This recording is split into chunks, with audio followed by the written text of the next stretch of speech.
Hi guys, how are you doing? Nice to see you all. Good to be here. It's been a long day. Uh, I had some work to attend to in the morning in the AM, and then I had the pleasure of attending a watch event at Asprey's of London, um, which has a little outpost here in New York until their new flagship store is getting organized. And some of you might know they just basically came out with a very interesting watch, a very beautiful watch. Their particular take on the Andersen Geneve Worldtimer, um, which of course they haven't invented or spearheaded in any fashion, but this has a very unique case design and dial configuration, dial decoration that sets it apart from other examples. Of course, in January, I will have Benjamin Chi from Benjamin Chi Haute Horlogerie as my guest. Um, and we'll talk about his long-lasting collaboration with Andersen Geneve and the kind of beautiful world time watches that they have created together, created over time, some of which you can see here on the screen. But that being said, it was really a beautiful experience to be on Madison Avenue with the people at um, Aspreys of London, and also with Mr. Eschliman, or simply Alex, who was representing Andersen Geneve there and who shared with me not only the new World Time watch, but also a number of other Andersen pieces that I'll share with you in due time, but I just wanted to focus today a little bit on their Heure du Monde piece that they just introduced, the Worldtimer, which is a very beautiful thing. Has this gorgeous case with the lugs splaying out ever so subtly at the very end. Um, and they add to the presence of the case, which doesn't necessarily wear big at all. I think that the actual measurements of the case scale right under 40 millimeters, which nowadays actually falls on the conservative side of things, um, considering that Patek seems to be pulling everything up to 40 millimeters and plus, even in genres that are supposed to be dressier or were formerly categorized as normal, as formal, I want to say. Um, this is a very, very beautiful watch, very striking watch, and a watch that wears quite reasonably on the wrist. And I think the subtlety is enhanced by the way you actually uh, adjust your travel time, which is by a secret crown at 9 o'clock. It might sound a little incredible in the sense that it would be unbelievable, that it would be difficult to operate. And, sure enough, you probably have to take the watch off when you want to adjust the time, adjust the city ring by the secret crown at 9 o'clock. But itself, that is a very beautiful and elegant piece that has been hand hammered, and that's very tactile. So you can simply put your finger on it and turn it around ever so gently, and that will rotate the city ring accordingly, which will end up being adjusted very easily. Here, of course, the A or the A simply represents both the brand Andersen Geneve and, of course, the city of Geneva. Of course, in a lot of the world times, you might have Paris there, and London and Athens flanking that brand logo. I think gives this particular piece a very, very elegant look. I particularly love the fact that they did not use cartouche or plates on top of the guilloche or interrupting the guilloche to inscribe the brand names, as you can see, Andersen above and Asprey below. Andersen at 12 o'clock, Asprey at 6 o'clock. They have done a beautiful work in making them seem perfectly levitating right above the guilloche decoration, which has this diamond-like pattern, and kind of in a mise en scène, so to speak, diamonds within diamonds. And it reminds me, of course, of the kind of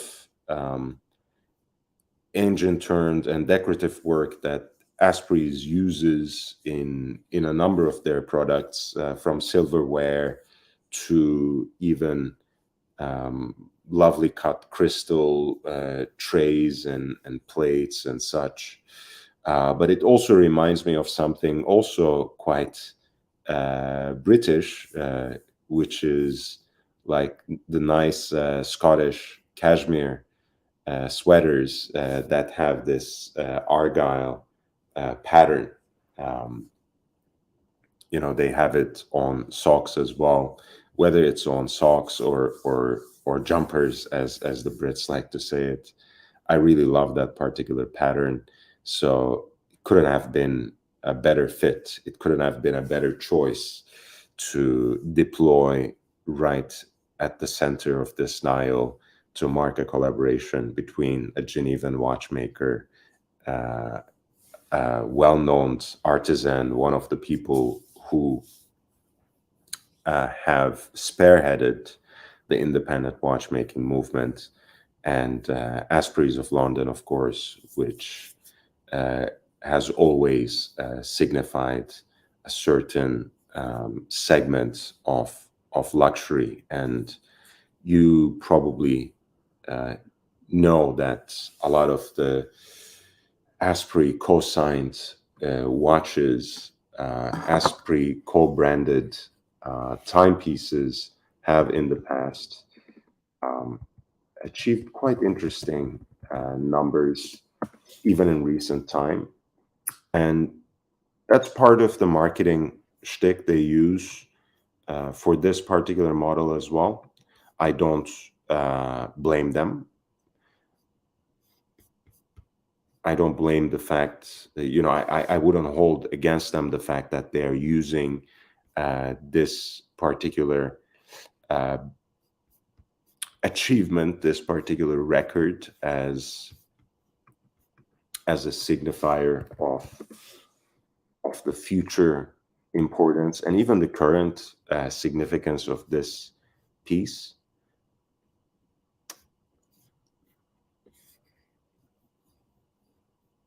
The center of the dial, you might have recognized if you're familiar with Andersen Geneve, is what they call blue gold. It's a 21 carat alloy that they use both in their dials and in their rotor weights as well, in their rotors for the self-winding calibers. And there you go. This is why I wanted to mention that. This is actually in Andersen Geneve's page. The now iconic scrolled Asprey logo adorned dials from the 1950s and 60s by makers such as Jaeger-LeCoultre and Rolex, which in time have become coveted by collectors around the world. On that note, Dumpucht, welcome back. Asprey is no longer a Rolex authorized dealer. I don't think in any location. I can't profess anything for simply any location whatsoever, but I haven't seen anything in New York. I hadn't seen anything in any recent time in London either. I just realized they actually have an outpost in Beverly Hills. I didn't even know that they had something in Los Angeles, and I'm happy to have found out. Actually, not so happy, but that's another discussion. We're not going to talk about that. But this particular issue is, I think, because they simply, by the late 90s, I think Rolex basically lost that special connection to a lot of their more storied historic dealers, like Tiffany's, like Asprey of London, because simply single-handedly or unilaterally rather, they simply discontinued that practice of allowing them to sign or signing on their behalf the dials of their watches, right? That's a practice that Rolex rolled out basically in the late 90s. And they did not make an exception to Tiffany like Patek did. They did not make an exception to Asprey. They did not make an exception to anyone. So this has become a very rare practice, and I actually admire the fact that even though they're not the first brand to collaborate with Andersen Geneve, they're not the first brand to collaborate with Andersen Geneve on a Worldtimer, at least they stepped outside of their own comfort zone and collaborated with an important independent watchmaker to produce something special that they can sign on the dial.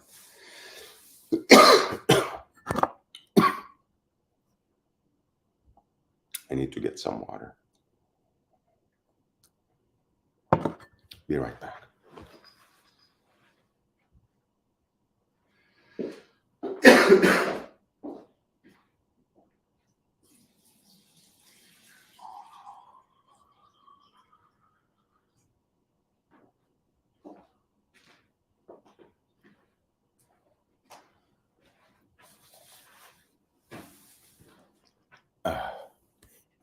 All right, we're back. So yes, they're leaning on that storied past. For example, a yellow gold Patek Philippe 2499. This is probably the most desirable perpetual calendar chronograph.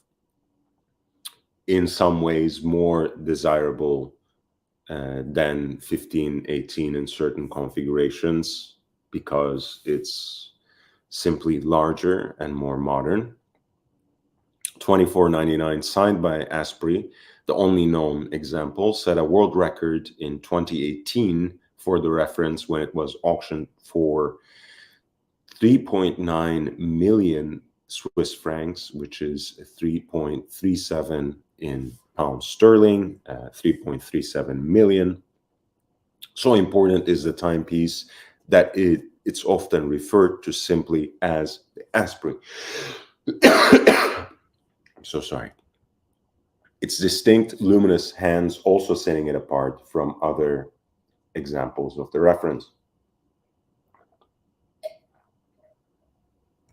These hands can also be found in other Asprey signed Patek Philippe watches, such as the magnificent reference 565. Most recently in 2022, an Audemars Piguet 25654 PT, which is to say a perpetual calendar Royal Oak in platinum with a copper brown dial, signed by Asprey, sold for more than $1 million and now holds the world record for any perpetual calendar Royal Oak sold at auction. That lineage of excellence and collaboration continues today in line with Asprey's core values, championing innovation, craftsmanship, and rarity, with a series of watches with the next wave of leading independent watchmakers.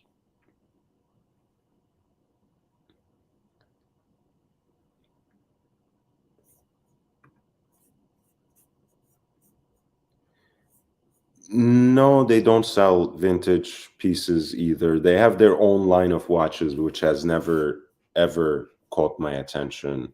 Um, Not to say anything at all about them. I just don't.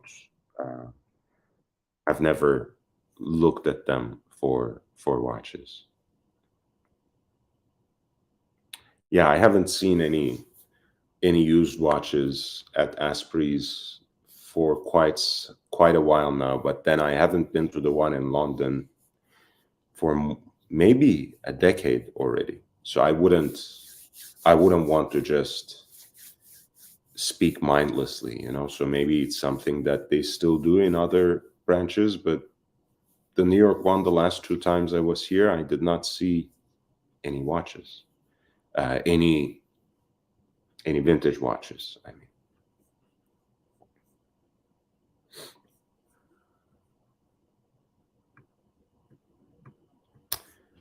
yeah. So that was the story of Andersen Geneve, Asprey London Worldtime. I don't know. I quite like it. I think it's a great watch. I want to see if I can. Yeah, they do, but that's not. I don't think those are actually ones they have for sale. At least not for the most part. Let's see.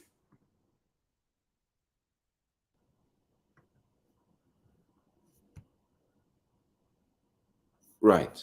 Um, I think it's really their way of resurrecting this particular project. I think they will have more collaborations in the future, but all these watches that they're showing, it's either the current world time or watches from the past that have been signed by Asprey or that have been retailed by Asprey.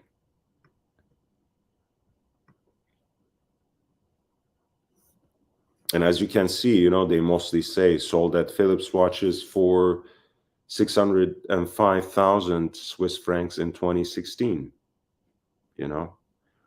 Talk about the research they did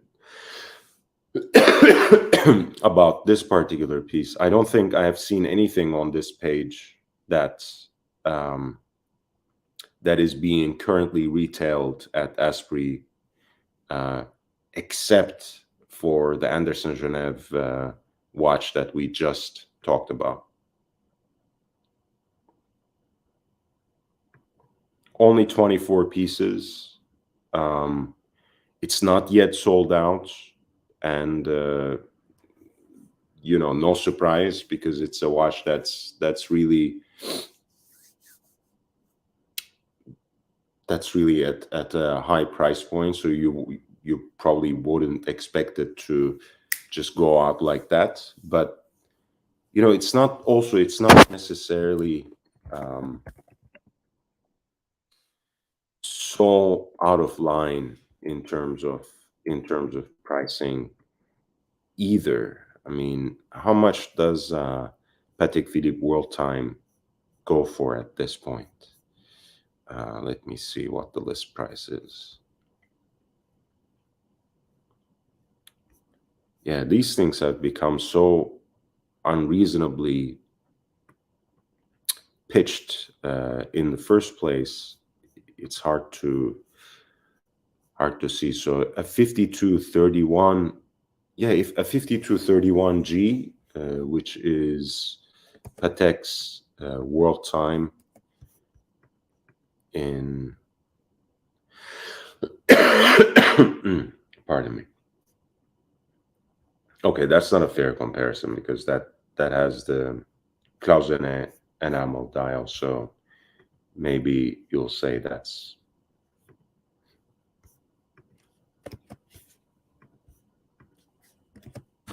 so 5230P, the platinum version with the guilloche in the middle, is 71,000. I think the Andersen Geneve Asprey piece is right around 65,000. It is in pink gold, has the 21 karat blue gold center dial, and in many ways, I think aesthetically, technologically speaking, it's really a superior watch to Patek Philippe's piece. But of course, people would rather buy a known brand, presumably because it has a kind of flex factor. But if you know, you know. You see, for example, again, on that center dial, you have a plate which sets off the Patek brand, right? A cartouche, so to speak, in French. And that shows you the extra mile that Andersen Geneve went to in creating this watch, putting ever so elegantly those scripts onto the guilloche dial without interrupting it and making it stand out as elegantly as possible.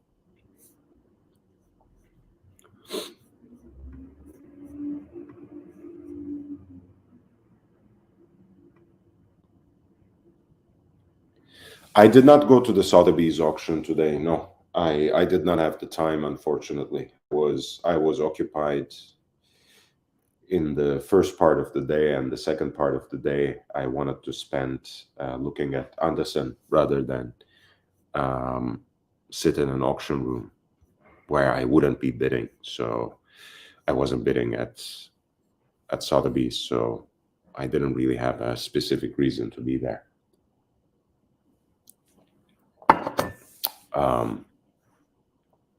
Maybe you snuck in a bid again, JB. If you did, let me know. Maybe we can talk about it. So much for Andersen Geneve, at least for now. If you have any more questions, feel free to ask. I think I have some more photographs because Mr. Eschleman actually had brought in these different examples of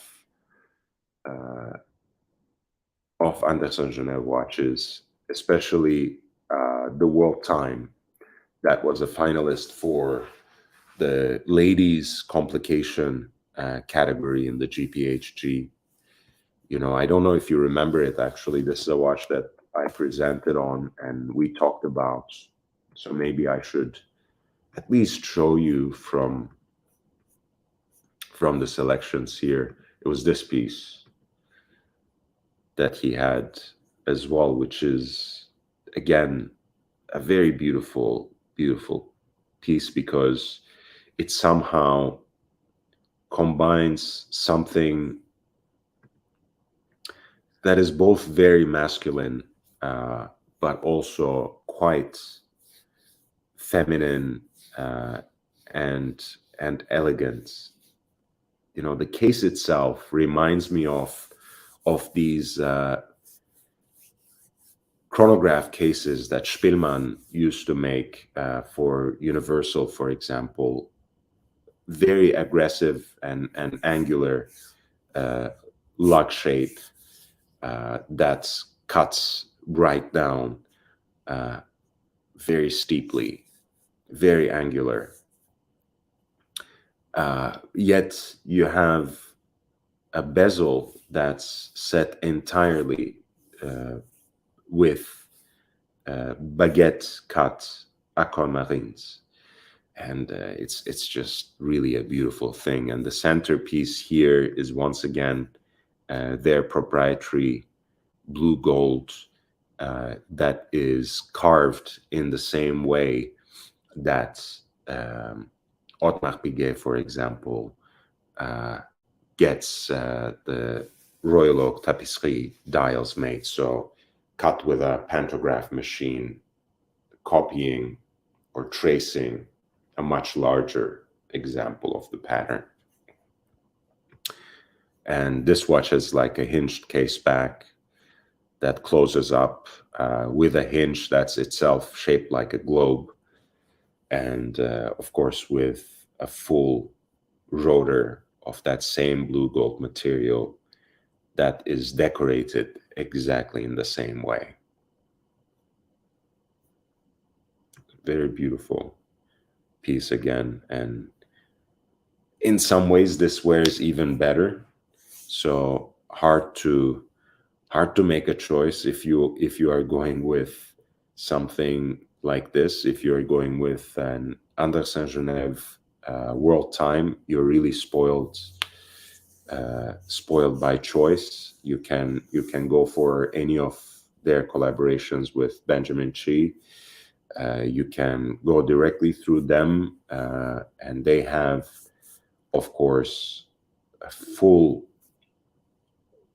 an entire universe of possibility with their bespoke options, from customizing the city ring to probably tinkering with many other elements of the case, dial design, movement decoration. I'm sure the world is your oyster, not to, no pun intended, not to be too playful for no reason. But it truly is a brand that puts the customer first and highlights and foregrounds a bespoke watchmaking experience. And I think that fills an important blind spot in the corporate world today, because a lot of the bigger independents are run in the absolutely corporate fashion.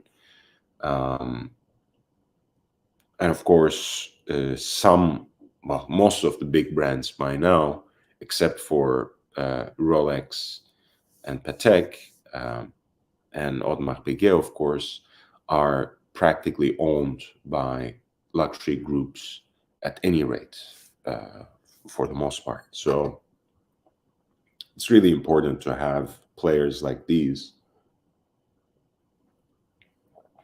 in the market who bring in the expertise, bring in the know-how, bring in the design elements of watches of genres that are recognizably high horological, yet offering a very unique take on them. And sometimes it's as subtle as playing with a few decorative elements. Sometimes it's a little more radical by employing case designs that don't necessarily come naturally to the particular genre of a watch. And sometimes basically it's just like what they did in the Andersen Geneve version of the Worldtime, which is basically offering a very unique take on what was essentially the first Patek Worldtime that employed this sort of internal bezel for the city ring, transitioning from 1415, which had an outer rotational bezel, to 2523 for Patek, where you had double crowns, one at 3 o'clock to wind the watch, and the other at 9 o'clock to rotate the city ring. So here you have basically something that's much more elegant, and I think, in a way,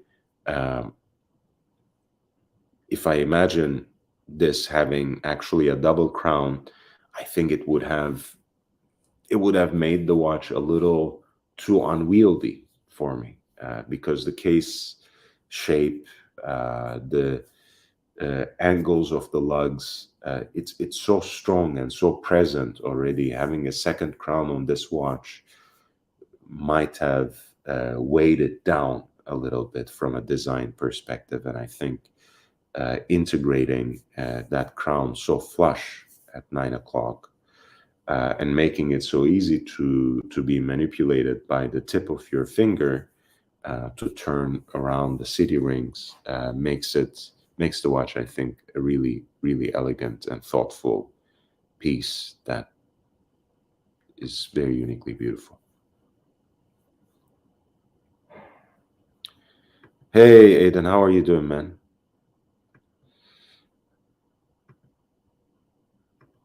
Oh, no, I did not. I did not. At least not yet. But I feel like it's a little above me right now. You know me. I've never spent more than $15,000 on a single watch, and actually much less than that. But that's that. It's not even about having the money or not. I feel anything above that for me on a single watch seems just too much money to be putting into a single object.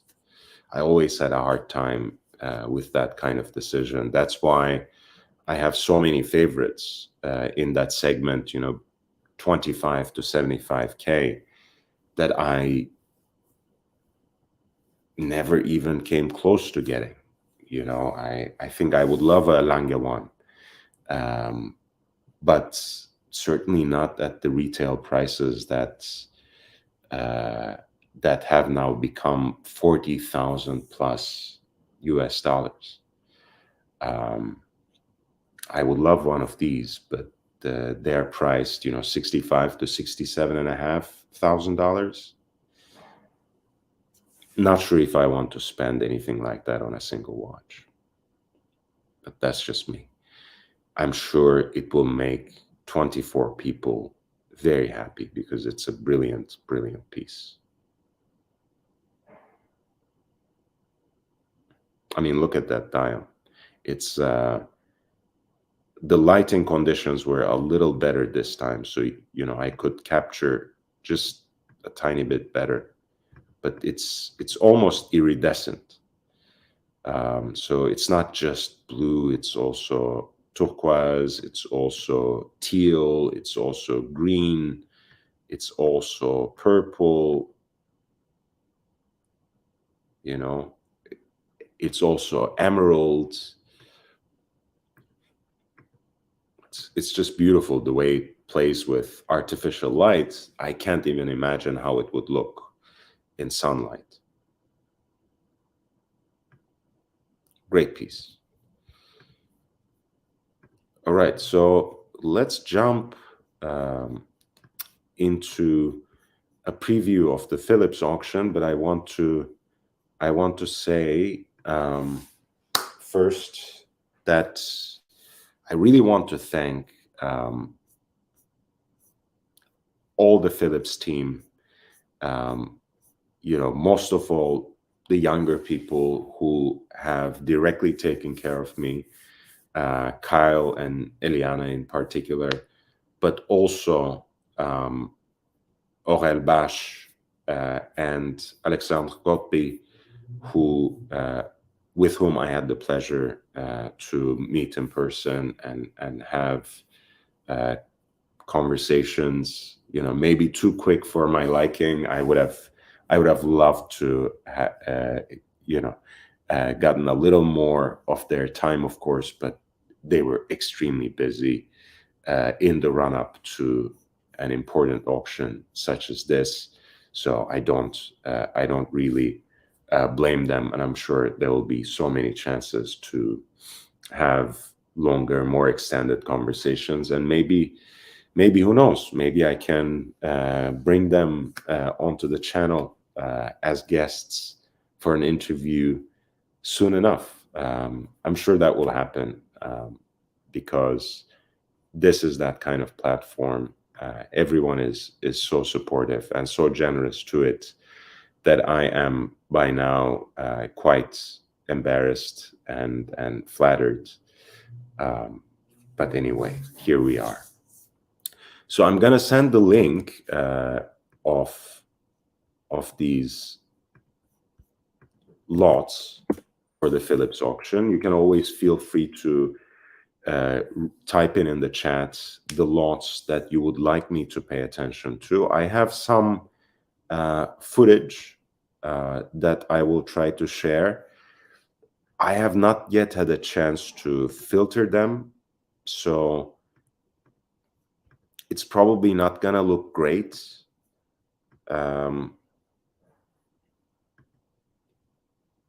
Yeah, I don't think it will look great. I think let's do away with the footage and let me walk through perhaps with some of the descriptions here that I can read to you from here, and I will have up, of course, the electronic images from the website in front of you guys.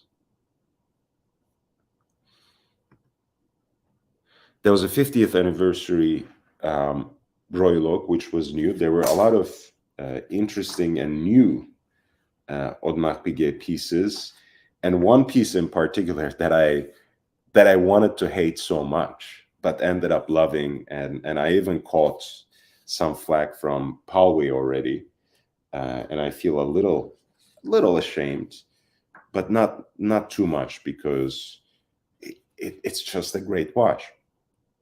What can I do? I mean, it is what it is, and we'll get to it. But let's start with number 5, which is 16202 ST. The 50th anniversary version of the legendary Royal Oak Jumbo Extra Thin, of course, with that 50th anniversary rotor, which is about to go extinct. And this is actually a watch that this particular example gave me very mixed feelings at the beginning, because this is what I first saw, right? You have a piece bought in Paris, the city of lovers, on Valentine's Day, possibly as a gift. I like to think that way. And I was like, and you are selling it already before the end of the year? Who does that? And then I said, like, who am I to judge anyone in the first place? I don't know the story. I held back. And thankfully I did, because I ended up reading the description afterwards. And it's actually a very, very honorable cause. Because all proceeds exceeding the cost for the consignor will be donated to charities supporting access to medical care for families in need and orphanages. So whatever reason the original owner is selling this watch for, whatever motivated that person to consign it before the end of the year without possibly having even worn it, the person actually decided to donate everything exceeding their cost to families in need of medical care, and to orphans. So that's really a beautiful thing. Um, Congratulations, really. I can't say anything more. People never cease to surprise me, and sometimes it's for the better. The next piece is one of my favorites in the auction. This is 3940 from 1987. The classic 36 millimeter cased Patek Philippe perpetual calendar. This was the first generation of Patek Philippe perpetual calendars running on that ultra thin micro rotor caliber 240 that itself came out in mid 80s.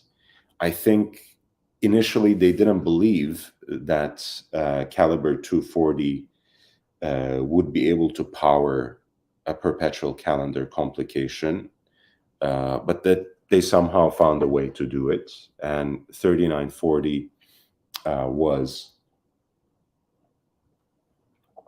powered by the base of caliber 240, as you know, 3970, as well as 5970, its successor, the perpetual calendar chronographs, were still built on the Lemonia CH27 IE 2310. Number 7 must have disappeared from the electronic catalog, and is already removed from the auction. This was an oversized platinum Tank Américain, and it was removed from the auction. It's a CP piece, Collection Privée Cartier Paris, no longer for sale. It was very interesting. I was actually very much looking forward to seeing what kind of results this would achieve. Wasn't meant to be. Number 7 is actually my absolutely favorite piece from the auction. I love the two pieces that Roni Madavi, the famous collector that I like calling Colonel on Instagram, he has two of these that he had made to order with Cartier Paris. And I think these are very, very beautiful things. The case design itself is incredible. It's almost sensual. It has such a beautiful curve and really sits so nicely on the wrist too. The piece itself has this dial that's almost black in most cases, but it's more like a charcoal sunburst. So if the light hits it the right way, it really shines beautifully, but also somewhat subtly too. I think the Arabic numerals at 12 and 6 are just stunning in this particular case.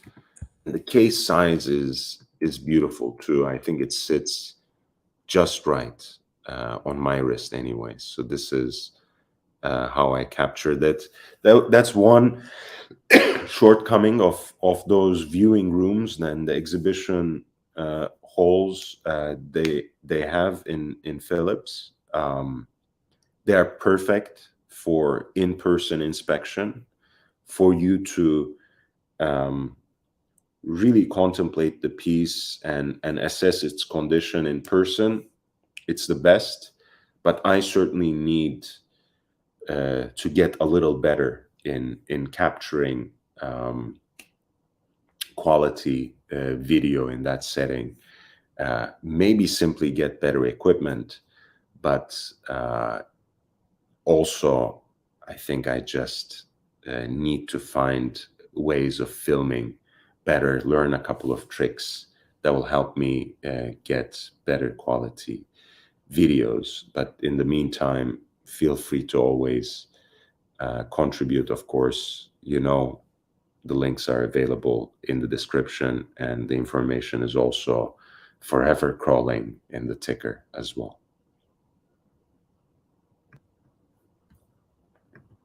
Hi, Basils. Nice to see you, man. So we continue with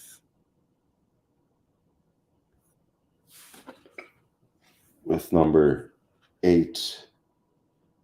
This was actually, as vintage as it looks, this was actually a 2020 re-edition or reissue of that classic Roaring 20s design by Cartier. A model that's incredibly popular among collectors today. As you know, John Goldberger has one of the most extensive and beautiful collections of Cartier Centré in particular.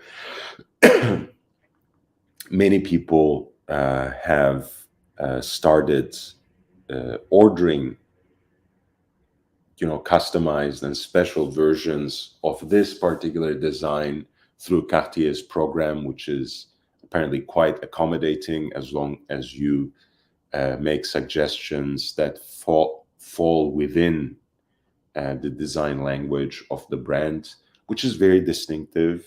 So if you have studied it enough, I'm sure you can come up with a design and with an aesthetic that they would very quickly approve.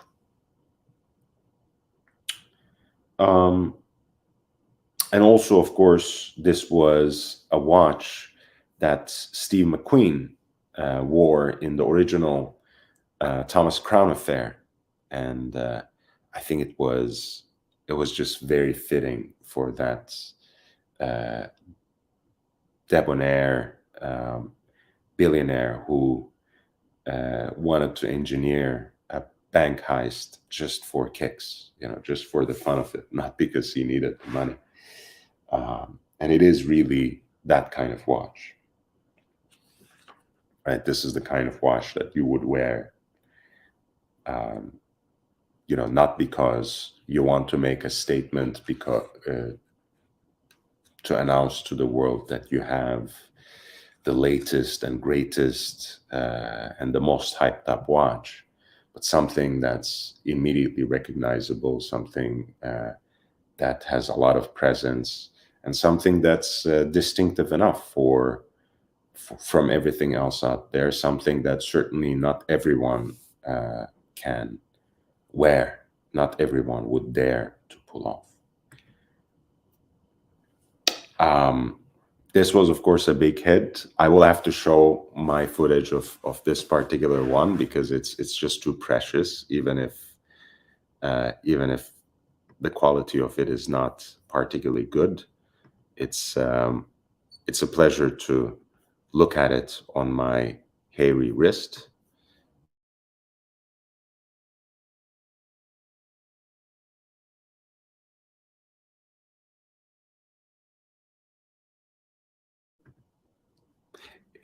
That's true. It's a Western shirt, JB. I'm not sure if you approve. Being actually from the South, I'm not sure if you approve. Living in Texas, I'm not sure if you approve, but there you go. I'm a Ralph Lauren boy, so when I see a good denim shirt, I can't resist. I have to pick it up. So I just had to do it. Again, I apologize for the horrible picture quality. once I upload these to YouTube myself, I think it will be a little better.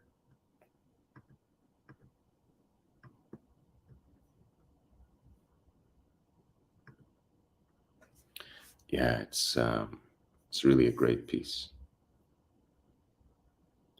This is one that's made in London, actually. So apparently a smidgen larger than the Paris ones.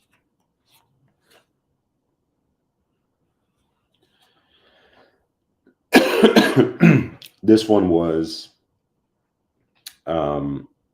consigned directly from the family of the original owner.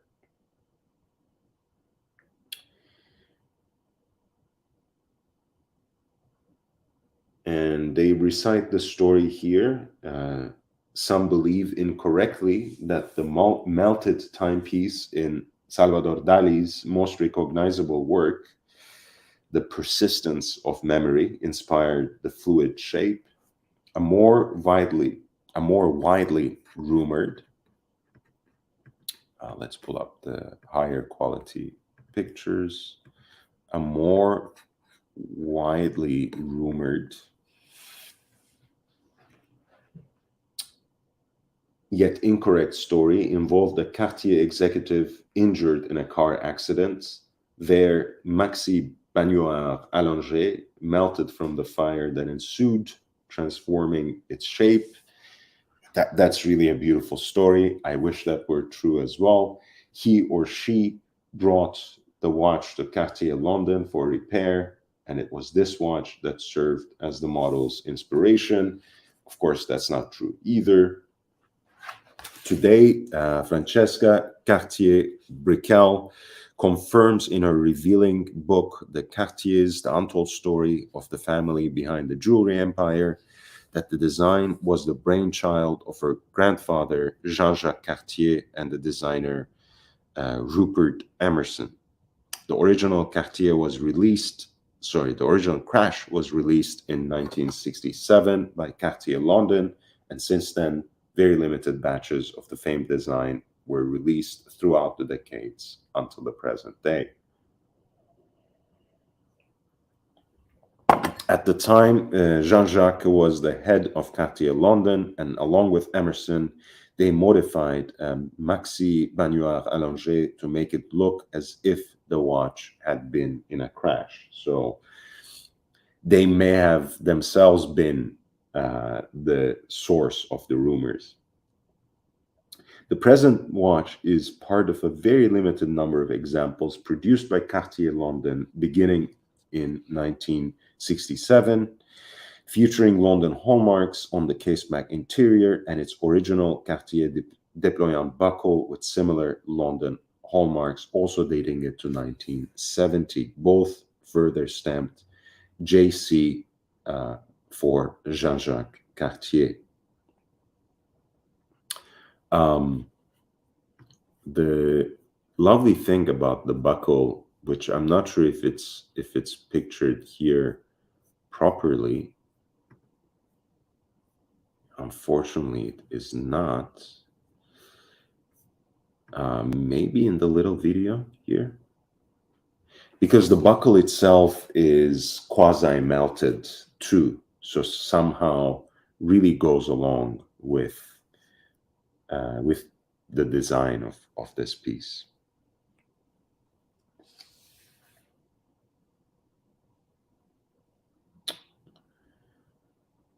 Yeah, and the description notes Cartier London crash watches are exceptional for their masculine size, measuring an impressive 43 millimeter long by 25 millimeter wide.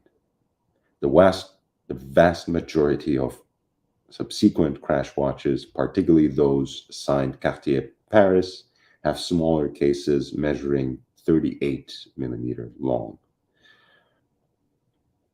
This is apparently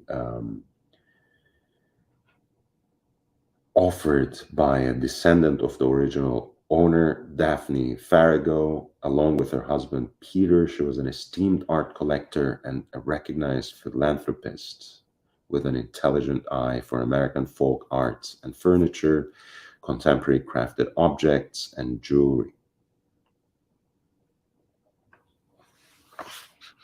It's certainly a very, very nice piece, and has this,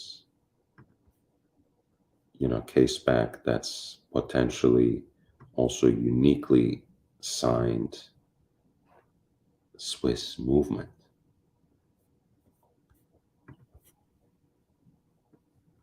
And as you can see,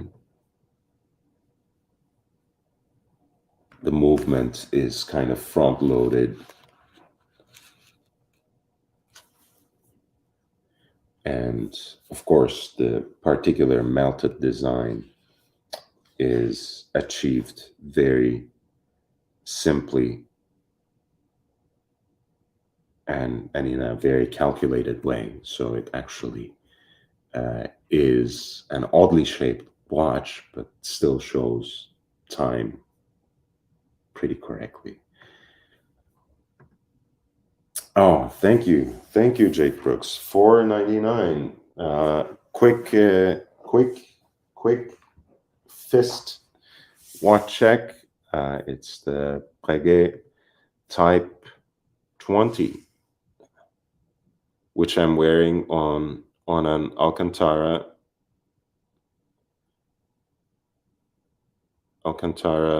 vegan strap. Luxurious, guilt-free. It's a beautiful thing. I really came to love some of these Alcantara straps. Of course, they have an immediate association with luxury because it's a material that is used for the interiors of sports cars, Lamborghinis, Ferraris, BMWs, all sorts of wonderful things. Of course, Alcantara is similar to the material that has been used for quite some time for the interiors of chests, jewelry, and watch boxes, of course. So it kind of has this appearance of suede, has the hand of suede, but is actually a synthetic material. No animal except the hands of the people who work on it in Italy. No animal is hurt in the process, which I like personally, being vegan. Junior, so nice to see you, man. And Mr. Burnett, lovely to see you as well. Welcome. So number 10, actually, this is a great transition because it's a lovely chronograph, number 10. It's not the Cartier watch that everyone would be after. It's not the kind of watch that perhaps you would first go for when you think of Cartier, but it is still a watch that is branded Cartier. This is Movado Super Sub C, which is a diverse chronograph, which is a genre that I like quite a bit. I know my friend Watch Nicholas loves this particular genre too, because as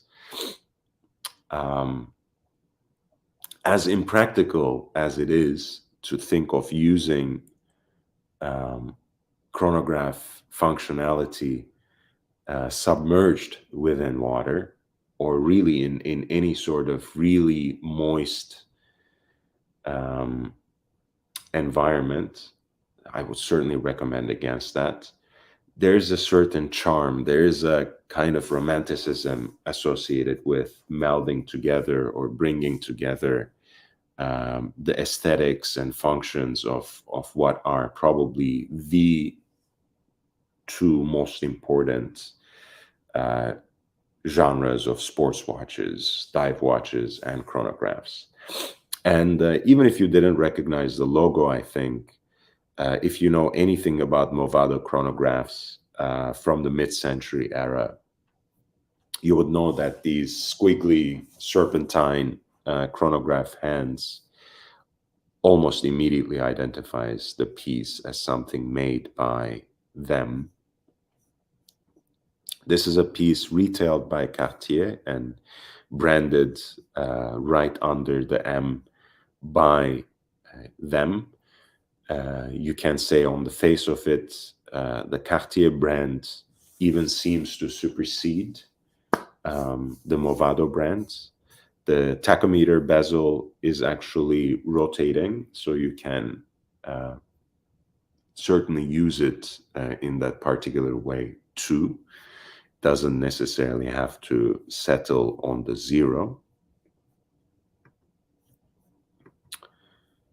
And the watch itself has a pretty sharp case, is in a very good condition. And even though some angles make it look like that a part of the bezel is erased or effaced, that's certainly not the case. There is aging and patination and fading on the dial that is very much consistent with the age of the watch. But otherwise, what you have is really a beautiful sports watch in good, honest condition. That's extremely wearable. That's very sporty. That's very 60s, and that's very unique as well. There, I haven't seen many of these around. Now, I haven't seen everything, but I haven't seen many Movado sports chronographs branded so explicitly Cartier. So this should be an interesting piece to watch at lot 10, and it has an estimate of $12,000 to $24,000. I need a little bit more water. Sorry, guys.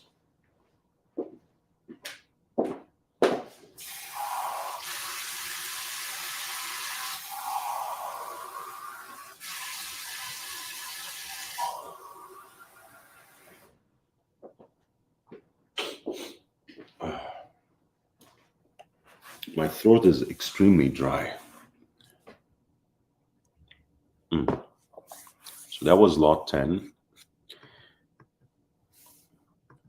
I'm gonna mostly go one by one, and you have the entire list. So if you want me to stop anywhere or circle back to any other piece, you can feel free to direct my attention to it with a super chat.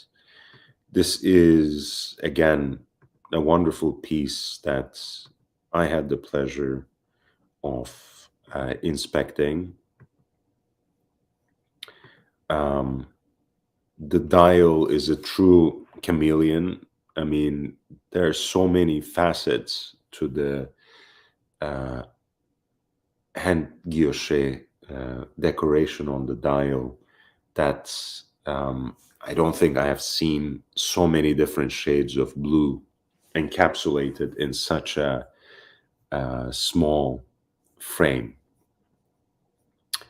Otherwise, what you have in front of your eyes is a pretty simple watch. It's a time-only watch.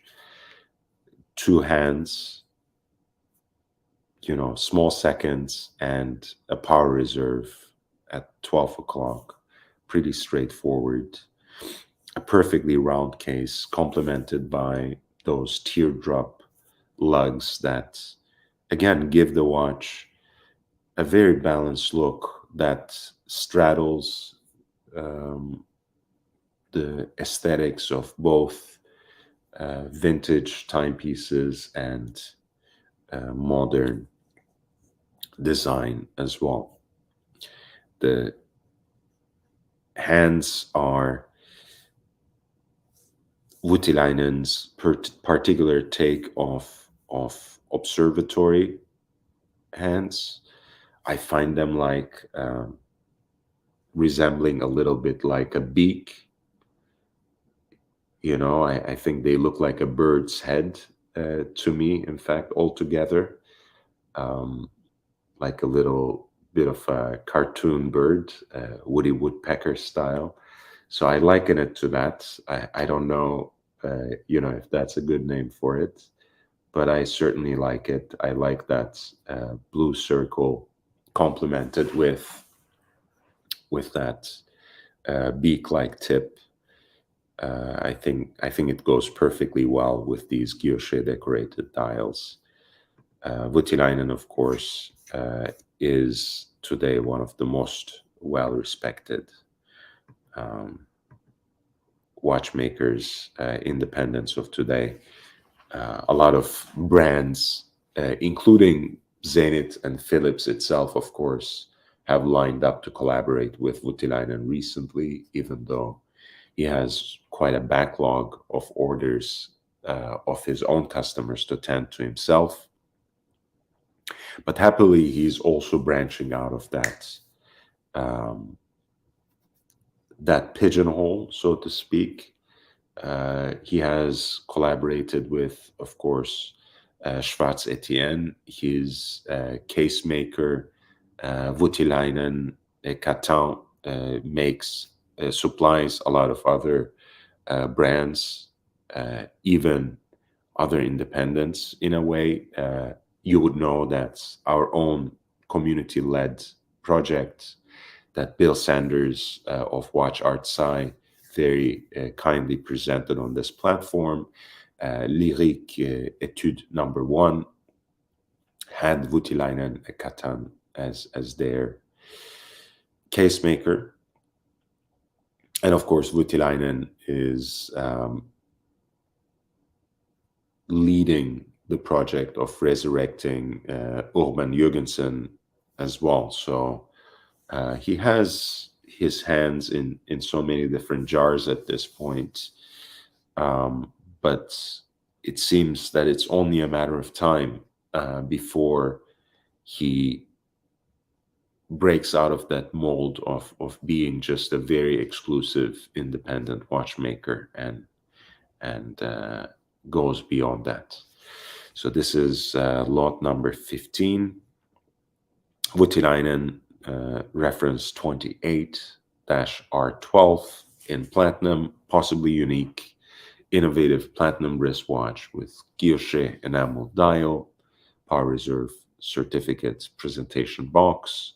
That's an example from 2017 with an estimated value of $70,000 to $140,000.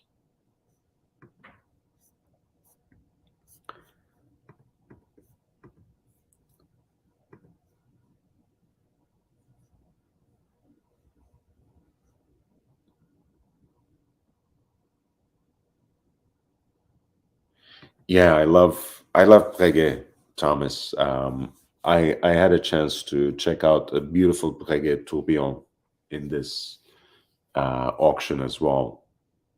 Just across the board, they make some great watches, and I hope they will reintegrate Type 20 into their line because it's such an iconic watch, such a beautiful watch, such a different kind of watch for them that I think it's really a shame that if they don't bring it back because it's just an amazing piece that attracts a very different kind of customer from their usual group. It just seems it's a waste if they miss out on that kind of younger, sportier, more dynamic demographic. Why would they? This is the 3970, which I think looks incredible with that black dial against white gold. Apparently, one of the only 11 known. Um, hard to find a lot of Patek Philippe like this with a black dial. And even the moon phase fits that mold, or fits that aesthetic of black and white precious metal. So I quite enjoy this. I think it would be even better, if I had a watch like this. Probably I would ask them to change the uh, day and month discs to something with a white background, and sorry, black background and white writing. If they would do something like that, I think this watch would be next level. Kind of like the what Lange collectors call the DAF, with when they have these date wheels that have a black background matching a black dial against a platinum case. Of course, here what you have a Patek Philippe perpetual calendar in white gold with the 36 millimeter case, with the caliber that was built on the CH27, the Lemania CH27/2310.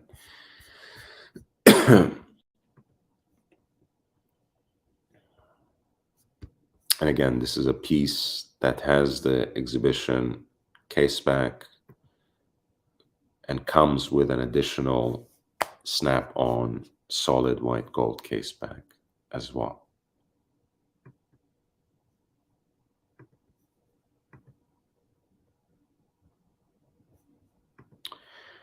The estimate is $70,000 to $140,000 for lot 16, which is the Patek Philippe 3970 EG-018.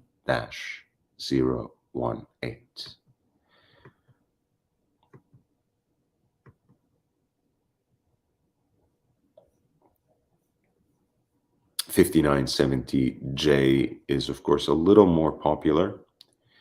Of course, it is, in a way, a very similar watch. Technically, horologically speaking, the same, since it is built on Lemania CH27 chronograph movement that is assembled and modified to be a perpetual calendar chronograph and finished to the highest standards that are demanded by the hallmark of Geneva, as you can see here. And of course, this is an example with all hallmarks very clearly and crisply present.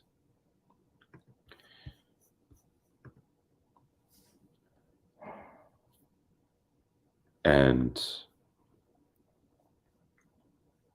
similarly presented with a snap-on case back, just so you know that Patek Philippe didn't cheat you out of that extra few grams of precious metal.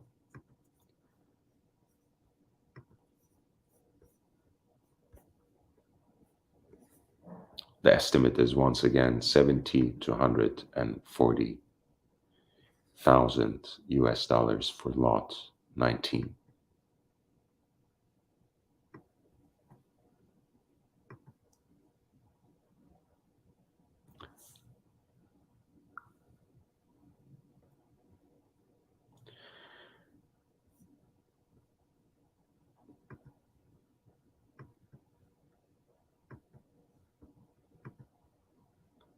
This is a matte edition, MOIS 1972, limited edition stainless steel wristwatch with exposed winding rotor, lateral time display, very popular, as you know, especially among the watch journalists. They all have one. They all love it, um, for reasons that are still inexplicable to me. But hey, what do I know about these things? This is basically the budget version of Max Büsse and Friends watches that, again, make some wonderfully technical and impressive pieces, that don't necessarily appeal to my aesthetic, but I can understand why they are liked by an increasingly enthusiastic crowd. This is lot 21, former property of designer Eric Giroux, sold to benefit Swiss Institute. Let's see what it says here about that.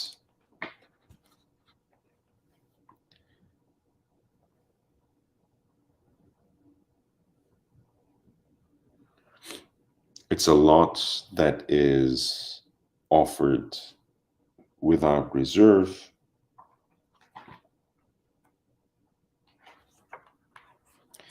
and a movement that's built on Miota 821A.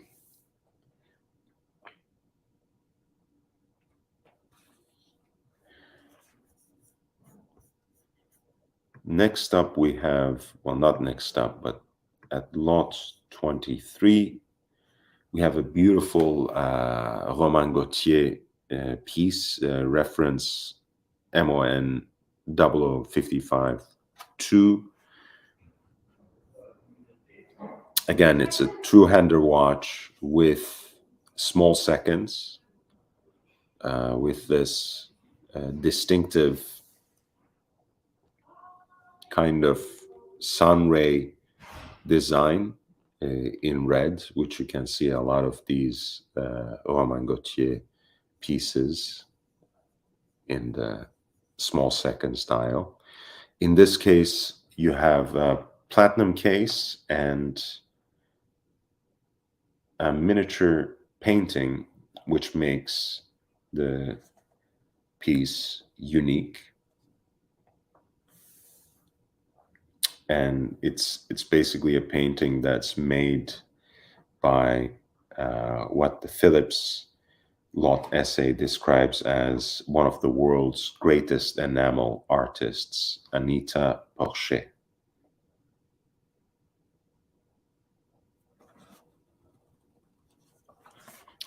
And again, it's a piece that has an enamel painting as its style, a platinum case, already a very, very desirable Romain Gauthier model, Romain Gauthier timepiece design, white gold movement, made for time for art.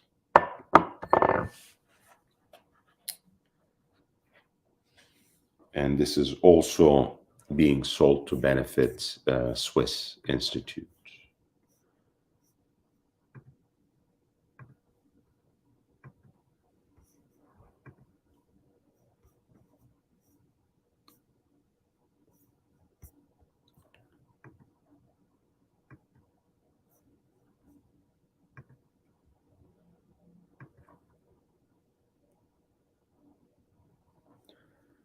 We have a 1680, a single red Submariner, so to speak. A tropical dial, very nicely preserved, solid, and well-worn stainless steel case, of course.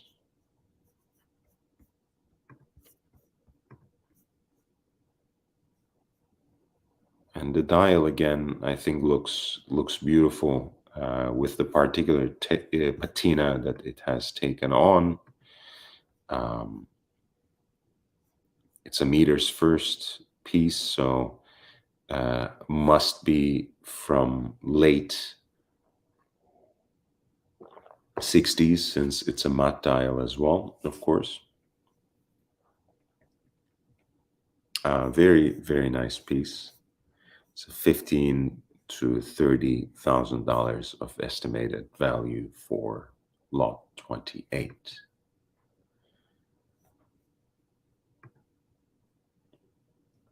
Lot 20, sorry, lot 27, this is 1680, with an estimate of 15 to $30,000.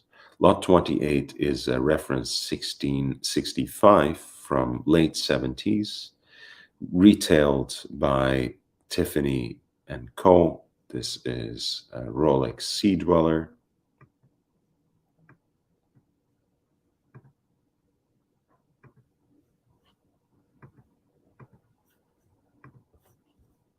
Again, a beautiful piece that's also very wearable, matched with a later bracelet perhaps, but otherwise it is in a pretty good, honest condition, which I always prefer to watches that look incredibly and almost impossibly perfect for their age.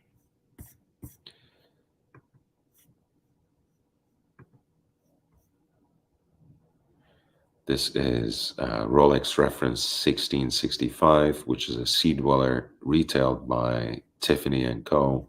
in late 1970. Ooh, in the late 70s, and that you can also see by the signature on the dial.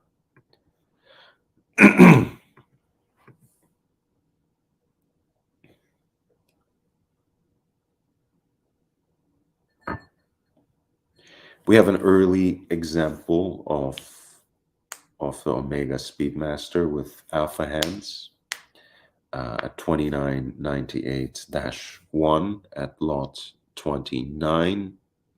Straight lug case, of course, 39 millimeter case, very different than what people came to recognize as the Moonwatch. This is, of course, one that has that early iteration of Omega 3-2-1 movement that is based on the Lemania movement that we have already talked about. And as you can see, that movement is everywhere. So it's sometimes impossible not to talk about it. In many ways, it's the definitive chronograph movement of the 20th century, and that says a lot because Valjoux has important movements. Of course, Venus produced some important stuff, and so did Universal itself. And there are others, of course, but it's really important to recognize just how influential and how central that Lemania ébauche, that Lemania movement base was to watchmaking, was to the making of chronographs for a good part of the 20th century.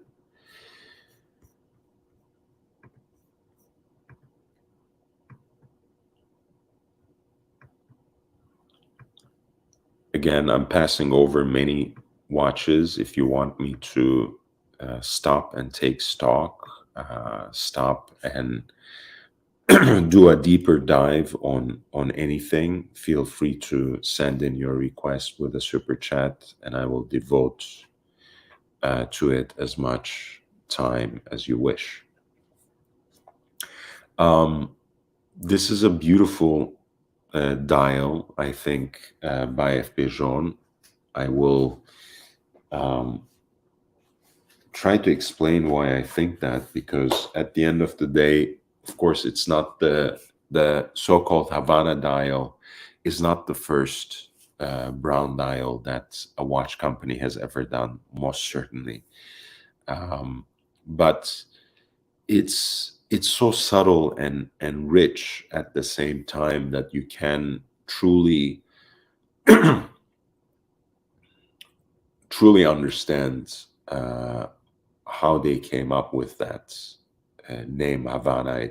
It really is kind of like tobacco leaf color or feeling. Of course, it has that traditional hobnail texture at the center of the dial, but in many different um, kinds of lighting and angles, the dial is actually a very muted brown color. But when the light hits it in certain ways, it brings out other characters out of it, and you can even see it in these two different shots how much it transitions from one shade of brown to another, which is something you can see on tobacco leaves as well, which is again, which makes it really appropriate that they chose that name Havana for the color of the dial. And I think it fits best with the pink gold, even though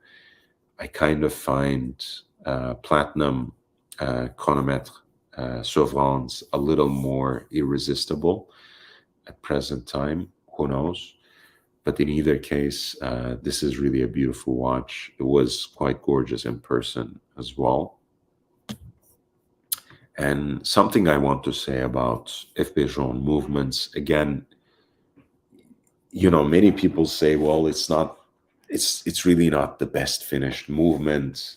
And also people sometimes who adore these watches talk about, like, I love the finish of FP Jaune's movement. So there are so many varying and opposing opinions that sometimes it's hard to parse it out. But I think you need to note on the one hand that this is by far not the best finished movement in the high horological segment, right? Even in Alangonzone, for example, which is a brand that's much more corporate from a certain perspective and produces so many more watches than FP Jaune, they have a much better hand finishing on their movements. But one thing that FP Jaune shares with Lange, and I think has also um, in ways that many of their competitors don't have, is the architectural design of their movements. However, whatever your judgment may be ultimately on the particular finishing elements of an FP Jaune caliber, you cannot deny that it's a thoughtfully designed and beautifully expressed movement. You can certainly see a similar kind of aesthetic vision that makes the face of an FP Jaune watch recognizable at work, on the back of the watch as well, on the design of an FP Jaune movement. And this is a great example, of course, but the movements of chronometre résonance are even better examples of how thoughtfully designed and expressed FP Jaune's calibers are. This is chronometre Sauvrand with the Havana dial encased in pink gold. Lot 34 has an estimated value of $20,000 to $40,000.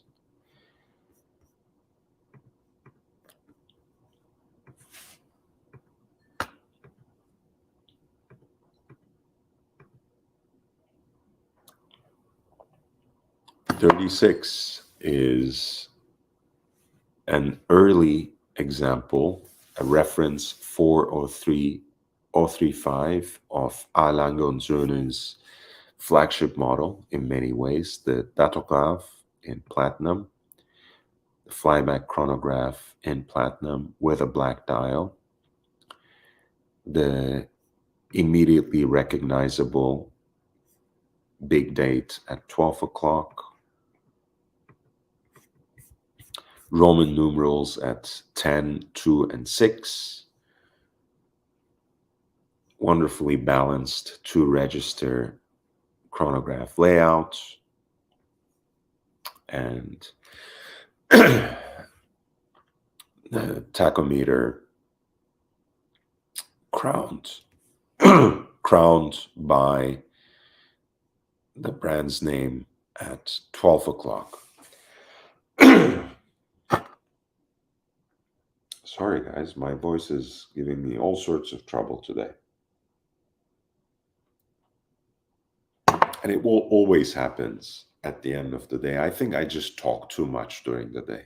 I should learn to keep my mouth shut for the most part so I can save my voice for you guys, which is the time of the day, believe me, that matters most to me.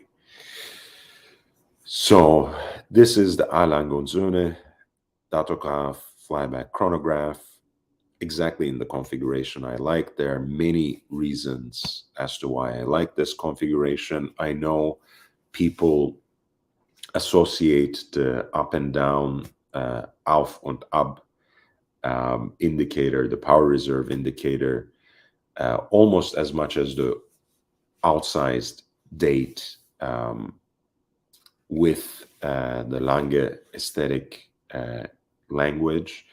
But for me, the oversized date is enough. You already have a very good balance on the dial between that two openings for the big date window and the two registers of the chronograph. I think the loomed alpha hands are just incredible. They are quite possibly one of my favorite things actually about Lange watches, even though they are usually just taken for granted since Lange uses them basically all across the range. And I think once again, you have two beautiful triangles on this dial that you don't have in the current version of the datograph. You have one triangle here between 10, 6, and 2. And you have another triangle here between the big date window and the centers of the two subdials. And they come together pretty perfectly. And you know what they form together, but I'm not gonna tell you because you'll blame me of trying to imply something. But hey, this is a beautiful watch.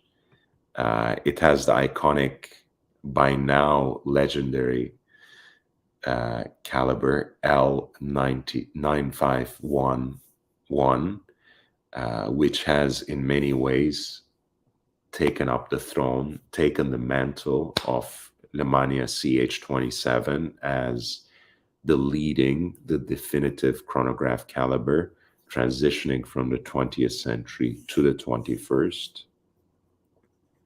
The movement itself has so much depth, so many layers of hundreds of components, each of which are hand finished.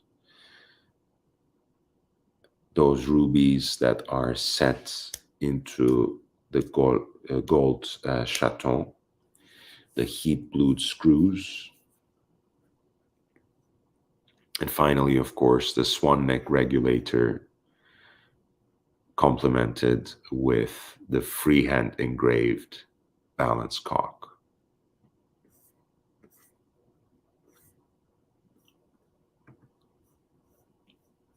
Nick Butter, thank you, man. Today I had the pleasure of trying Roger Dubuis Excalibur Roman numeral dial with 3-prong lugs. Have you reviewed one for the audience? No, but I can. I will get to it right away after I welcome my co-pilot. You're back, Ozzy.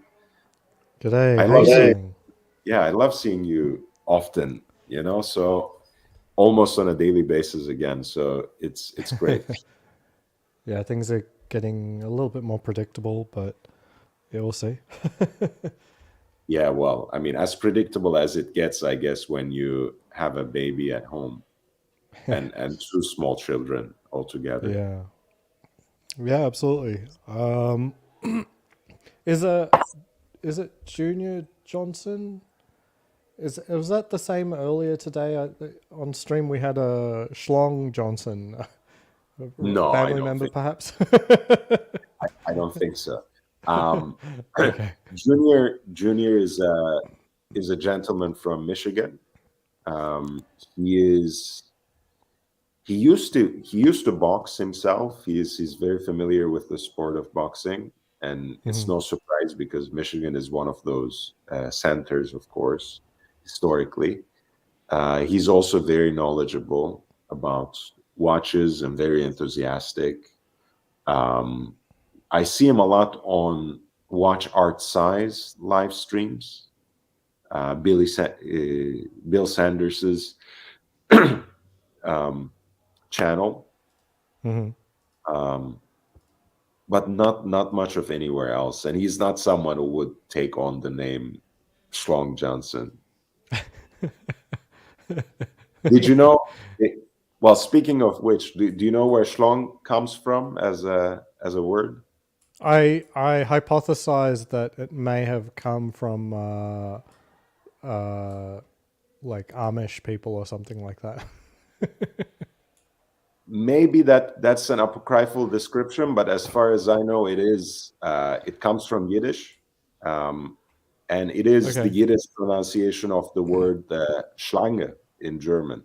So Yiddish has a tendency to elongate and turn into all the ah sound. So Hmm. Schlange becomes Schlong, and refers to, of course, the male genital part, the stems, basically, that looks like a snake. Um, which is interesting because, I think Germans use the more straightforward word usually, Schwanz, which means tail. Literally, that's Interesting. usually another word that's more commonly used in German. But the Yiddish mind works in wonderful ways. So that's that.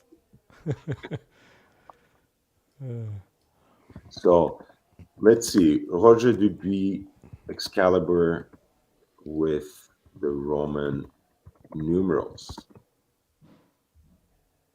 Oh yeah, this is a beautiful piece. I'm gonna bring up the one with um, with this particular configuration because I really like the way the Roman numerals are elongated on this one.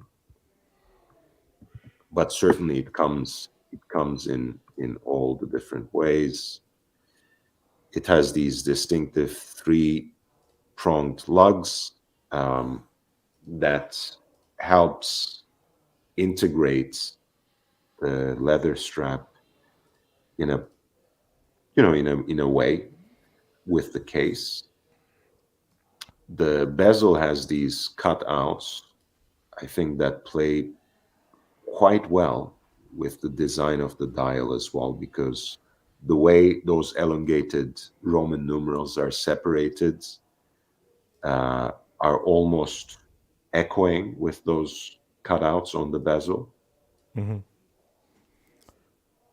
Yeah, I always loved Roger Dubuis designs. I know in many ways it's very strong, and it can sometimes offend people, but uh, especially in the earlier period, there's so many beautiful and sometimes aggressive watches that are also finished inside and out to the Geneva Seal standards, that there's so much that still offers such a good deal in that segment, that I think Roger Dubuis can still be underrated in some ways. Do you want to do a segment?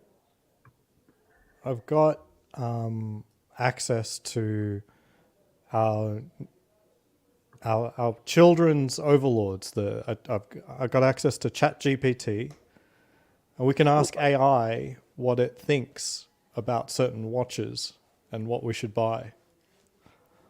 But I really don't know what you're talking about, but I'm interested.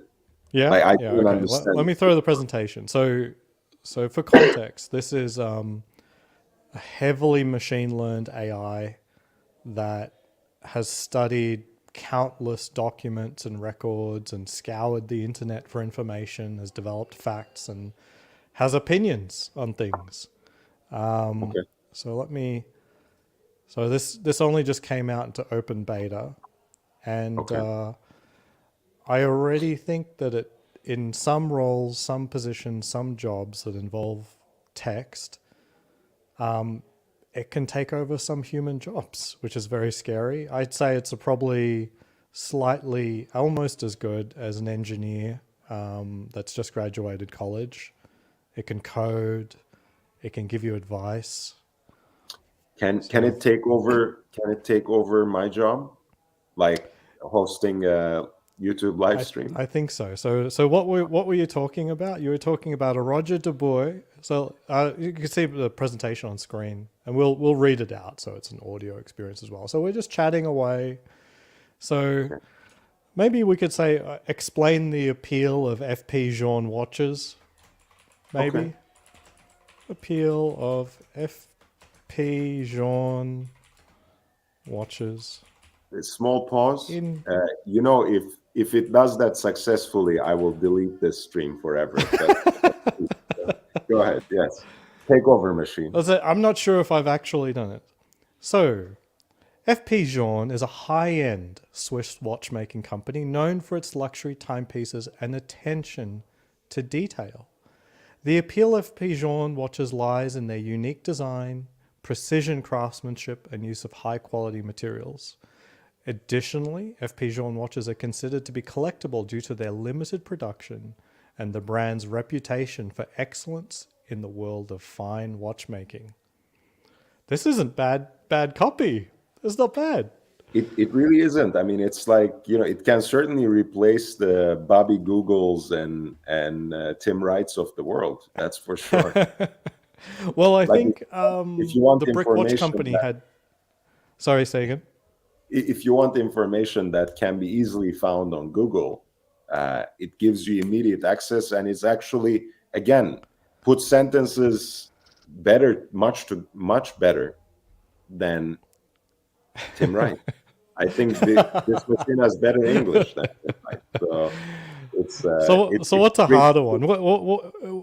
Which is better to buy if I'm a heathen and only care about value retention, Rolex or Breguet?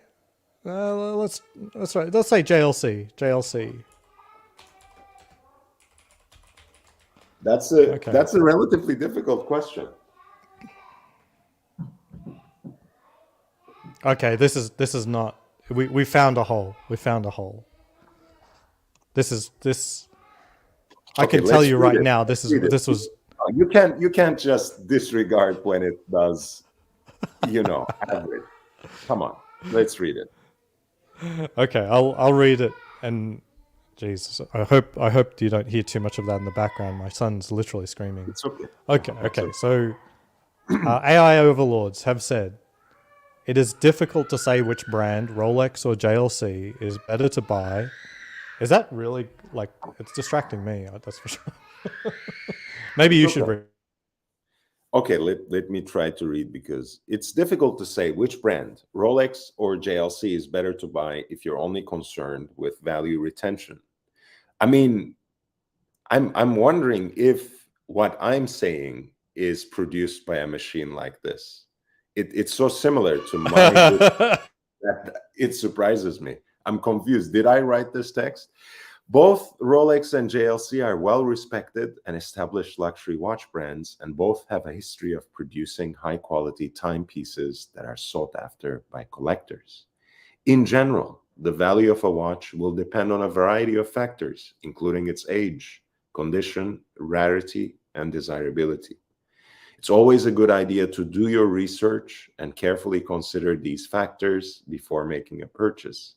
Not bad advice, considering, um, again, the tricky question. Ultimately, the best way to ensure that your watch maintains or increases in value over time is to choose a model that is well made and in demand among collectors. I mean, ultimately, it's too commonsensical. Sorry, I'll be right back. 5 seconds. Of course, of course. Yeah, it's a little too commonsensical.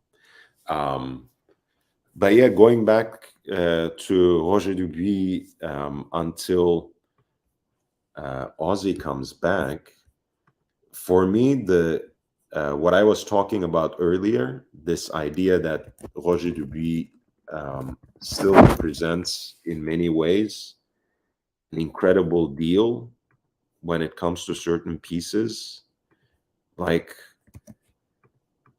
the Easy Diver Tourbillon, for example. This is insane. Like, you get a piece like this for what again? Less Sorry, I'm than back. 23. No, no worries. I was just taking advantage of the time. Going back to Roger Dubuis, you have this, again, very strong design elements. This is a gigantic watch. Don't take me wrong. But you get a Geneva seal finished tourbillon for less than 23,000. I mean, yes, it's a 48 millimeter stainless steel case. Beautiful white gold bezel there. Fantastic dive watch. If you can pull it off, how much better can it get? And you have this in so many different configurations, all cheaper than the next. You have the diver's chronograph, you have the simple time only dive watch, and it's some of it is under 10K as well, and they are all assembled and finished to Geneva Seal standards. Those offer some great value when it comes to Roger Dubuis. Shall we ask the AI some more stuff? Yes, please. I'll go back. I was thinking of something more technical, like describe the function of say the coaxial escapement on the new Omegas, or what were you thinking? What do you think we should ask next? That's actually, yeah, something like that. Let's something a little more difficult. I think coaxial escapement is something that it can easily retrieve from, again, search engine. Ask ask the machine how remontoir d'égalité works.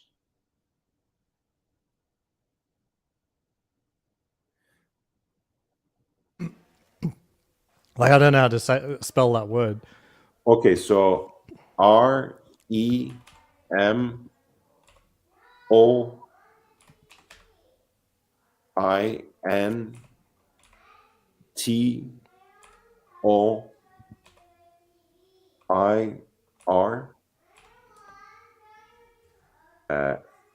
D apostrophe E, like E with an accent, GALIT, and E again, E with that accent on top of it. But I think it should understand if you just write d'égalité. Yeah, just you have an extra I in the, yeah, Good. no, extra A, I meant to say, sorry. So EGALITA, sorry. That's perfect.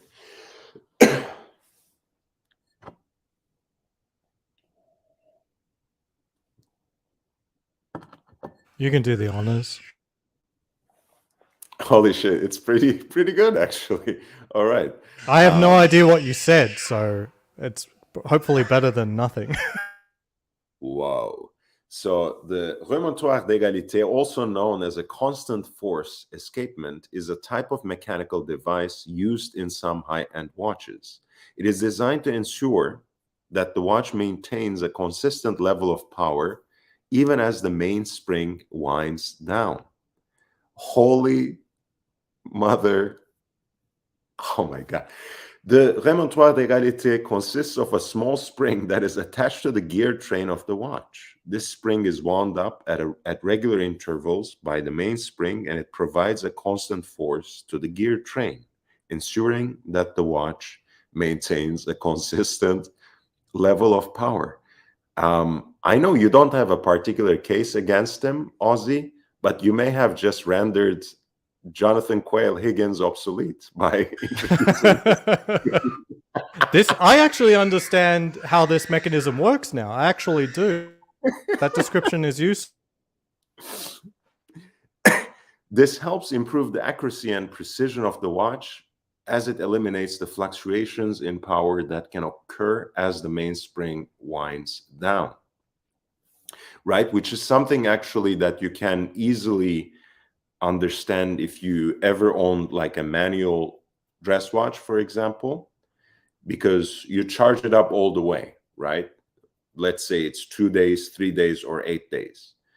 And the older the watch gets, the older the mechanism is, the more vintage it is, let's say, you'll start noticing, on the last legs of that charge, the timing will become less accurate, right? The plus minus range will start increasing. So when you have a constant force mechanism, such as the remontoire, for example, that helps maintain a constant force that helps regulate the watch, that helps even out that inconsistency which can be caused when the mainspring is winding down. Wow. So great, wonderful description. In addition to improving the accuracy of the watch, the remontoire d'égalité also helps to extend the power reserve of the watch, allowing it to run for longer periods of time without needing to be wound. This makes it a useful feature for watches that are designed to be worn for extended periods of time, such as dive watches or pilot's watches. I don't think I've seen many dive watches or pilot's watches with a remontoire, but that would be actually Okay, interesting. It could be. I mean, it would be wonderful actually that if there were more sports watches with remontoire. Overall, it's an important and useful mechanical device that helps ensure consistent performance and accuracy of high-end watches. That's a pretty good description, man. Good work.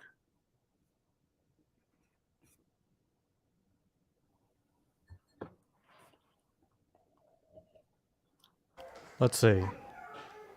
Oh, I'm not able to.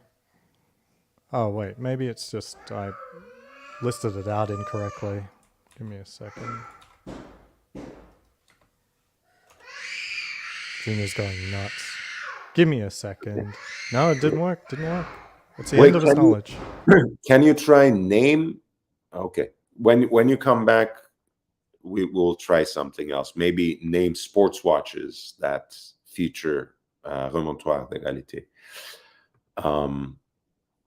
But yeah, I was waxing poetic about at Nick Butter's urging about some of the Roger Dubuis catalog, and of course the simple time only watches, especially from the earlier period, are quite beautiful and quite well regarded already and valued by the market and the collectors. The chronographs, which are built on the famous Le Manier Bosch, and again finished at that Geneva seal level, are already snapped up and obsessed over by many collectors. So those are rather out of the range. But the Easy Diver model range, which are these chunky, big, masculine diver watches, um, sports watches, what he used to call the sports activity watch. I think those are beautiful. The dials I love. The size and heft of the watch I actually quite love. I can't really pull it off, but it's just an amazing looking watch. And I love how that triple prong lug structure integrates the rubber band of the case. It's just this. It's just a beautifully designed sports watch. I wish, I wish it were maybe a little smaller, but yeah, here's a chronograph version of it. I always wanted one of these.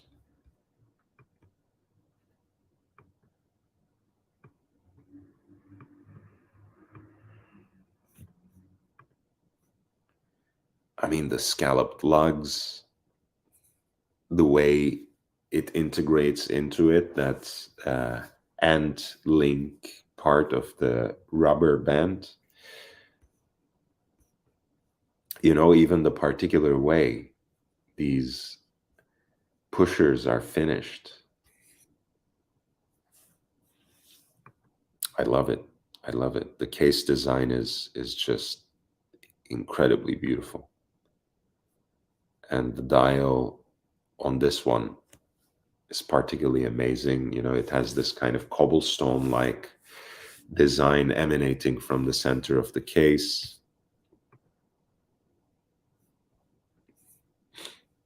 All the hands are heat blued and quite strikingly set off from that copper brown, salmon background. Um, Plenty of lume, that makes it a good, honest sports watch.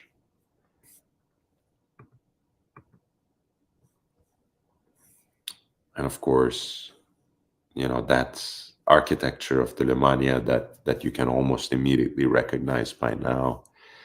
Of course, again, finished um, to Geneva Seal standards, regulated by a swan neck regulator there.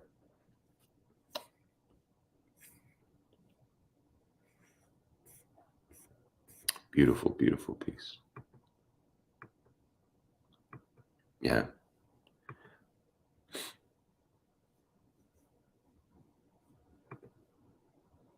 I mean, something like this it's not lacking in any regard. Not as a sports watch, not from a high horological perspective. I would much rather wear something like this than a Richard Mille, honestly. I mean, if I'm gonna wear something, or a Panerai, if I'm gonna wear something that's outsized and sporty and eye-catching and high horological, either a tourbillon version of this or the chronograph version of it. It's what a great sports watch. Yeah, I have to use it like, maybe like cuffs. If I put two of my wrists together, maybe one day I can wear a Roger Dubuis Easy Driver chronograph at 46 millimeters. That could be interesting. Hey, thank you so much, OG baby girl. I I appreciate you. I appreciate you. Thank you for that generous donation, $10. Lord Brando, that would be a nice name.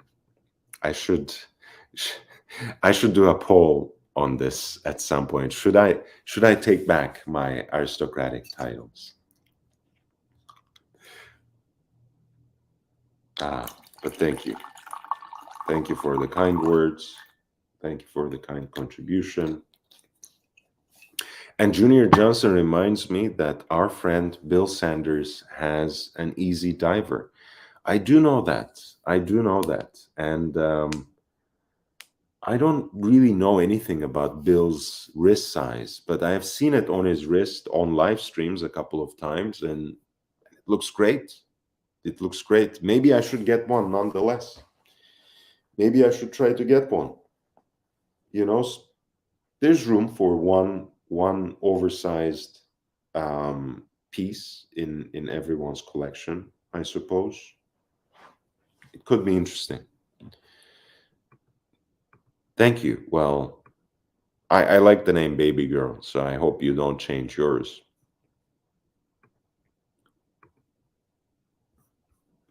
Um, and since we went through both the more complicated um, versions of the Easy Diver, maybe I should just cap this off by showing you guys one that's relatively simple, because those are quite nice as well. And even in a way, they offer an even better value because they're just time only. Um, I'm not sure if I can find one that's immediately available, that's already on the market, and offers that kind of value. But here is one that's a little recent apparently, so not that one.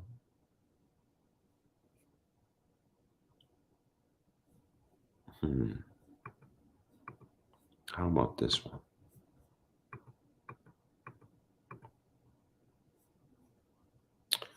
But no, this one is this Geneva seal? I think so. But I think so is not good enough, of course. Not on this channel.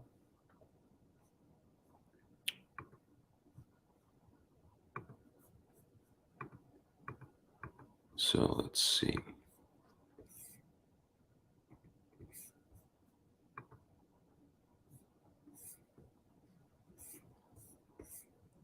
Yes, I think this is it.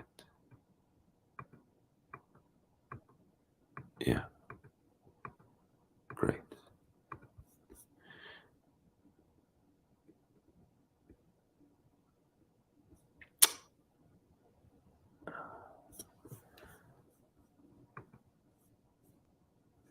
Now this is a full set of a limited edition apparently that was released, so it might have a slight bit of premium because of that. So it's right around $6,000. Has a carbon fiber dial design with that same kind of cobblestone pattern emanating from the center of the dial. Two-hander, small seconds, again, rotational bezel. Hey man, you're back? Yeah. Nice super chat from OG Baby Girl. Very nice. Yes. And yeah, I like seeing this kind of support always, and OG Baby Girl is always nice. Whenever she's around, she's always very generous. So this is the time only version. Again, Geneva Seal. Um, Very lovely presentation box as well as it happens. And again, the full set piece is around 6,000. You won't find many of these sorts of sports watches, finished, um, designed, and put together at this level of quality.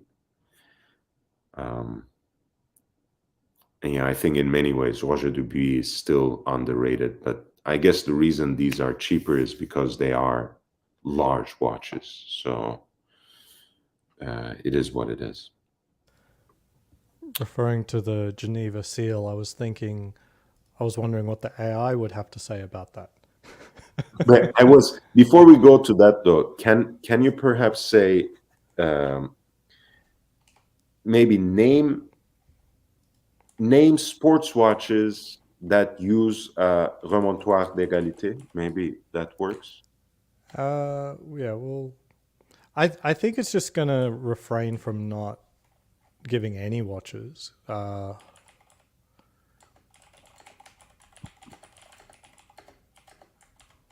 no. Let's see.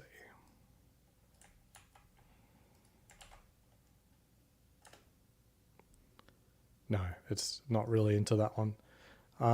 But I think the Geneva Seal is like a controversial one, so I sort It's of a want to beautiful force one. it into a. Let's see. How are you going to phrase the question? I'm going to say, are there reasons to avoid a watch that has the Geneve? I'm going to say with an A, Geneva Seal.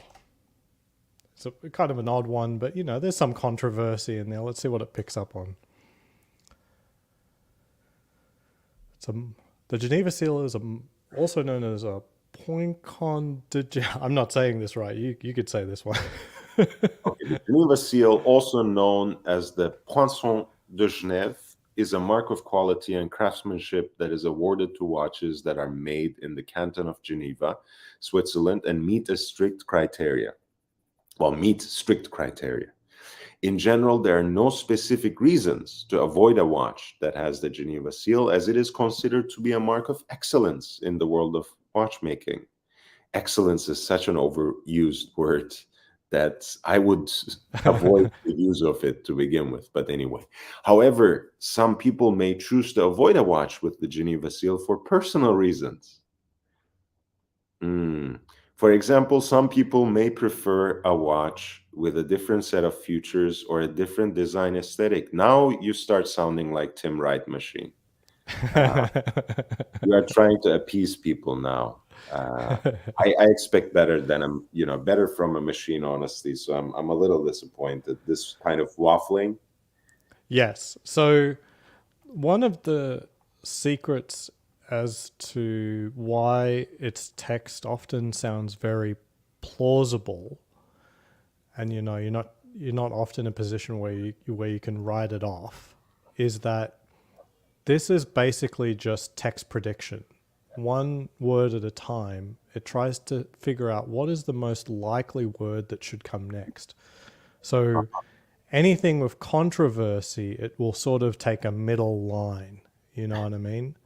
And it in general, if you have something that is going to be the most predictable, that tends to be the thing that carries the least information. You know what I mean? As in, it's only news if it defies what you would expect. So, as an example, maybe if I said, did you know that although Rolexes are Swiss made, 95% of the actual parts are all made in China? That would be like a bombshell. That would be huge news. You'd have to start backing it up, but it would be information. I suspect there is no way that you could ever trick this AI into saying that a Swiss watch wasn't Swiss made. However, within the watch community, we like to speculate, right? And it's worthy of A doing little so, bit. but A little bit. yeah, like especially with Omega. But anyway, Well, I mean, look, again, I'm always of two minds when it comes to Omega or anything related to the Swatch Group, because on the one hand, I feel that the entire industry is obliged to the Swatch Group in a certain way.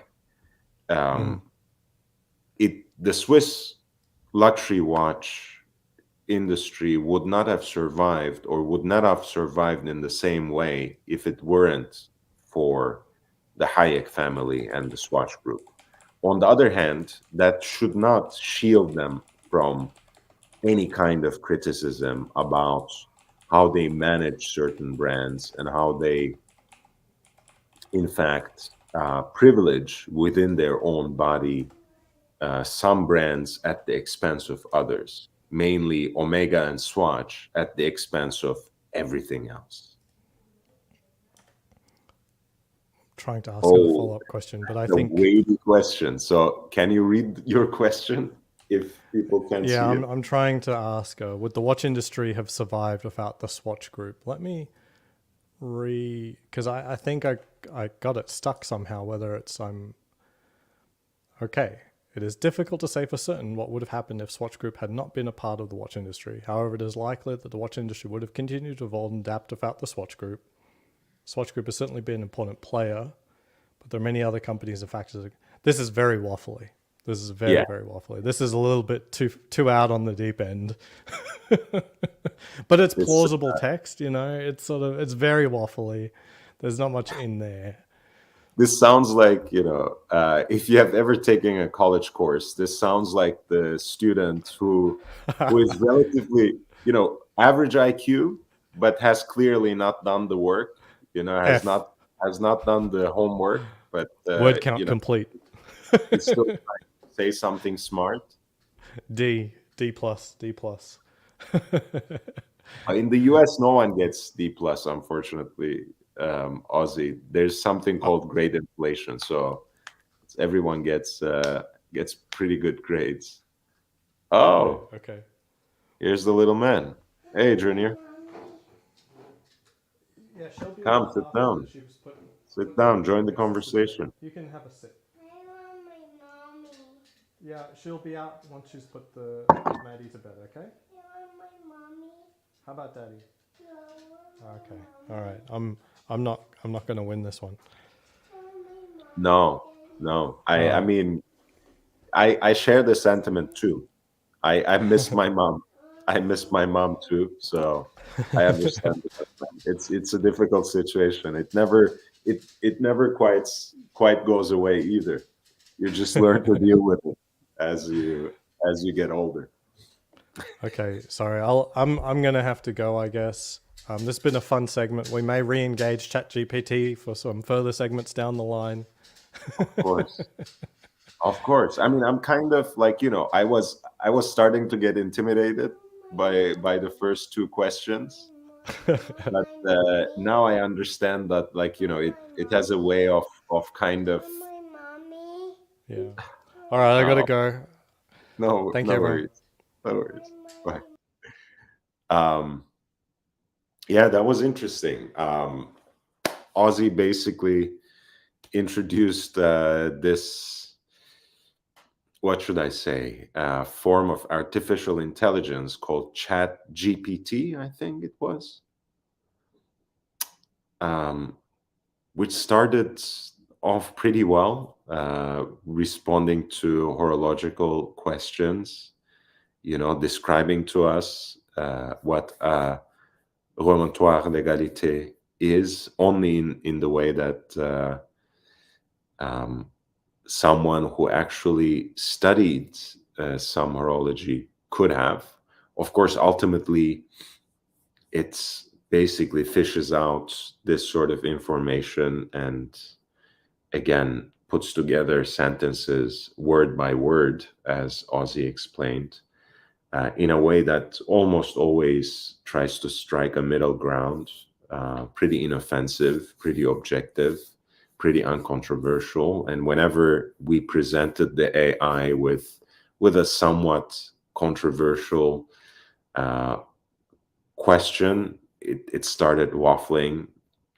It started giving wishy-washy answers. Um, I guess it's not yet ready. Um, Uber Oki, I appreciate the question, but I'm not sure if anyone comes here for my political opinion, um, or for political conversations whatsoever. I usually avoid that sort of conversation. I hope that's okay. Um, no offense taken, and I hope I don't give any offense by refusing to answer your question. Yeah, I don't want to just share a pleasantry here. Ultimately, of course, I would I would love to live in a world where everyone just gets along, but that's just not reality. You know, some people just don't like you, and there's nothing you can do about it. Some people just don't like you for who you are, and I don't think any agreement signed is going to change that on a larger scale. So I'm a political pessimist, and you know, you'll really no one would benefit from my political opinions about anything. So I would rather shy away from it if that's okay with you. OG baby girl, thank you so much. Another $10. Have a great weekend. And she says also, have a great evening and weekend, Lord Brando. I really appreciate that contribution. Thank you. I appreciate you, OG baby girl. And I appreciate you, Uber Oki, by the way. I hope you don't misunderstand me. Um, you know, nothing personal. I just don't like talking about political stuff on this channel. Um, let's return to our exploration of the Phillips auction that's coming up tomorrow in New York.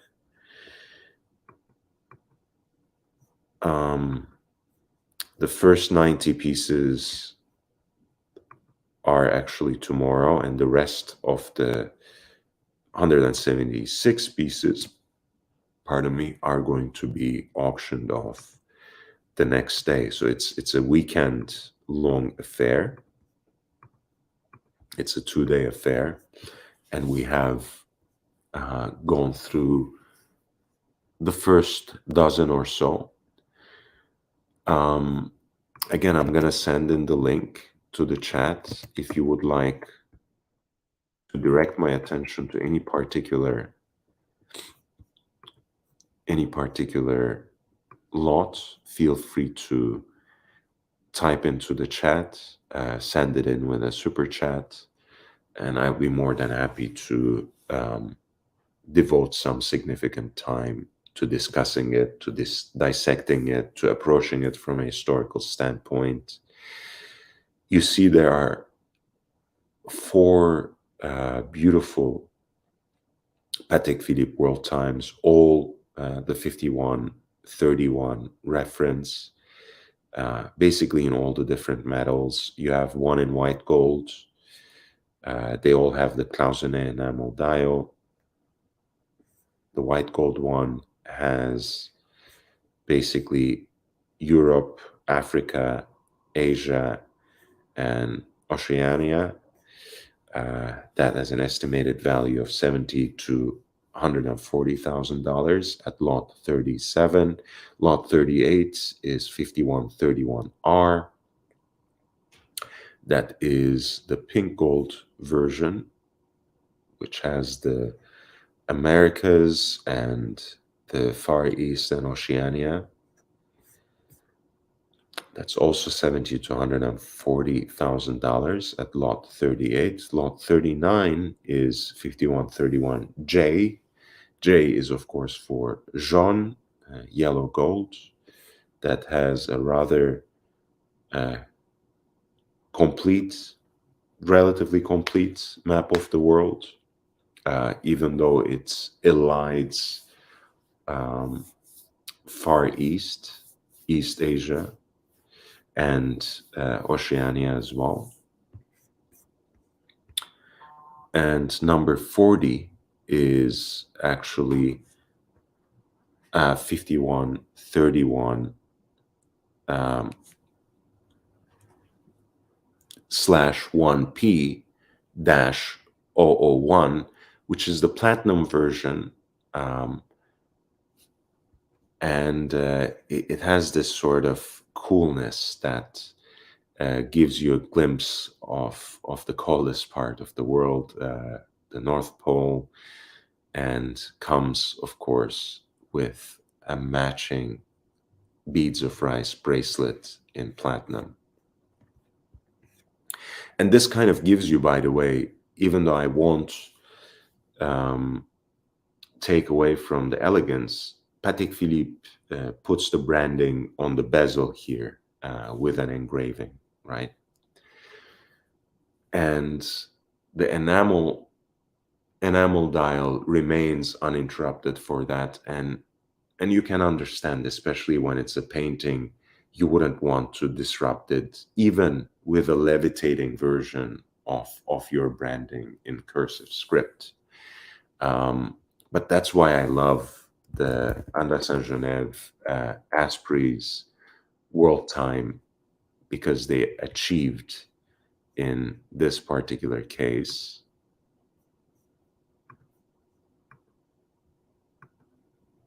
to both preserve an uninterrupted guilloche dial that has a pretty complex decoration and inserted onto it uh, both their own branding and the branding of their collaborator, the branding of their retailer, which is Asprey of London.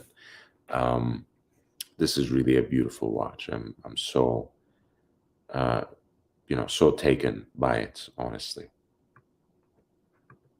I wish it were an easier choice to make, but it's quite a hefty price tag.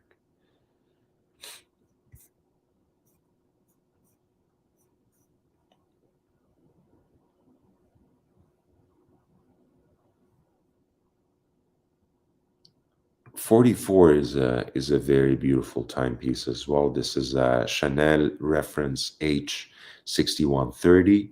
It has a dial by the same enamel painter Anita Porcher, whose dial we have seen in the Romain Gauthier piece at lot, was it 2021? No, 23. Lot 23 had a Romain Gauthier piece with Anita Porcher's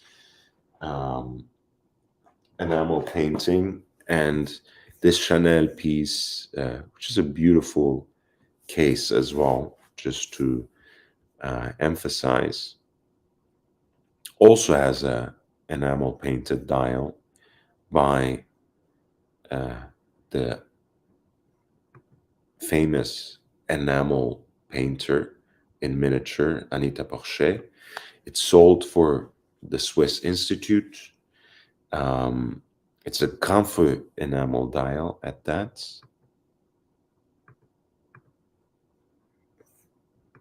The dial in this case apparently is signed by her.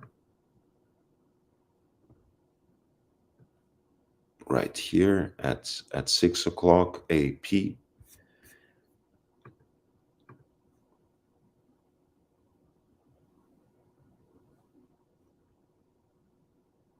And the model name is called Boyfriend Tweet Art.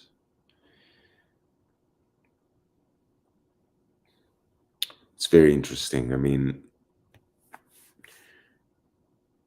I can kind of see an abstract interpretation of perhaps a tweed weave, and it's I'm not saying this as a diss, because to me this pattern is so much more complex than most tweed you see in today's fashion brand designs. Honestly, I can see like a lot of anthropomorphic figures, even though they're not quite human in most instances. But I can see here, for example, like almost a full female figure wearing a bonnet, perhaps going for a swim in a pool or something. But it's quite a unique painting. I really do love it. And the case material is the unique Chanel alloy, of course, of beige gold.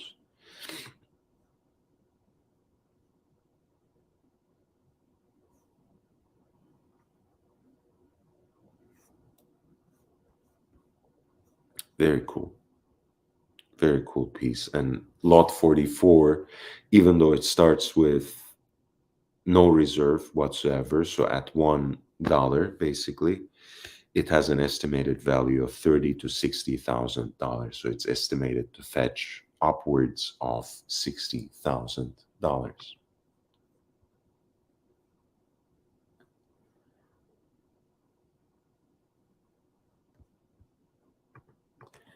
Anyone know the watch model in the thumbnail? Are you just asking the audience, or are you asking me? Floodland. It's the George Daniels anniversary that I have not presented on yet. Should I? Maybe I'll do that next. I'll get to it. I'll get to it. Lot number 45 is a limited edition Laurent Ferrier Galet Traveler. This is a more bare bones adaptation of their Traveler watch, which I actually prefer because it avoids the date window at 3 o'clock, thus also escapes that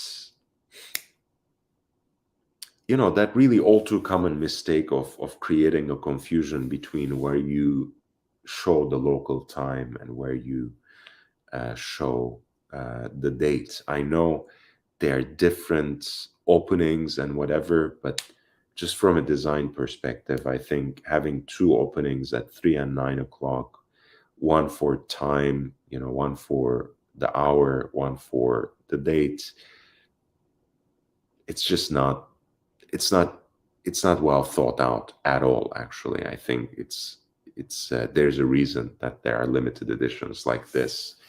Laurent Ferrier, in the same way of Andersen Geneve, actually, as much like Sven Andersen, is someone who made his name first with Patek Philippe.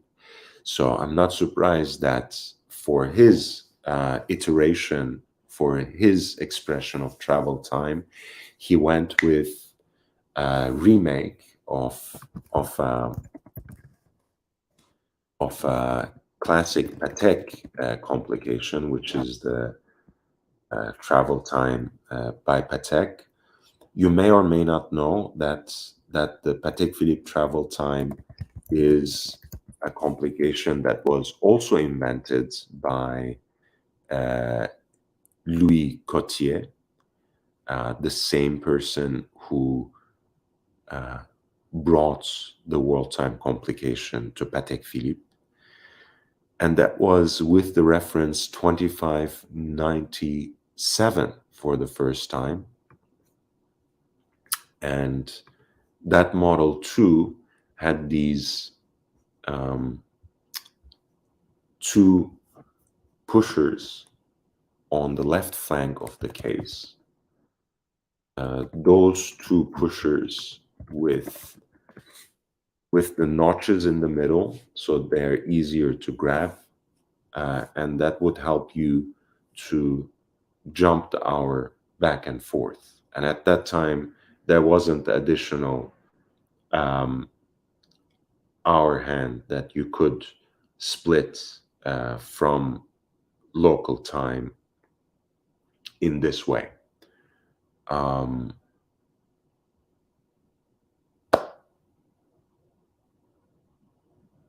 Of course, Laurent Ferrier uses an hour hand and an opening here to show the local time. So in either case, I think this is a much more beautiful and in fact a more straightforward way of executing that travel time. I actually love this two-tone blue dial with a dark, like midnight blue at the center of the dial, kind of a sector dial track for the hours that is itself also blue, radially brushed. and finally, like a railroad track on the perimeter of the case for the minutes. It's really a beautiful watch. I think this is probably one of the best Laurent Ferrier travelers that I've seen.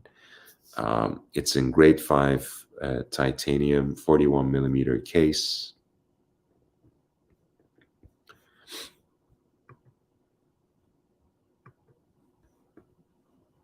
Beautiful enamel at the center of the dial, radially brushed for the hour track.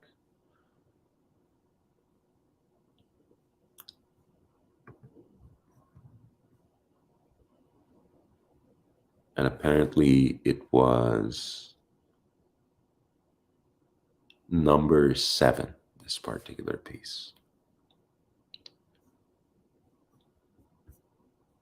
Lot 45 with an estimate of $20,000 to $40,000.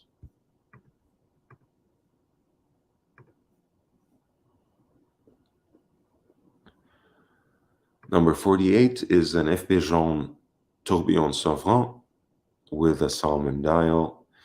This is, of course, a tourbillon that has a remontoir d'égalité, which is, of course, a constant force mechanism that allows the watch to remain consistent in terms of its accuracy and precision over the time of its charge, even as the mainspring itself continues to, of course, wind down.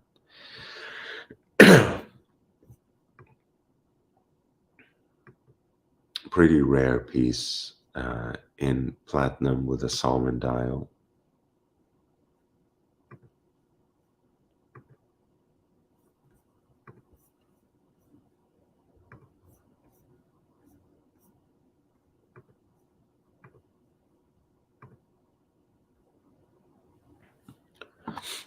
I like the fact that they integrated some videos into this website so you can see these sorts of pieces especially.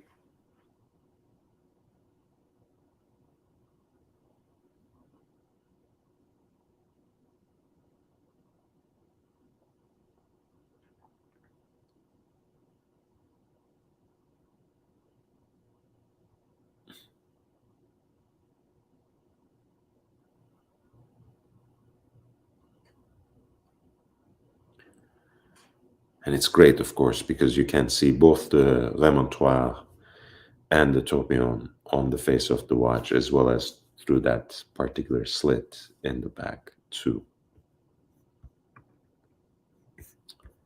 That was number 47 with an estimate of 3.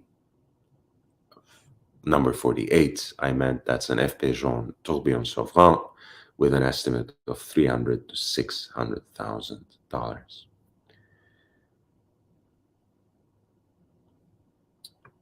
At 52, we have a chronograph that Patek Philippe built for their 175th anniversary, which is beautifully engraved and commemorated on the case back of this watch. This is a multi-scale chronograph that has the telemeter scale on the perimeter of the dial,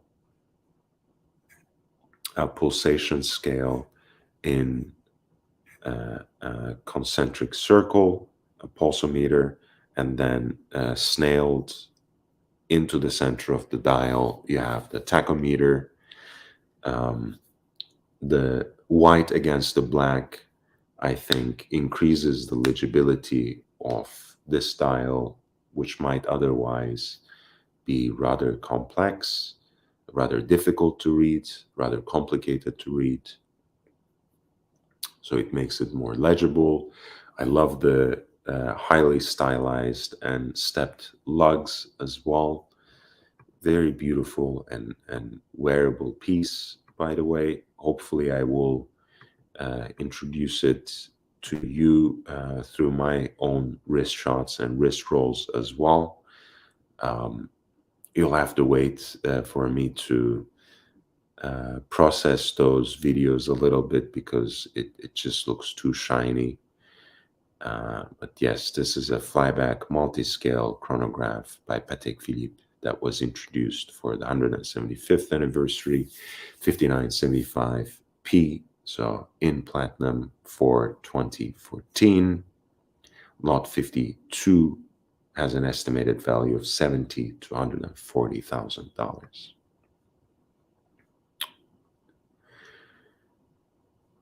We had a Tasti Tondi at 53, so that iconic Patek Philippe hand-wound chronograph built on the Lemania CH27 base with cases made by François Borgel. This was Patek's take on the waterproof chronograph at the time. This particular example comes from 1966. You can see the Geneva seal on Patek's Y-shaped chronograph bridge right there. Of course, all of this is hidden under the case back.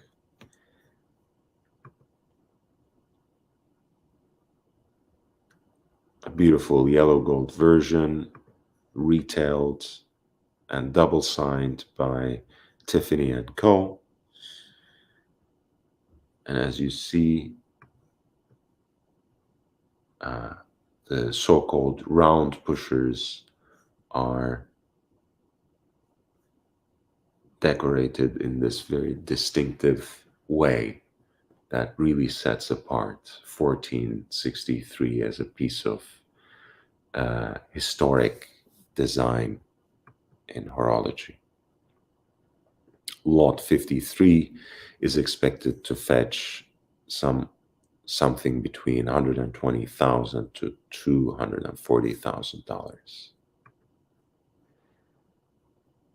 54 was quite a highlight for me because it's a wonderfully sleek and elegant dress watch. At 37 millimeters, it's also perfectly proportioned. I like the two-tone dial aesthetic, but altogether with the platinum case and the largely gray, silvery gray tones of the dial, as well as the applied Breguet numerals, the watch has a very monochromatic aesthetic. It's quite wearable. It's quite beautiful. Comes as a full set. 2 hands, small seconds, and an estimated value of $20,000 to $40,000. It's very beautiful.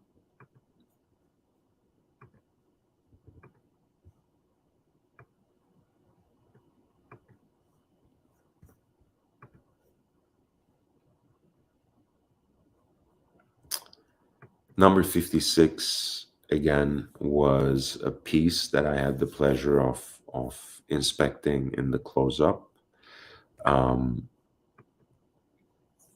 5070, as you know, is the last generation of hand-wound chronographs that still use the Nouvelle Lemania base.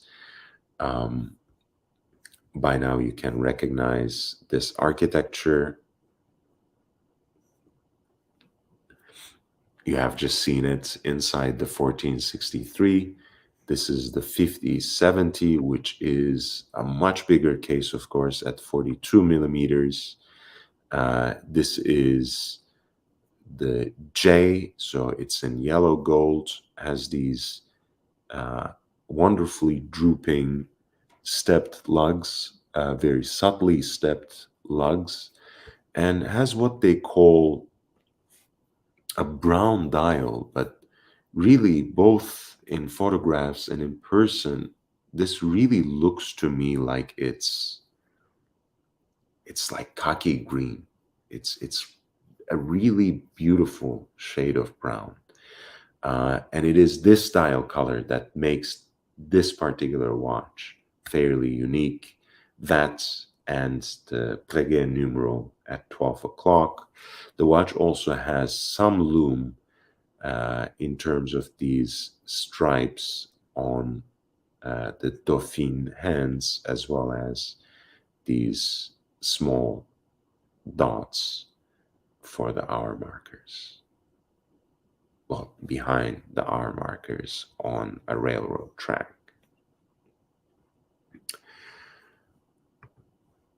Lot 56 has an estimate of $80,000 to $200,000.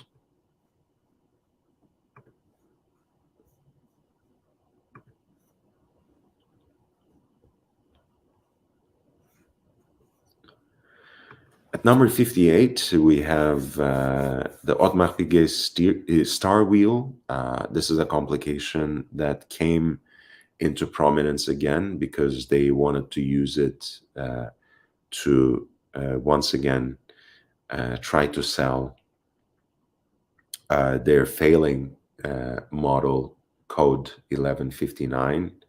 It remains to be seen if the star wheel would be able to rescue it. They tried it with the tourbillon. They're basically throwing any kind of complication at it at this point to see if something sticks. Admittedly, the star wheel complication is a little more modified and modernized when it comes to the code 1159 version, but I think it's quite beautiful and stunning and well working here. So I'm not sure why it needed any improvement whatsoever.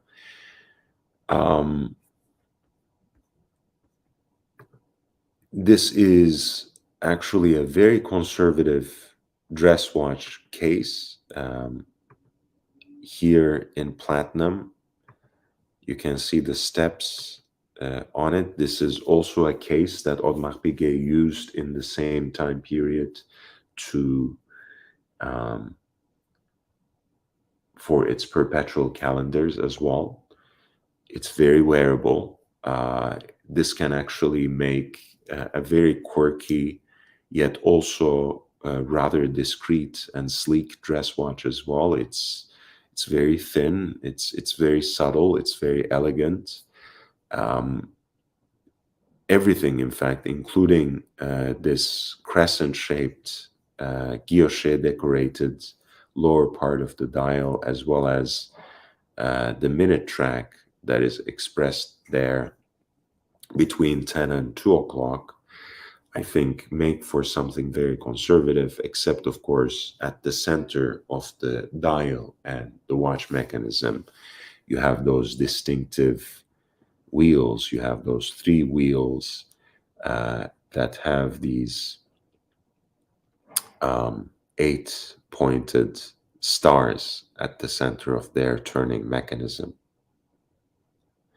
And those are the ones that show the hour, right? Ostensibly, what we are seeing here now is 10:11,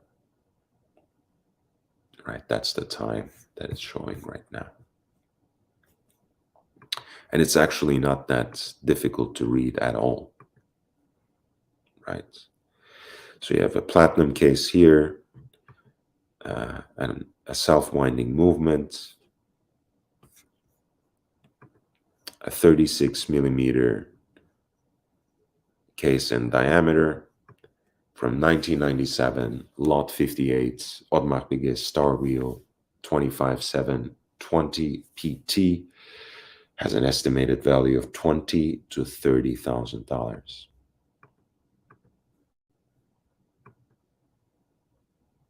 Floodland, you're most welcome. It's George Daniels' anniversary again. Thank you so much for the $3.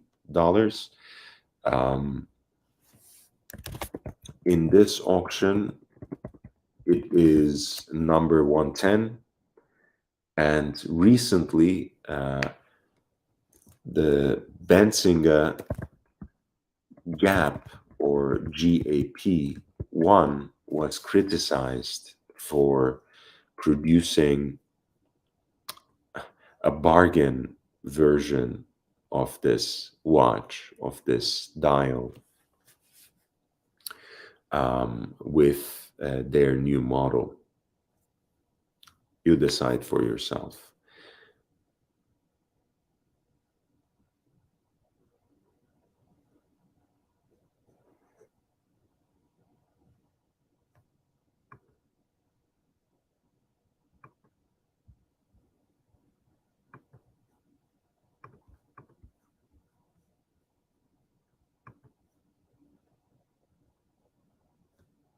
At 111, by the way, you have a ceramic Daytona 116500LN that was distinctively worn on this red rubber strap by Mr. Wonderful, um, in the Shark Tank series, and it's sold to benefit Brigham and Women's Hospital. The estimate is 8 to 16,000. Lot is offered without reserve, but obviously it's going to sell for much more than that. Even if it were a simple Daytona, you know it would sell for more than that. So this is the piece.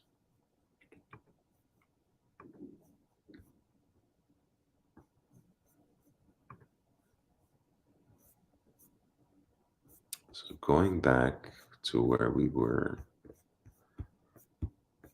the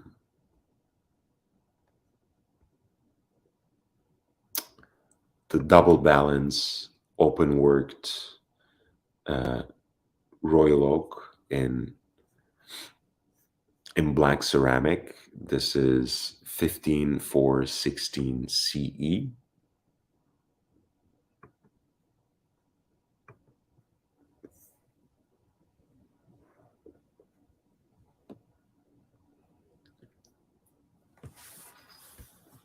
It is a 41 millimeter case, which, you know, again, if you have a small wrist like me, can feel unnecessarily big, especially if you're used to dimensions of a reduced size of the Royal Oak or the extra thin jumbo. But it's actually not outrageously big, to be honest. And the centrally deployed seconds hand can please some. I know some people look for that. This is lot 62, skeletonized or open worked black ceramic Royal Oak, which has an estimated value of $150,000 to $300,000.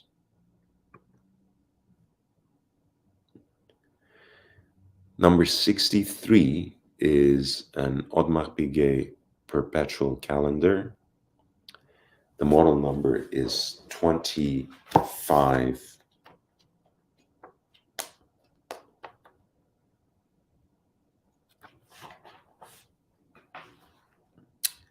The reference number is 25820 SP. SP is actually quite straightforward, as you may have guessed. It refers to stainless steel platinum. This is actually a two-tone watch. You might not immediately recognize it from the pictures, but the base of it is stainless steel. So the case and most of the bracelet is in stainless steel. The tapering interlinks, as well as the octagonal bezel, is actually in platinum, which gives the watch a very peculiar and intriguing shine. I like that contrast. Actually, in person, it was particularly stunning and impressive, and it really brings out that element of contrast between mirror polish and satin brushed elements of the design. And of course, a Royal Oak perpetual calendar is one of the most beautiful watches ever, if you ask me. And this is the back of it.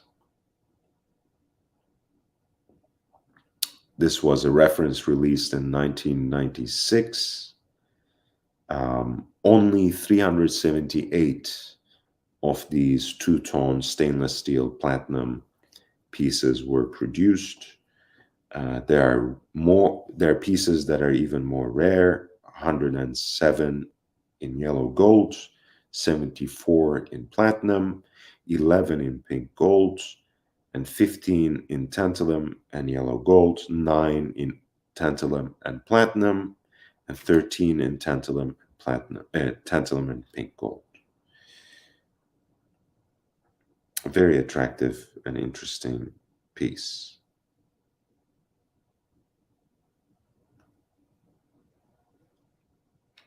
And I think you have a similar kind of contrast on the face of the watch too, in which you have a black Grand Tapisserie dial with these silver outer rings of the subdials.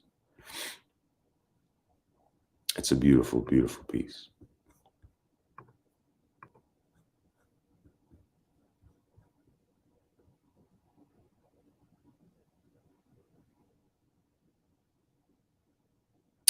Uber, I already told you I don't respond to political questions, and I hope you don't take offense at that. But it is what it is. Floodlands, the Laurent Ferrier Traveler, yeah, I love it too. I love it too. That was a little before, but yeah, yes, Lot 45. This limited and, to my taste, a more distilled and refined version of the Traveler. I adore it too. I think by eliminating the date window and by giving the dial this two-tone treatment with enamel at the center and radially brushed hours track, they have done a stunning job aesthetically and practically, because I just think it was just too confusing, the two openings, whatever anyone would say. One of the best watches, I think, again, one of the things that can slip through the cracks was this post-war bubble back, a reference 3131. This is a beautiful Rolex, guys. A 14K in 14K yellow gold, even though the tag marks it 18 karat. This is actually the original sales tag of the watch. It's so incredible. And yeah, you have just this beautiful field watch aesthetic. And don't be fooled by the numbers. For a 32 millimeter watch, this watch has so much presence on the wrist that it's not even funny. I mean, this is a really, I don't know, it's like a really charming watch. Has some genuine character. I don't know if it is the this sort of miniature tonneau shaped case. I don't know if it is the contrast between the polished surface of the bezel and the satin brushed finish of the case. I don't know if it's that additional piece of the end link here, but a combination of all these things somehow makes this watch just a stunning piece. And you can sort of understand why at a certain point in time, the Rolex bubble back was the ultimate vintage collectible. It doesn't surprise me. Um,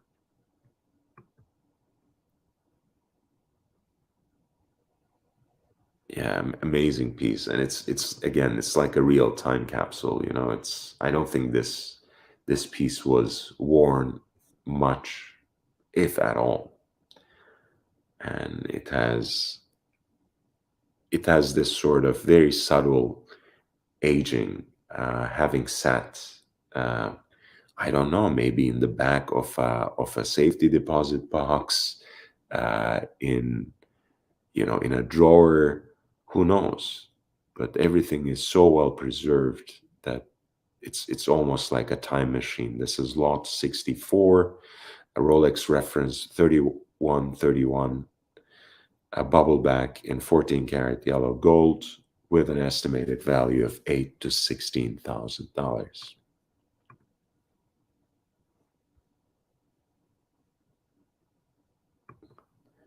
Are we talking about the bubble back, Don Pocht?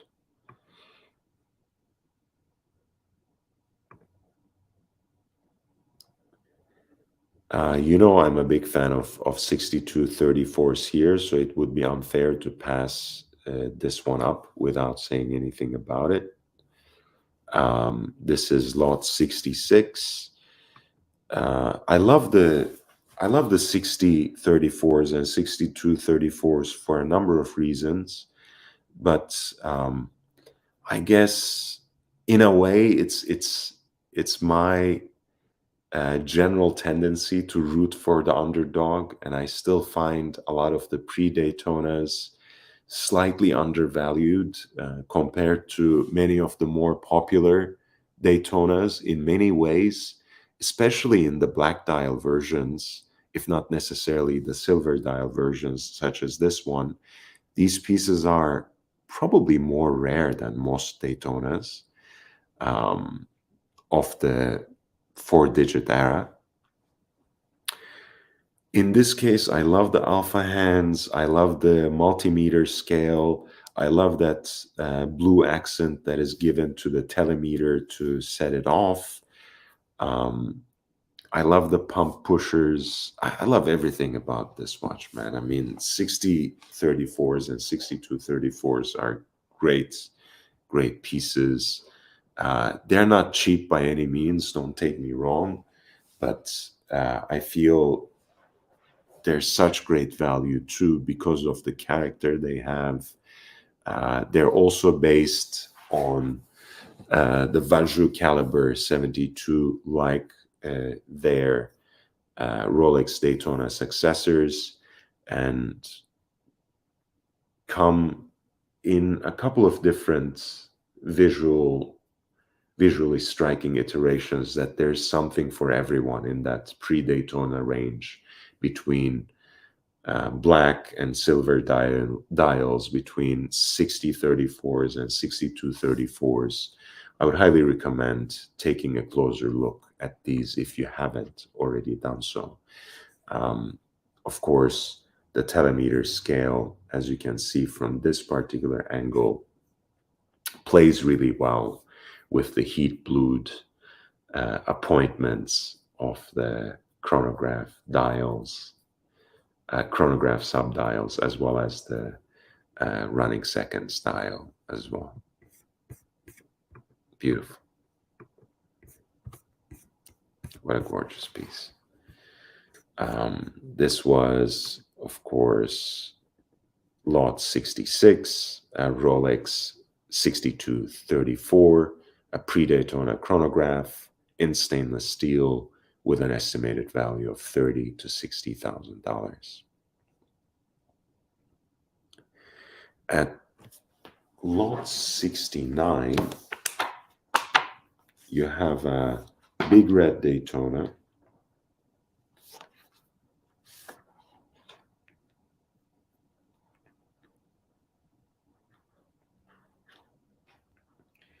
And it's in the reverse panda configuration with a black acrylic tachometer bezel.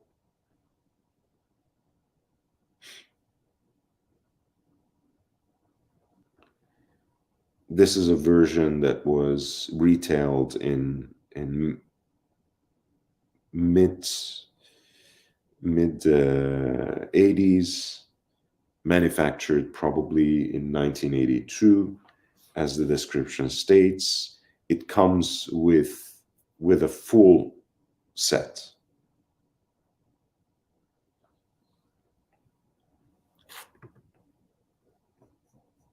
Which I'm sure is pictured here in the listing as well, right here.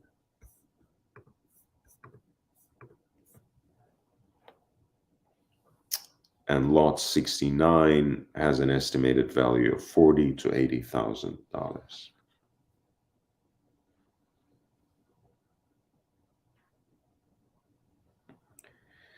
$70 is also a Rolex, and a very desirable Rolex, not only because of its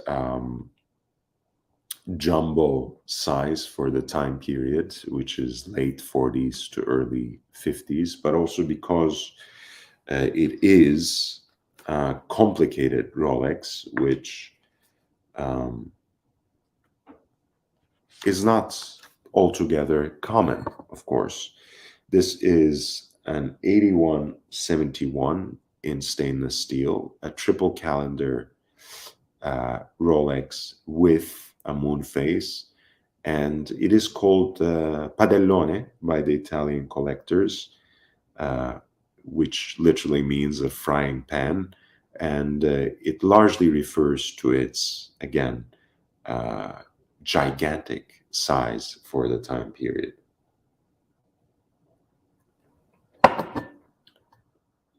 And lot 70 is a relatively well-preserved example from 1951 in 38 millimeters. The padellone at lot 70 is estimated to fetch an amount in the range of $120,000 to $240,000.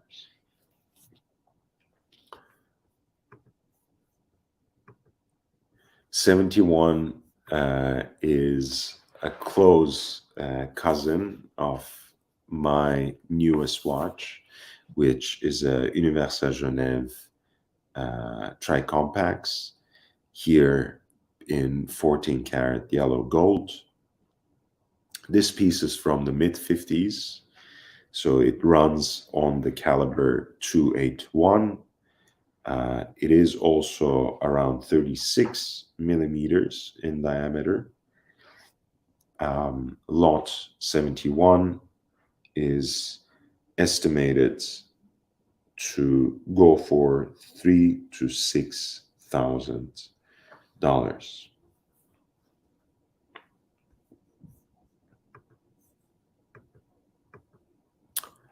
Lot 72 is the original Vacheron Constantin sports watch, the 222, that was released, of course, in the 222nd anniversary of Vacheron Constantin as a maker in 1977. This is a very early example in stainless steel, ostensibly from 1978. And the piece comes with an extract that certifies that this watch left the manufacturer in 1978. As you know, Vacheron Constantin 222 gained its kind of came back into prominence by the increased popularity of Vacheron Constantin overseas, and the company actually took advantage of this occasion, seized this opportunity to re-release the reference 222 for 2022 in their Historique series. The watch is a pretty faithful replica of the original, created in the same dimensions, more or less in the same way, except for a mirror polished ring for the rejo in yellow gold, but this is the original York Hashek design that is rendered in stainless steel, and it has an estimate of $30,000 to $60,000. It comes damn near as a full set with hang tag, presentation box, certificate of origin, outer packaging, as well as an extra Vachon Constantin archival extract.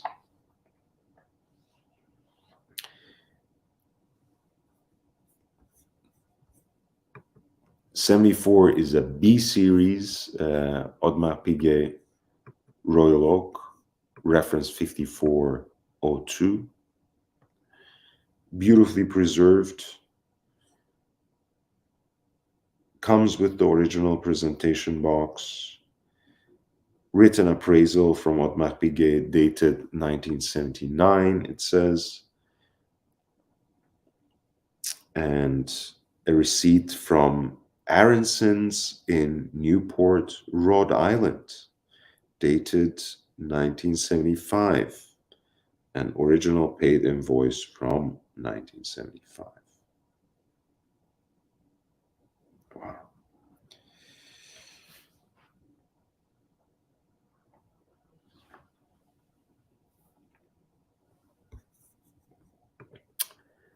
'75 is a gorgeously patinated Patek Philippe Nautilus Jumbo. That first reference, 3700. Sorry, by the way, I forgot to read to you the estimate. So the estimated value for '74 is $40,000 to $80,000, and '75 is a Patek Philippe reference 3700 with a Baya co-signature. As you know, Baya is the Swiss jeweler located in Zurich, and they have the claim to be the oldest watch store in the entire world. And this is also a piece that comes with the original cork presentation box, as well as an extract from the archives. And the OG ribbed dial shows very dignified marks of the age, if you ask me. I think this is beautifully patinated. I can't quite tell at first glimpse whether the hands are changed later, but I'm sure this is something that's the lot essay tells us.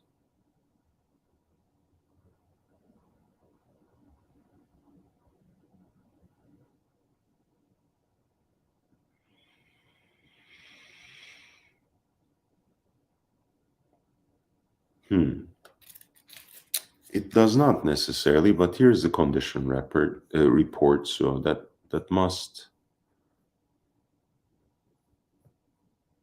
Yeah, the handset are later Luminova replacements. The significant difference between the two shades made me curious, and as you can see here, these are later replacements, which is a shame, honestly. I mean, the watch already is quite significantly patinated. Not sure why anyone would want to do that, but hey. '76 is one of my favorite Rolex models, of course, a double red sea dweller from mid-'70s, that beautiful acrylic dome bezel, the gorgeously faded red writing on the patinated matte black dial. A beautiful watch in its traditional 3940 millimeter case sizing. That's, of course, significantly thicker than a Submariner. This is lot 76, reference 1665, with an estimated value of $20,000 to $40,000. Hey, Fries, how are you doing? Who is Hugh Bor? Who? What? I don't know. I must have. Floodland, again, when I'm working on my own, I don't always follow the chat in an immediate manner. So you'll have to remind me which eggshell color we're talking about here. And Fries, nice to see you, man. I wonder if you're in Geneva or Brussels, but in either case, hope you're having a good day. 77 is a 5512 with a gilt dial.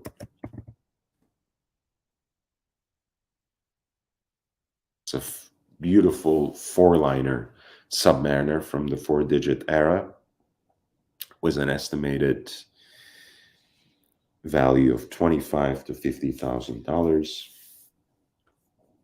78 is a five-digit Rolex Daytona, meaning in this case stainless steel chronograph with a stainless steel tachometer bezel, black dial with those distinctively patinated cream outer rings that have turned into a light brown shade, a so-called Patrizzi dial. This was, of course, the first generation of Rolex's self-winding chronographs, which ran on a piece of which ran on a base of a Zenith El Primero caliber 400. They're becoming more and more harder to come by. I think at some point collectors will start releasing them less and less to the market. But there's still some deals to be had, except for pieces like this, which have unique aesthetic features that are desired by some. The Patrizzi dial is one particular case.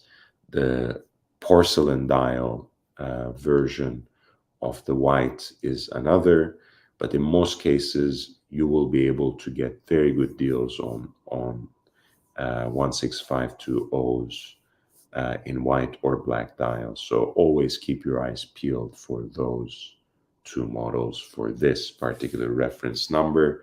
But that example with the Patrizzi dial is expected to fetch somewhere between $40,000 to $80,000. 79 is the green version of the Rolex Daytona Beach. Those were the colorful.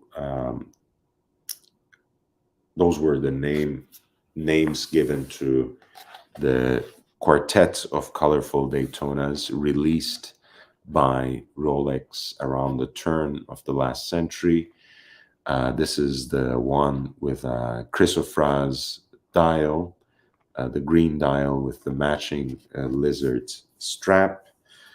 This one actually comes with the matching case as well, as you can see right here, and the original guarantee too. The case is white gold, and the lizard strap is completed and fastened, of course, by the matching white gold Rolex clasp. 116519 at lot 79 has an estimated value of $30,000 to $50,000.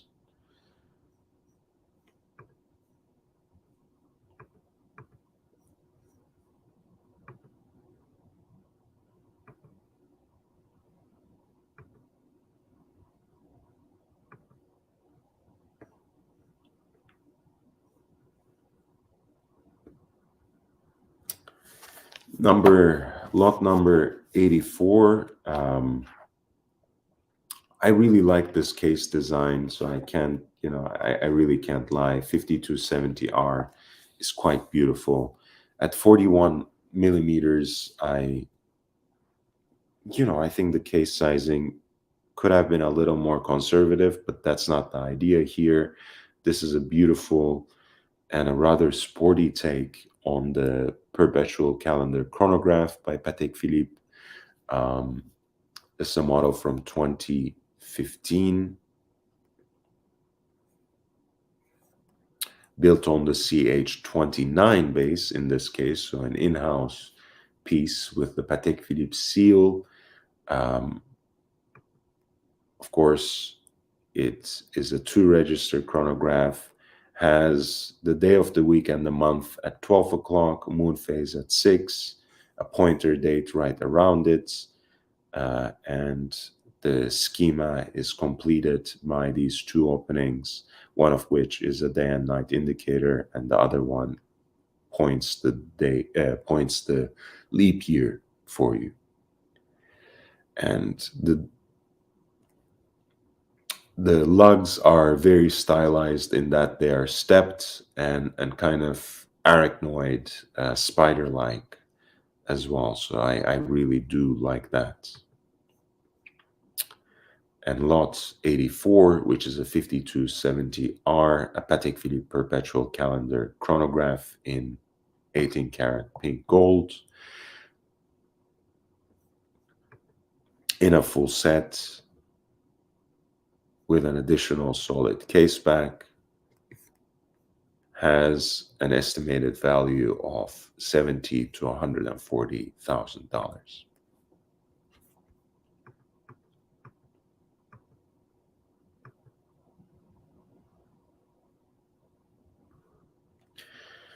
Lot 86 has another Audemars Piguet perpetual calendar, this time in yellow gold. I'm quite fond of these in yellow gold with the champagne dial. I think it's a beautiful aesthetic and really gives prominence to that moon phase at 6 o'clock. This is a 25554BA, and it has an estimated value of $80,000 to $160,000.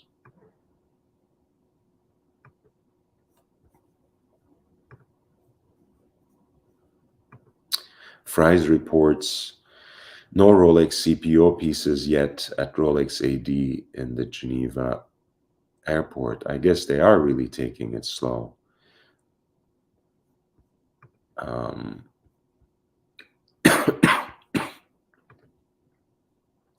So earlier, Floodland was referring to lot 66 about the eggshell color. Let's take a quick look at that.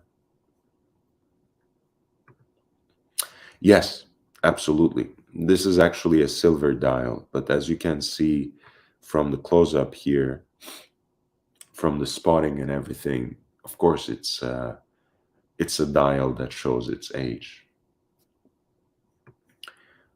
Right, that I have seen better preserved versions with dials that are certainly not refinished or anything, and also not necessarily impeccable or pristine, but are certainly better preserved than this, where you can get a better idea of why they are called silver rather than cream or eggshell or whatever. And of course, the luminous material itself has turned into kind of a pumpkin shade. I hope that makes it a little more clear, floodlight.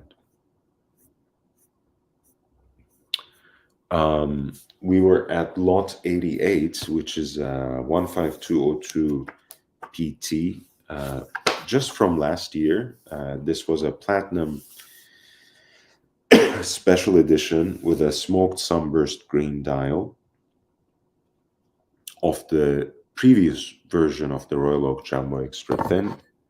It is a traditional 39 millimeter case, which is less than 8 millimeters thick. Still with that gorgeous iteration of the Jaeger-LeCoultre caliber 920, that's known as 2121 in AP's jargon. Lot 88 is expected to realize a hammer price between $100,000 to $200,000.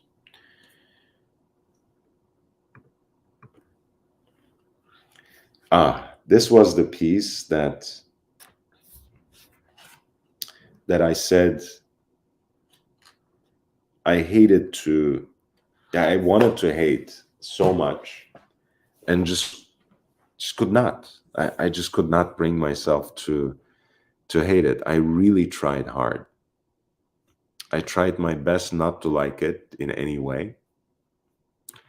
But I just couldn't succeed.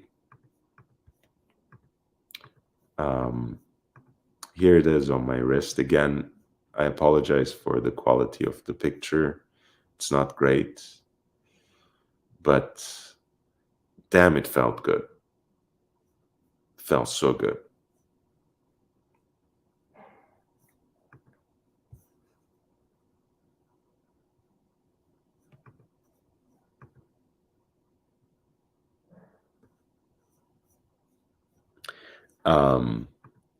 Yeah, I mean, it's in many ways it's ultimate hype piece, right? So it's really not me. It's the opposite of what I usually like. But they have done so many beautiful things with this watch, including this exquisite skeletonized rotor that has the Eiffel Tower at its center.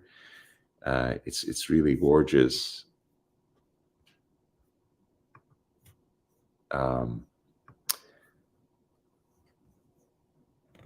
I think that's the case back as well as the deployant clasp are in titanium. Everything else is, of course, in blue ceramic, including the crown right here. And of course, the pushers and the bolts are distinguished as well. The bolts are traditionally in white gold, of course, in the Royal Oak. This is a Royal Oak Perpetual Calendar in a 41 millimeter blue ceramic case that runs on a self-winding caliber 5134.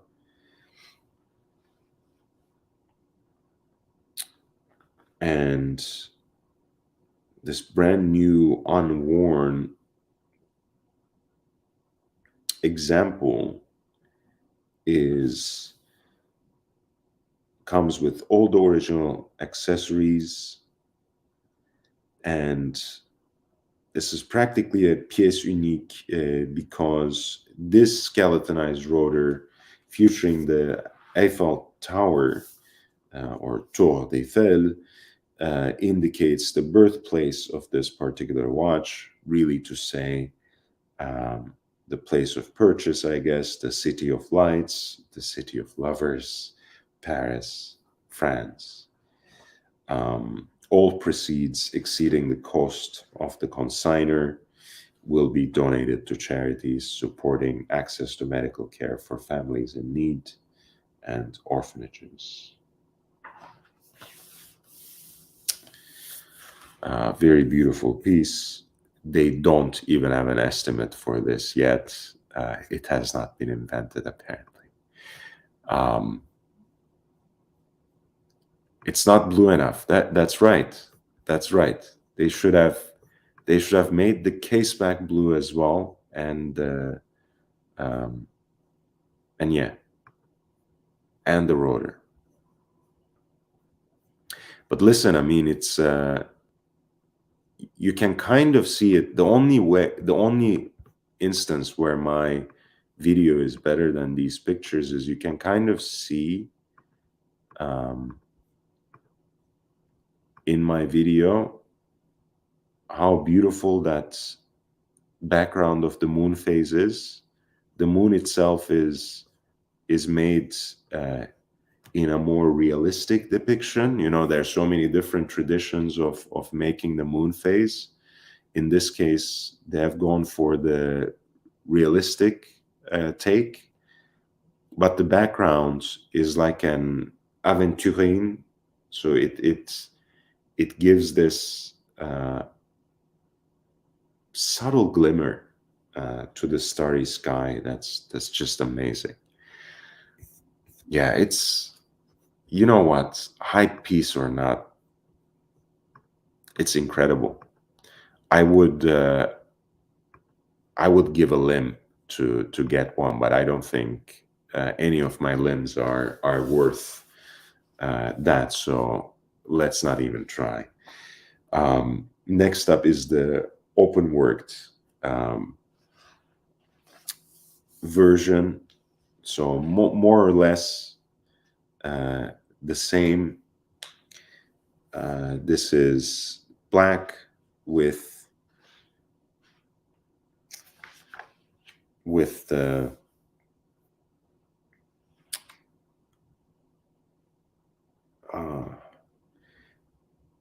this is the same more or less in an open worked dial creation and with a black ceramic configuration.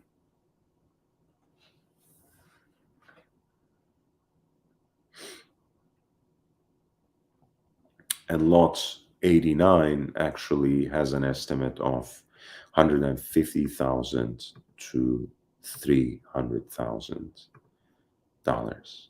And of course, these latest versions of the Audemars Piguet perpetual calendar, even though they have a little bit of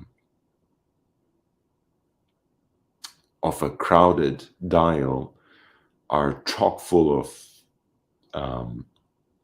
functions and displays, because in addition to, of course, day, month, and date,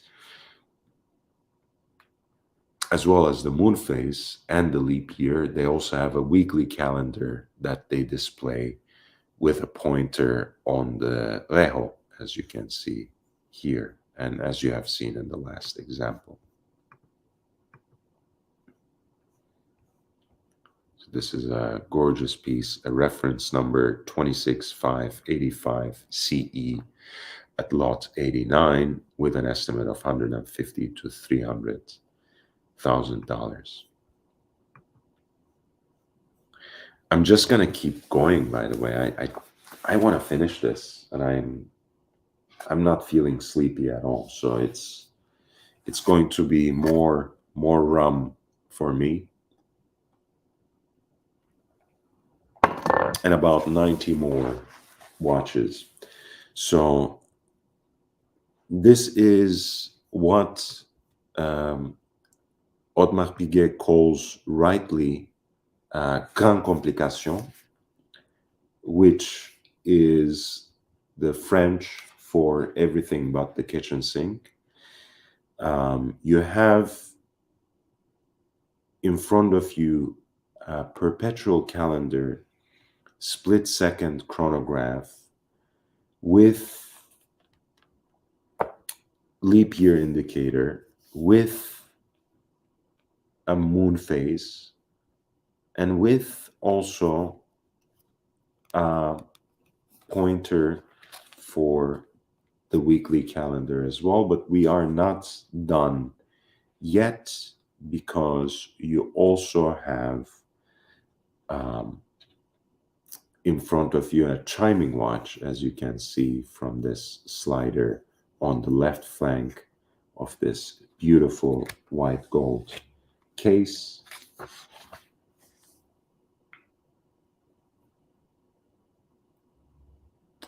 And ultimately, this is not a concept watch either. It's at 44 millimeters, still relatively wearable. It's a 25-8-65 BC, Roylo sans complication, in 18 karat white gold on its matching bracelets, with this gorgeously decorated rotor, skeletonized to bring the initials of the two founding families in sharp relief.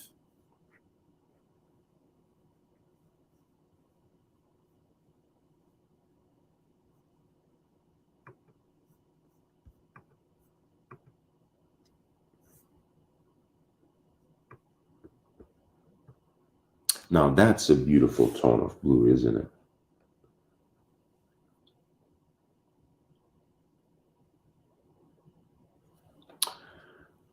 As you can see, you have the two centrally deployed second sands, and the rejo in this case shows the seconds.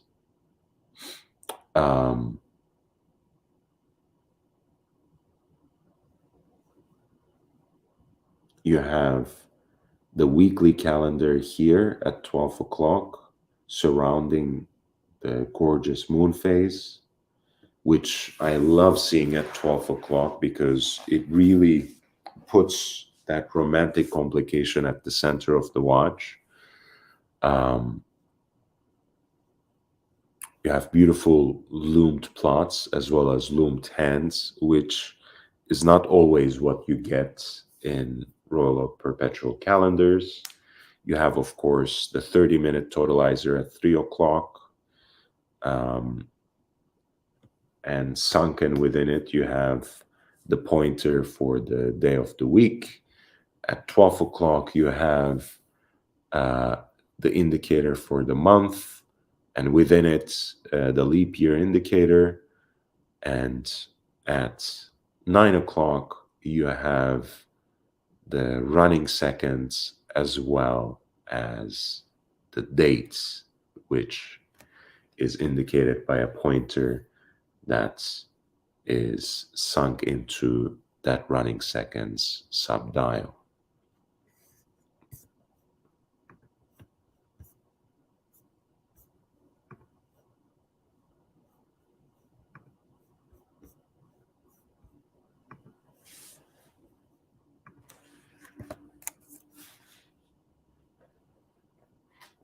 So we are moving now into the second session, which is going to be actually held on Sunday.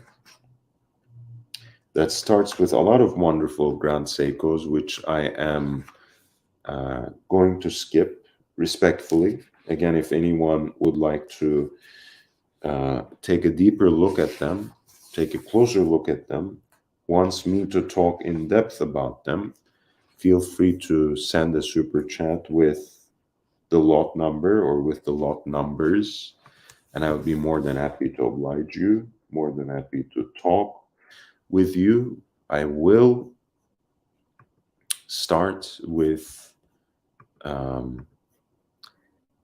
lot 101, and I also have a wrist shot of this, which did not come out too bad. So I'm gonna try to show you that. Um, it's the Snoopy. Snoopy, which I actually loved quite a bit. And you guys know I don't necessarily adore modern Speedmasters, but this was a cool piece. I mean, what can I say? What can I say? When a watch is undeniably cool, you just have to go with it.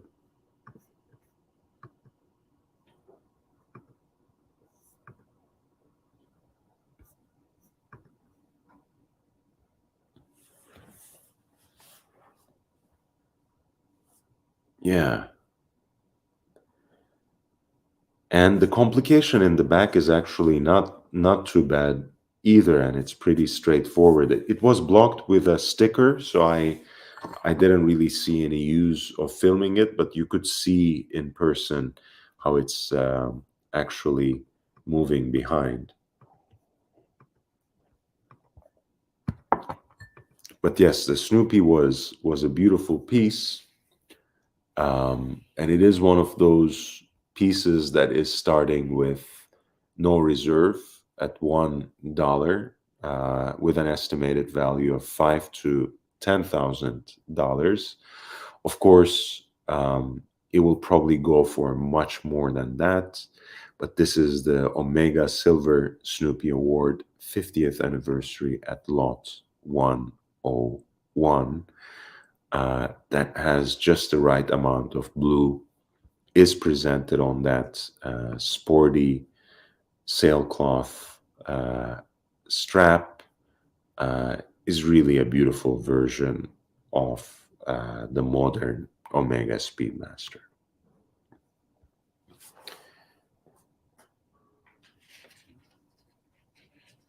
Um,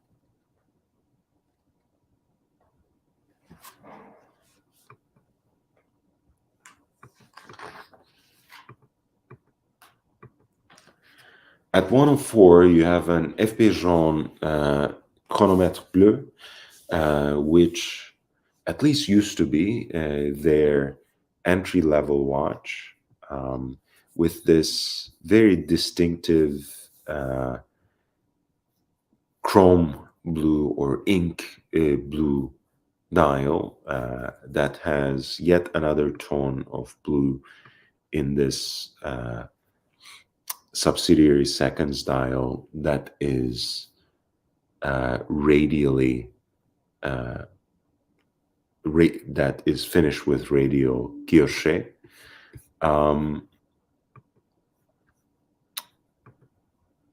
It's a very nice watch. Again, I think it makes full use of the shades of blue that it takes on into its name, right? It's called, after all, chronomètre bleu.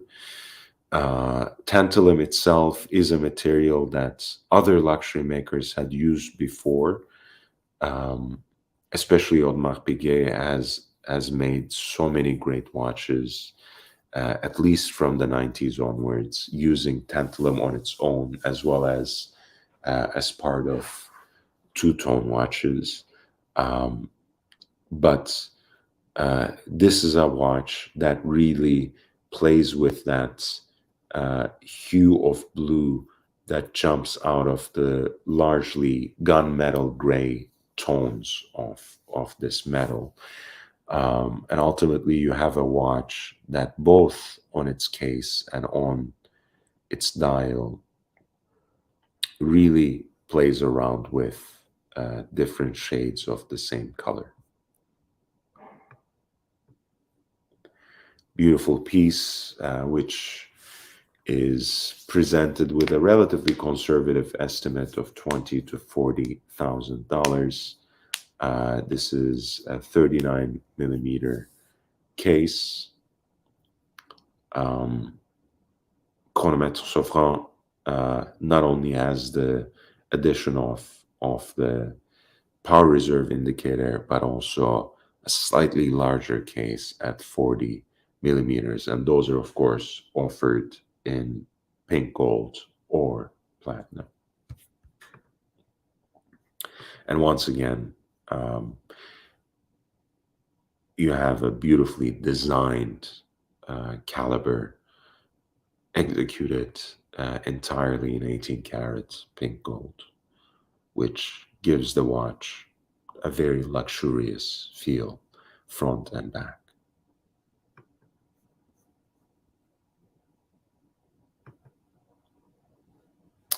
Speaking of Roger Dubuis, this is a very beautiful three-hander from around 2000 by Roger Dubuis. It has that distinctive case shape that's neither round nor square nor exactly rectangular. Roughly at 37 millimeter, it's beautifully wearable. The Dauphine hands and the applied Breguet numerals that match the pink gold of the case makes this watch look like an instant classic. The centrally deployed hands with the observatory grade movement, of course, makes this watch the precise horological machine that it is. And again, it is something that started without reserve and is offered with a relatively what can I say, conservative estimate, but I would not expect this watch to end at around $20,000, which is the height of that estimate. So this is Roger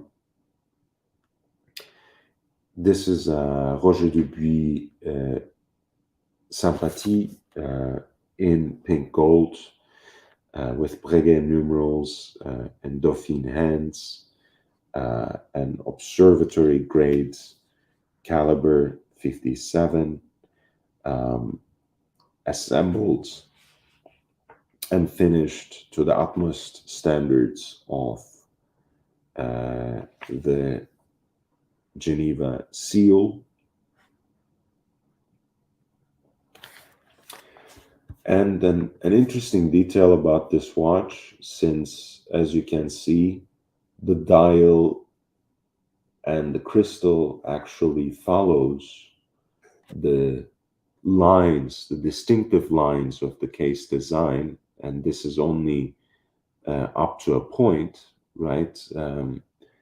Some Roger Dubuis Sympathie watches after these years, roughly post 2000, actually don't have this distinctive shape. So it's really a boon that they offer this additional crystal, because I'm sure it would run, if Roger Dubuis can still supply it, it would cost a pretty penny to replace it if something happens to it. So it's nice to have a spare. So you don't only get a full set, but an extra crystal as well. That's lot 105, Roger Dubuis Sympathie in pink gold with an observatory grade caliber, an estimated value of $10,000 to $20,000.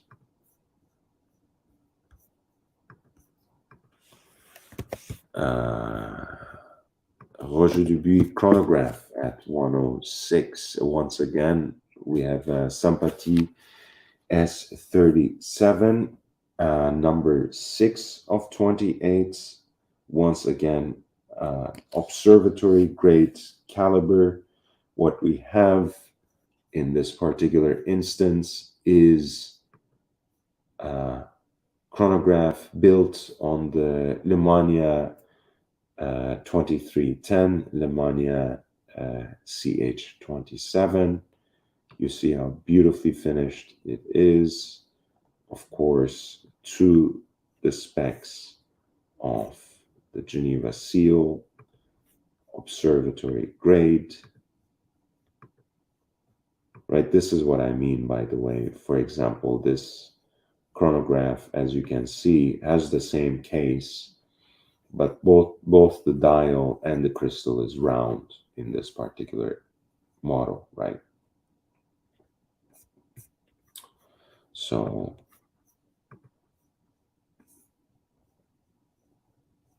this is supplied with an extra solid case back, an extra buckle too, because you have a déployant buckle matching Roger Dubuis.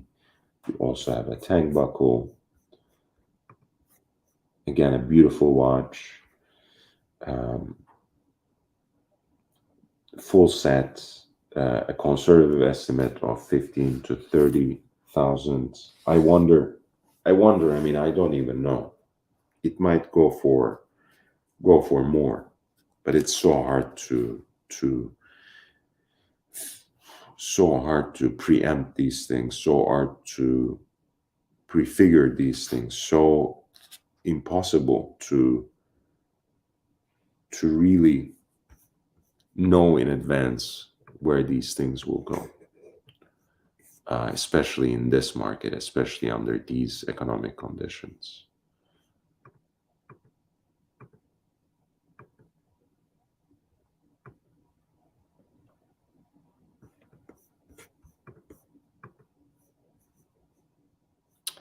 So we have in 108 another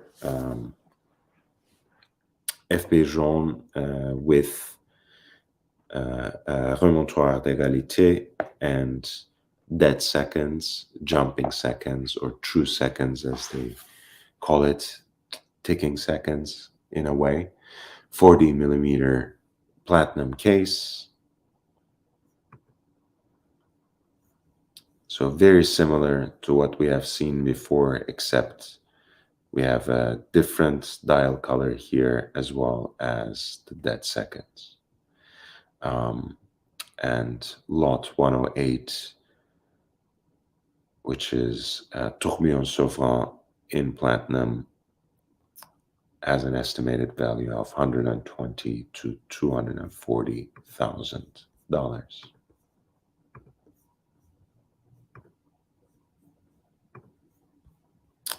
109 is an FP jaune chronomètre à résonance. I won't say too much about this watch. I always talk about it. This is an example with a Salmon dial, which makes it a little more desirable.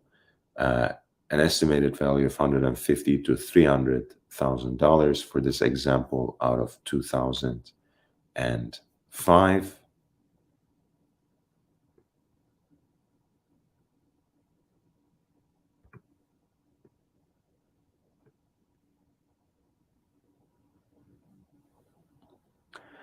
Right.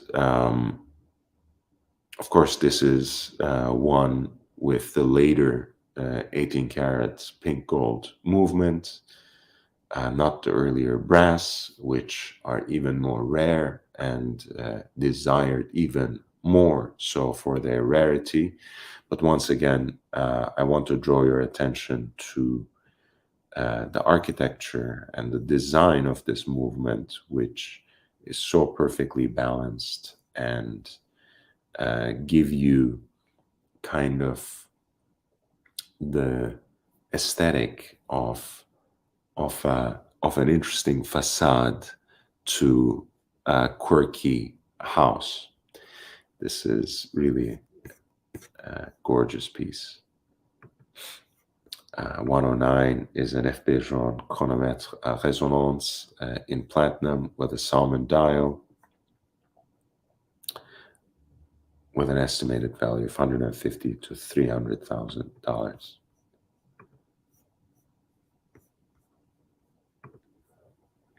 110. I don't know if Floodland is still here, but this is the watch in the thumbnail. This is a number 9 of a total of 35 pieces made. Extremely rare watch. It's a George Daniels anniversary piece. I don't want to read everything that is said here, but as you know, watches that come out of George Daniels's Isle of Man um, workshop are extremely rare. Um, they are great examples of handmade watches, a great, a perfect, really, execution of everything that George Daniels describes and attributes to the art of Breguet in that book by the same name that he wrote. Um, the design of it is very unique, full of character, but also incredibly balanced, with a crescent that is decorated with a distinctive barley corn guilloche pattern encircling the hours and minutes, um, with a power reserve indicator at 12 o'clock, a pointer date at 7, and the small seconds at 5 o'clock. And it has a dial decoration that's out Breguet's Breguet with additional hobnail pattern in the pointer date indicator, a kind of basket weave pattern in the running seconds,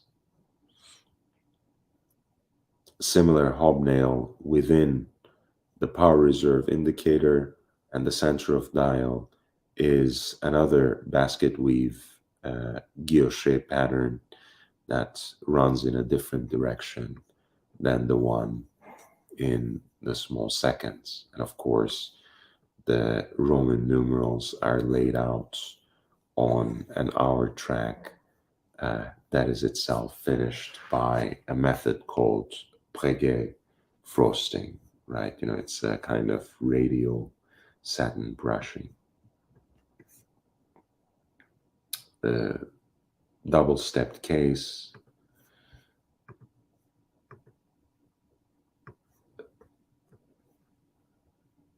the beautifully finished and somewhat Spartan decorated coaxial escapement movement. Um,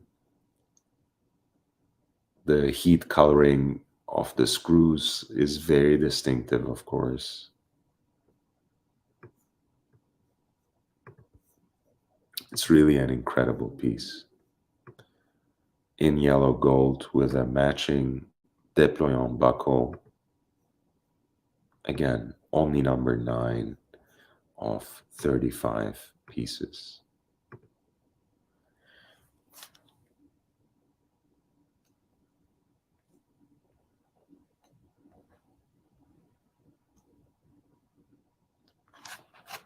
"35 pieces created to celebrate the 35th anniversary of George Daniels's coaxial escapement."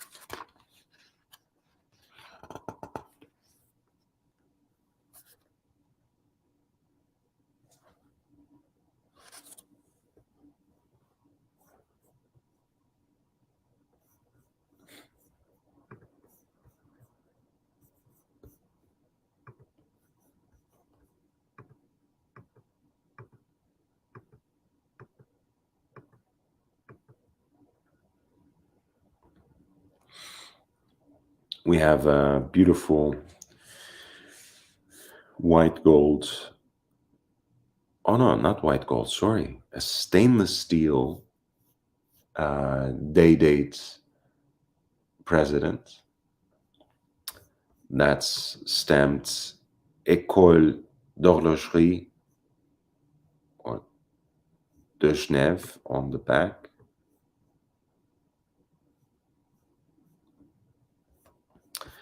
I'm assuming, and this is usually the case with stainless steel day dates, since it's also marked as such, I'm assuming this is the kind of watch that Rolex would send out to schools, to horological schools, for people to learn how to service their watches, how to service particular models. This is a reference 19000.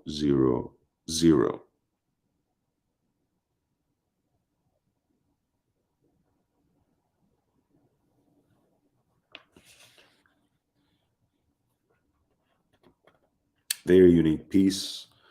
Estimated value of $12,000 to $24,000. I think this watch will demolish this estimate. I mean, a stainless steel day date here in oyster quartz with that integrated version of the stainless steel bracelet. I expect this to sell for many times more than that. That was lot 116, reference 19,000, a stainless steel Rolex day date oyster quartz.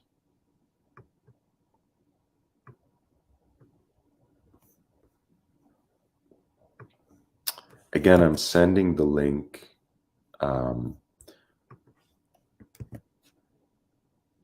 So if you want to draw my attention to any particular watch, feel free to send in a super chat with the lot number, and I will be happy to turn to it or return to it and talk in some detail about it. That would certainly be more than worth your time and hard-earned money.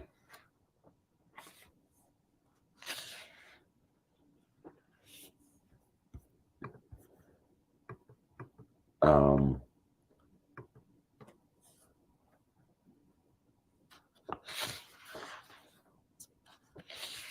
121 is a great Rolex, a classic really.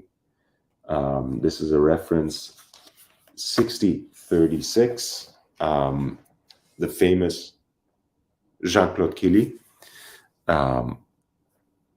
Basically the triple calendar Rolex chronograph. You see it has, through these two openings, the day of the week, the month, and has the pointer date on the perimeter of the dial. And against the stainless steel case has all these appointments on the dial, as well as the hands in this gilt configuration, which sets up a beautiful contrast and somehow fits beautifully with the patinated dial too. This is a 36 millimeter watch, so not too small or too big. I think quite wearable, in fact, on a daily basis. Beautiful domed crystal, and an estimate of $120,000 to $240,000. That was lot.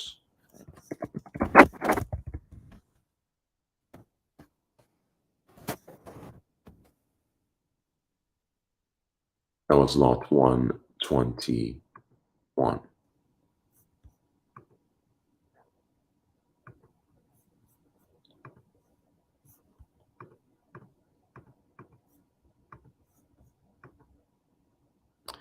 122 is a first series 3940. We examined a 3940 earlier. This is particularly important, of course, because again, it was the first Patek Philippe perpetual calendar built on that micro rotor caliber 240 base. I find these gorgeous. Both 3940 and 3970 are beautiful to me. I think the 36 millimeter case makes them even more attractive. In yellow gold, you have here a particularly beautiful and historically significant example. I like everything again from the fonts on the dial to the double-stepped case to the proportions of the piece. Everything is just right. This is lot 122, presented with a conservative estimate of $20,000 to $40,000.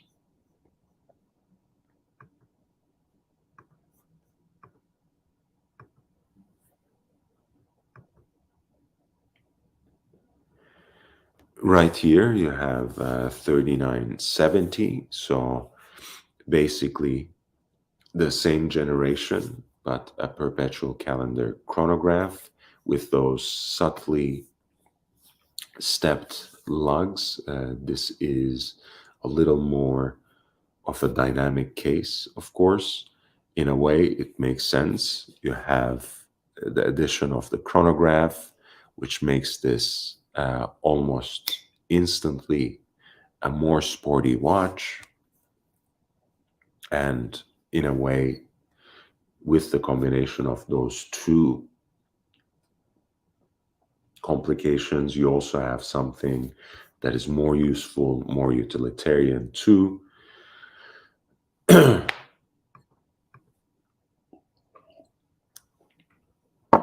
And you have also the 24-hour indicator as well as the leap year indicator installed right there into the chronograph counters.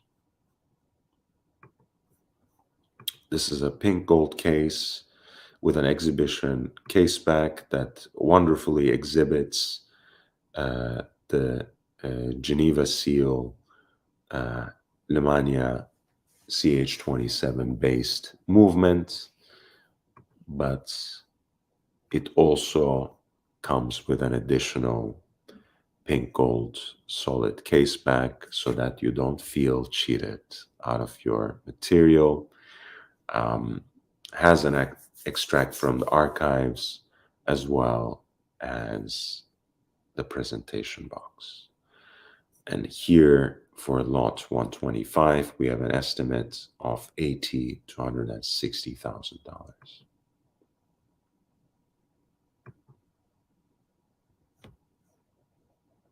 $127 is again one of the most legendary references in Patek.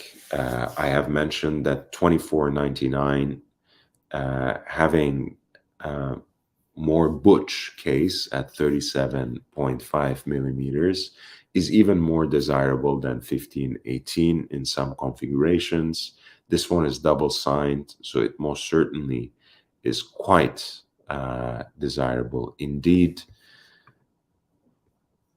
You see it has that subtly stepped lugs as well, and is double signed by House within that sub-dial at 6 o'clock.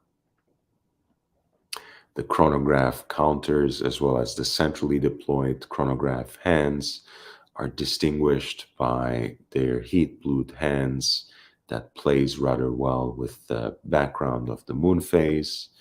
And this example in yellow gold of the Patek Philippe reference number 2499 from year 1973 is estimated to fetch somewhere around 400,000 to $800,000.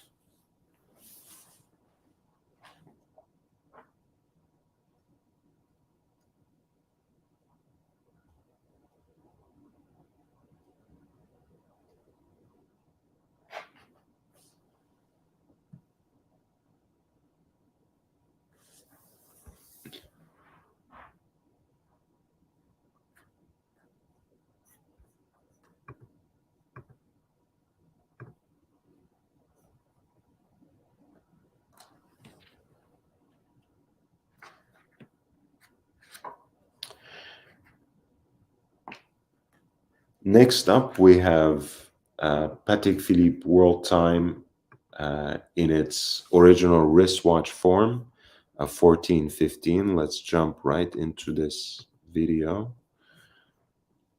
Previously owned by Robert Stack. This is lot 128. Of course, this is built on Louis Cotier's invention. This is understood to be an early prototype.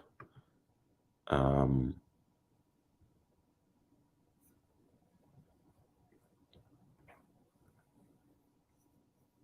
have 30 cities engraved onto the ring, which is itself rotatable, and red enamel markers for the hours.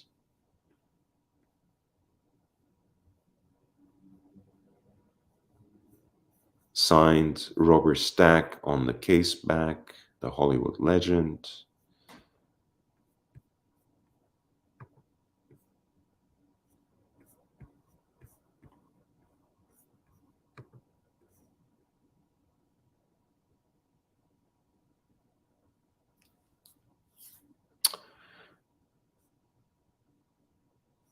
Yeah, the lot essay argues that this might well be only the second 1415 to be ever produced.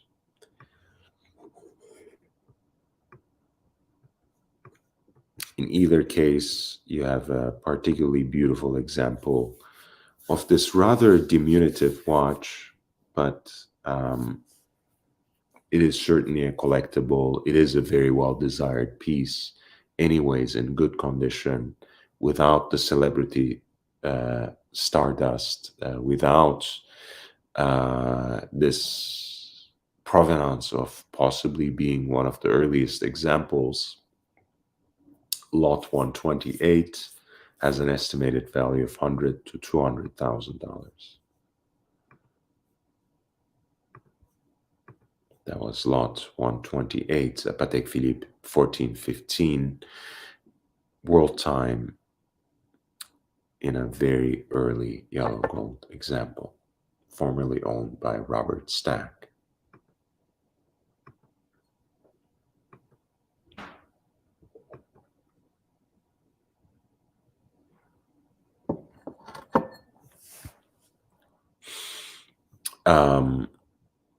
At lot 133, you have a platinum Andersen Geneve jumping hour. You have a purple finish on the dial this time.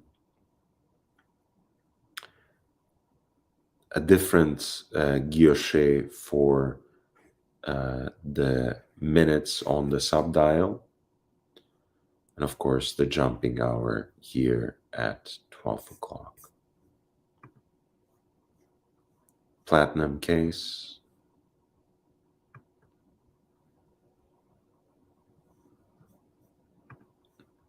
Unique piece sold for Time for Art Swiss Institute. Started without reserve, but estimated value of $20,000 to $40,000.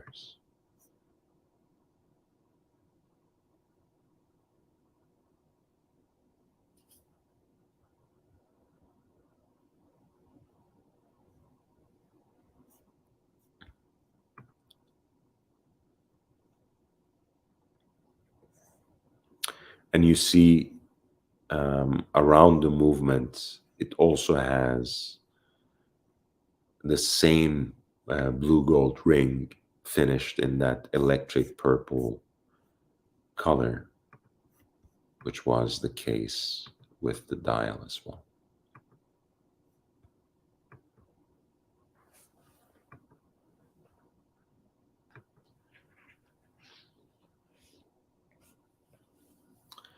A wonderful early example of the Lange 1 at lot 136 in yellow gold, which is how Herr Walter Lange exactly wore them.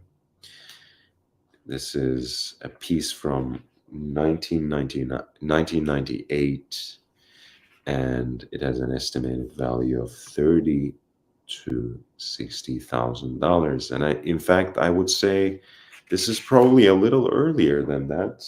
Um, but what makes it unique is, of course, the solid case back.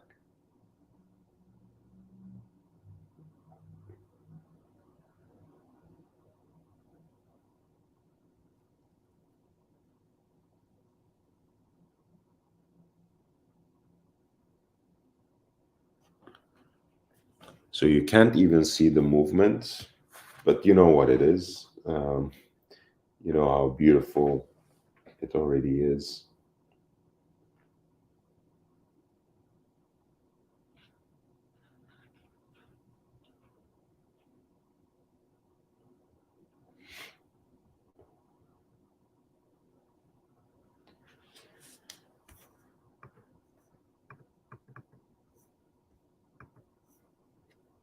That is an estimate of $30,000 to $60,000. Again, precisely because it is an early example, very rare because of the solid case back, right? And you know, collecting works in curious ways. This is one of those things. 137, again, it's an early example of 1815 this time, which is a more streamlined, you might even say simplified version of Alain Gonzon's flyback chronograph, still using the same base movement that powers the datograph. You don't have the power reserve, you don't have the oversized date. You also don't have the tachometer that is replaced with a pulsometer graduated for 30 pulsations. And finally, this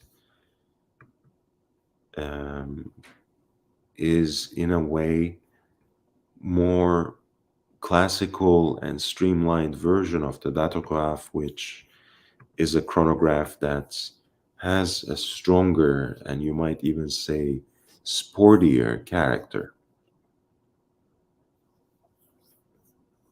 The Arabic numerals, I think, really make this piece and really set it apart from the datograph in a meaningful way in relation to the visual appearance. White gold, silver dial, 2008 example, lot 137 has an estimate of $30,000 to $60,000.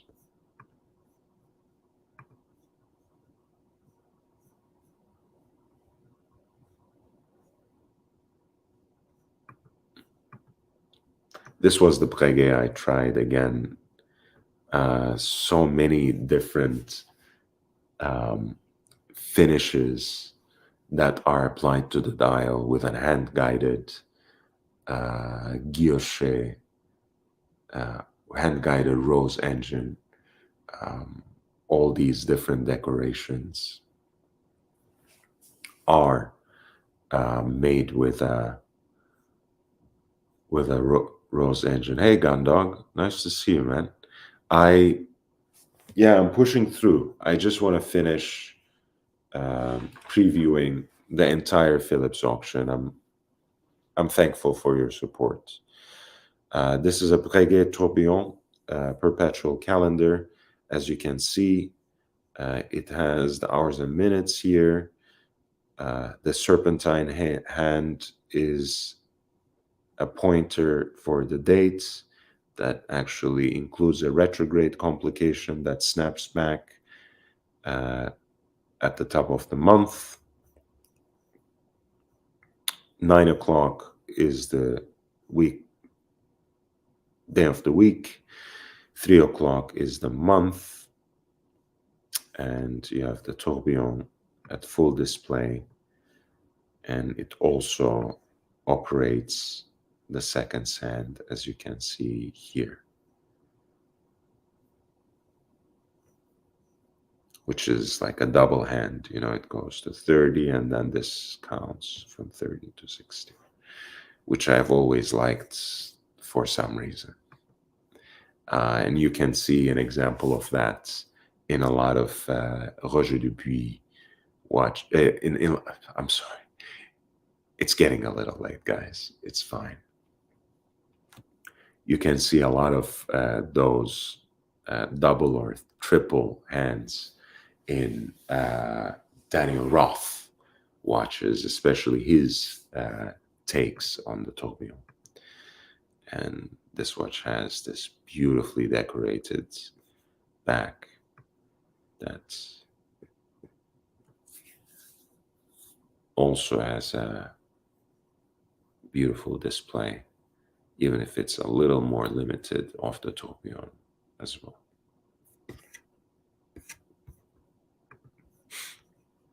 The estimated value of lot 138 is $30,000 to $60,000.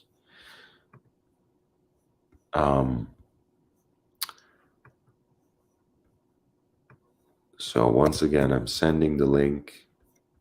Before I finish, if you want me to turn to or return to any particular lot, feel free to send it in with a super chat. If you have enjoyed this broadcast, if you have learned something from it, at least help me out by hitting the like button. It really does make a difference. It gives me a little bit more exposure, so that would be well appreciated already.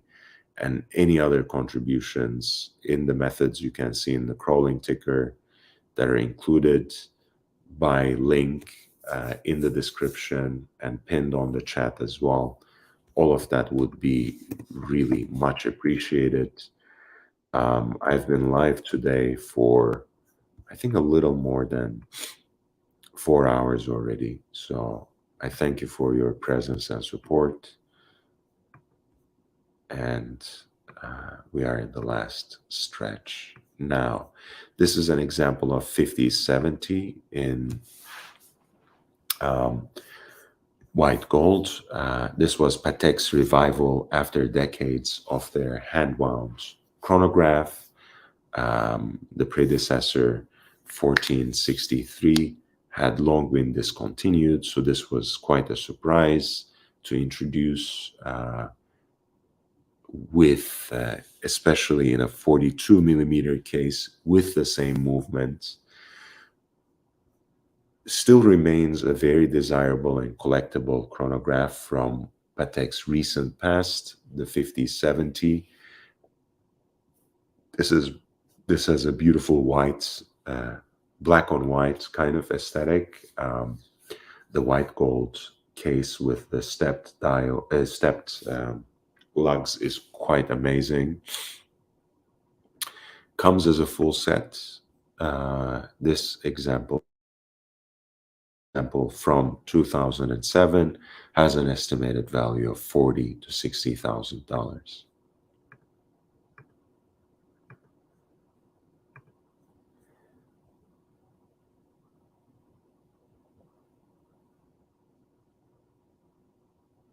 Another F. Bejon Dead Beat seconds watch, pink gold case. This is a boutique edition with a black dial. A very recent piece, lot 140, has an estimated value of $70,000 to $140,000. And this is a black label piece, so very, very desirable. Um, of course, already desirable, being an FP Jaune watch, with a remontoir d'égalité. Um, and finally, also having the deadbeat seconds as well. Um, the watch also is sold at least partially for a noble purpose. Um, it was bought in late March this year from the Miami boutique of FP Jaune, and a portion of the proceeds from the sale will go to benefit Ukrainian refugees through Chabad Shluchim. So, good call. Good call. Great, great idea. That.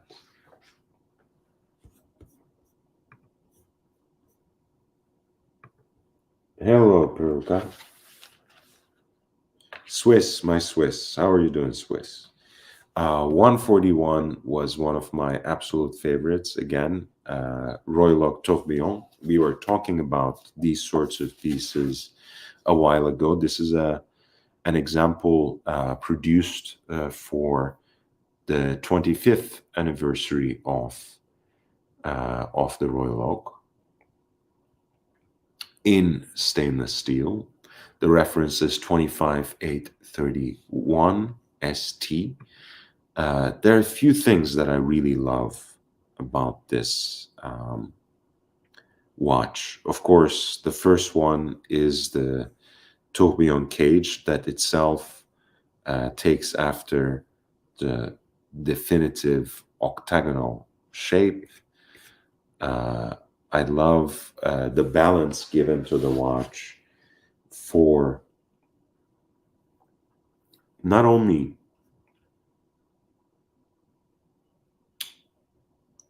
by the pointer date and the power reserve, but also by the lack of the crown, right? You have almost a perfect symmetry between the four subdials, between the hours and minutes and the tourbillon cage, between the tourbillon cage and the octagonal bezel, and the lack of the crown. So the watch looks very much symmetrical,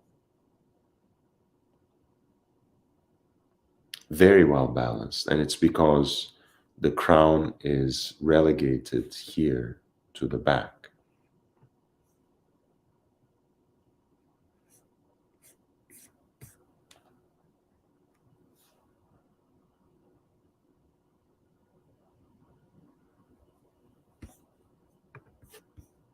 And of course, I absolutely adore the salmon dial, which ended up resonating with the particular hue the white gold bolts have accrued over the years. And this piece is now itself about 25 years old. So it's a beautiful thing to see. And lot 141, a 25-831 ST, is estimated to fetch somewhere between $60,000 to $120,000. We have another 5270G, this time with that black on white aesthetic. Again, that very strong arachnoid case with those stepped spider lugs, a brushed silver dial that goes beautifully with the white gold case that is 41 millimeters in diameter, and lot 142, a Patek Philippe 5270G, a perpetual calendar chronograph in white gold, has an estimated value of $70,000 to $140,000.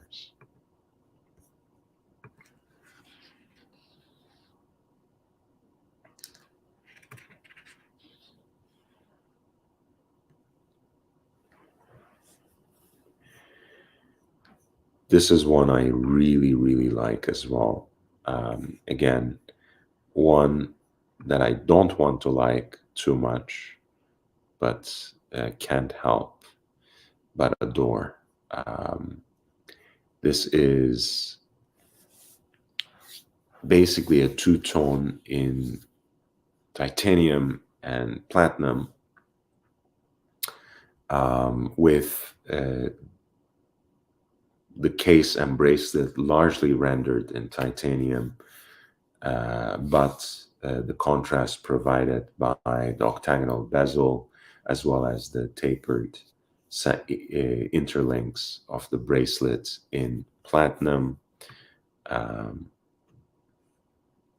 26,586 IP, an Audemars Piguet perpetual calendar in two-tone.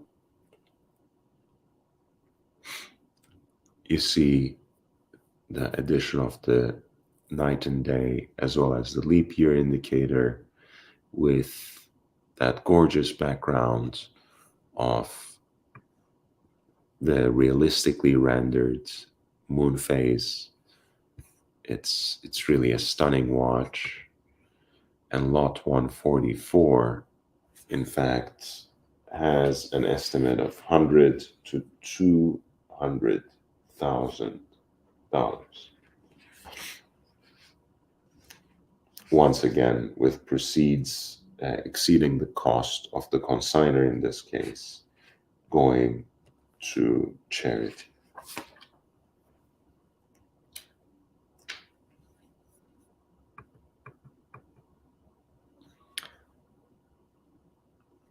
You have an early example of the vintage Longines skin diver. Beautiful oversized diver's watch from the classic 60s era. And that's a reference 7150-1, an estimated value of $6,000 to $12,000. Of course, one of the crowns is to adjust the time and the other to rotate the inner bezel.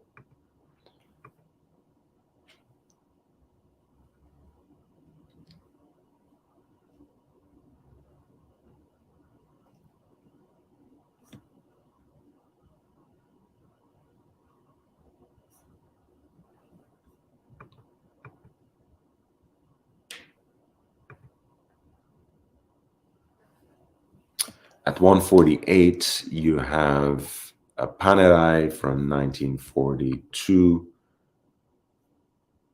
a case made by Oyster Watch Co., i.e. supplied by Rolex for Panerai. This is a reference 3646, an absolute classic.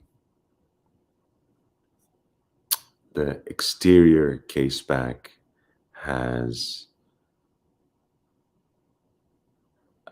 personal engraving.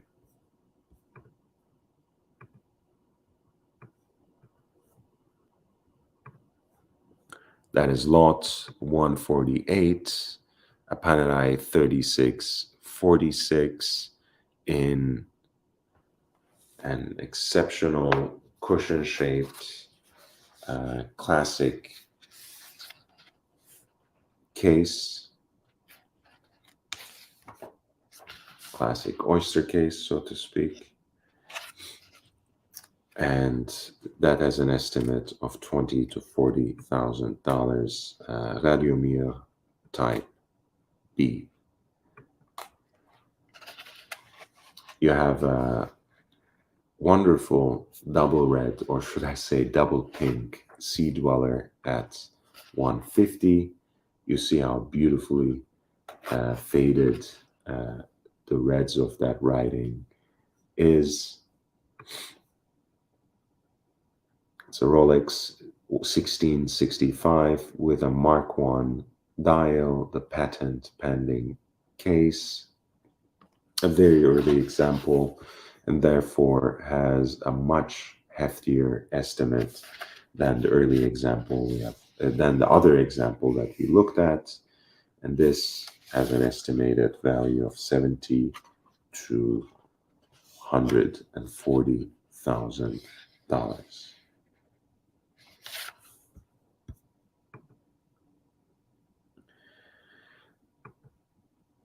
Lot 151 is reference 2509, a Patek Philippe Calatrava from roughly 1953, 35 millimeters, co-signed by the famous Roman jeweler Haussmann and Company.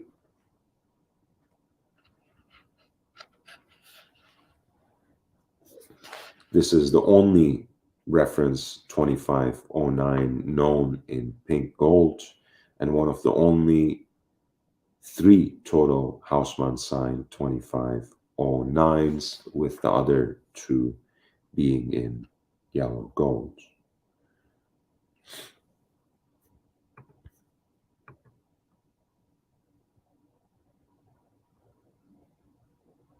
$39.71E, a perpetual calendar chronograph in yellow gold by Patek Philippe, comes with the presentation box as well as the extract from the archives. The lot 152 is expected to realize a hammer price between $50,000 to $100,000. At lot 153, we have an oversized version of the classic hand-wound Patek Philippe chronograph running on the Valjoux 13 base. This is a Patek Philippe reference 530, retailed by Salvatore Barraja.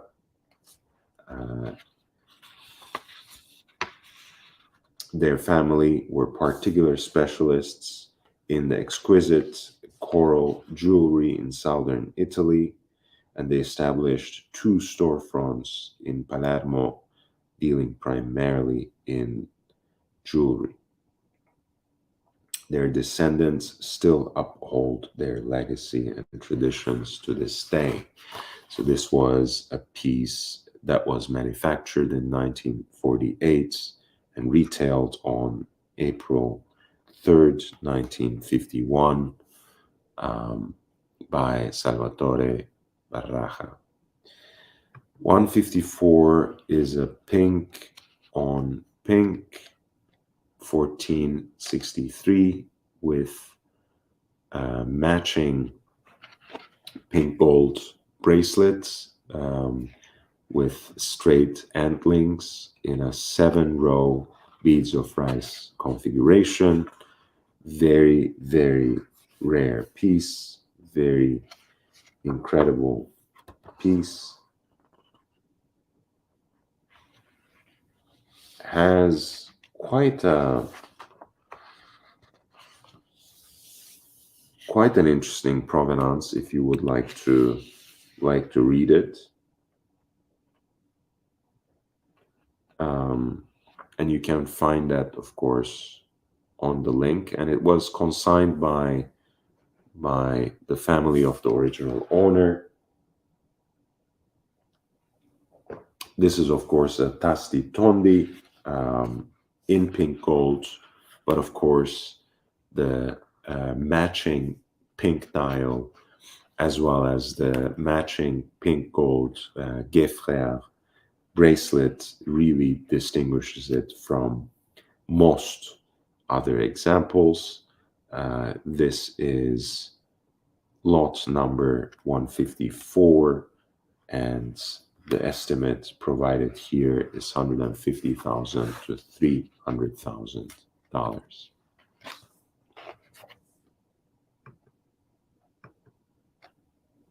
a 5711 at lot 156 with an estimate of $40,000 to $80,000.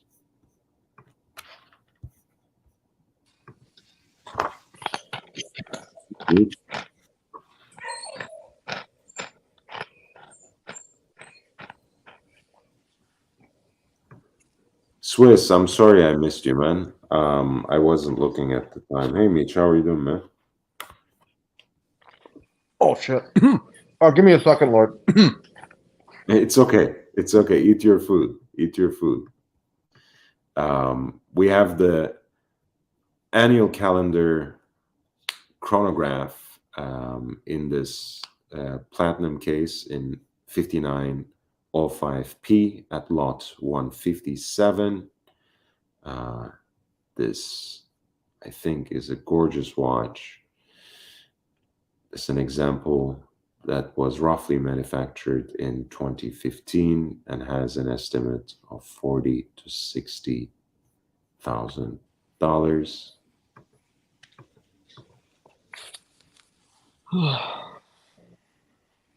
You back?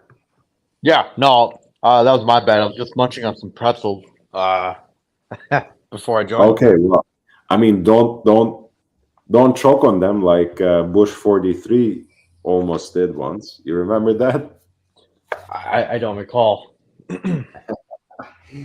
There were a lot of apocryphal stories, but I remember he appeared one time with his face somehow banged up a little bit, and that was the explanation, that he choked on some pretzels when he was watching TV and snacking at night, and somehow ended up like hitting his face when he fell down from the couch. I mean, I shouldn't laugh, but that's a little fucked. It really is. I mean, I don't know what actually happened. I'm not going to speculate. I don't like doing those sorts of things, but it's funny stuff. Yeah, I mean, Bush 43 produced a lot of comedy, unintentionally for the most part, but it was a fun time. It was fun times. I kind of miss the guy, if you ask me by now. So, but yeah, I'm about to finish this. So this is 162, which is white gold Daytona running on that caliber 4030, which is based on the Zenith El Primero caliber 400, of course. White gold with a sodalite dial, diamond sets at the factory, of course, with Arabics at the quarters and the famous Rolex crown at 12. The sodalite dial is quite unique, very textured and desirable, and looks rather beautiful in its contrast with this dial. You have actually the presentation box as well as the original documents. No, it's a service center guarantee. Okay, that works too. Why not?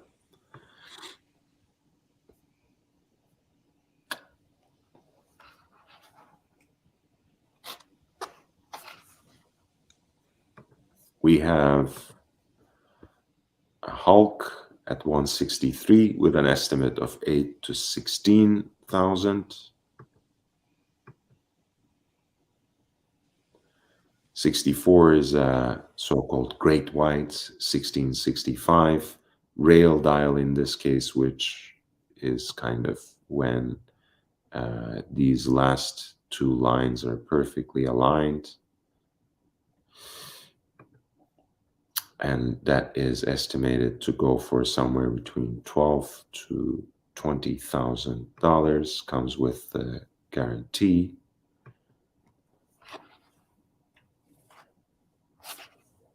We have a Kermit at 165, the 50th anniversary Rolex Submariner. That is an early example, so-called flat 4. roughly from year 2003, which is the 50th anniversary. It is estimated to fetch somewhere between $12,000 to $24,000. Comes as a full set, even with the anchor, as you can see, Meech, which you can use as a fob hanging down from your lapel, dropped into the same pocket as your hanky. When did they stop doing these? What, mid-2000s, right? When they stopped caring, Meech, when they stopped giving a fike about their customer.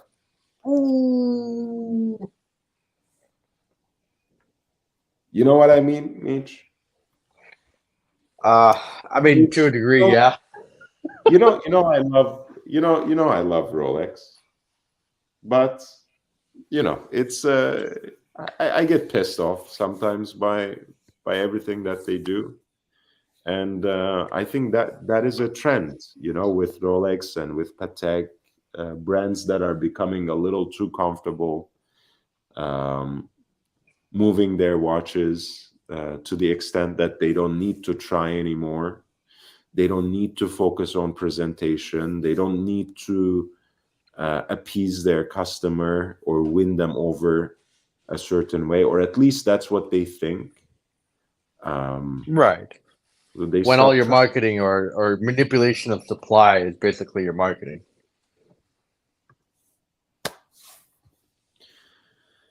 It is what it is.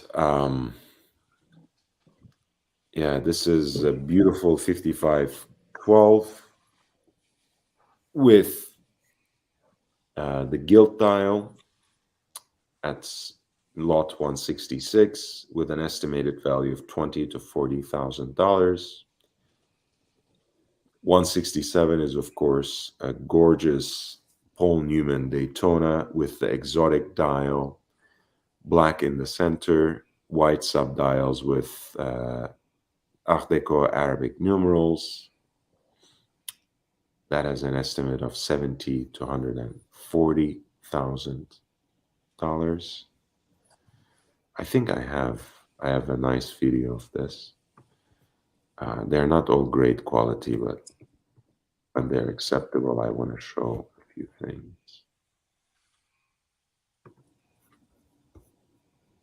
Yeah, this is okay.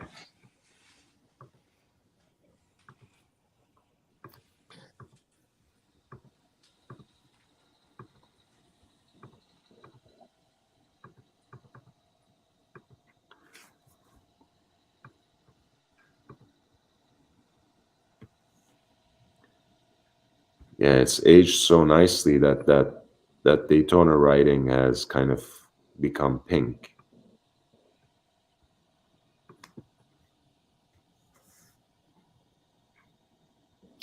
Again, without being a huge fan of the Daytonas, when you put this kind of thing on your wrist, you really understand why people go after it so much. I mean, there's something about the watch that's almost immediately appealing.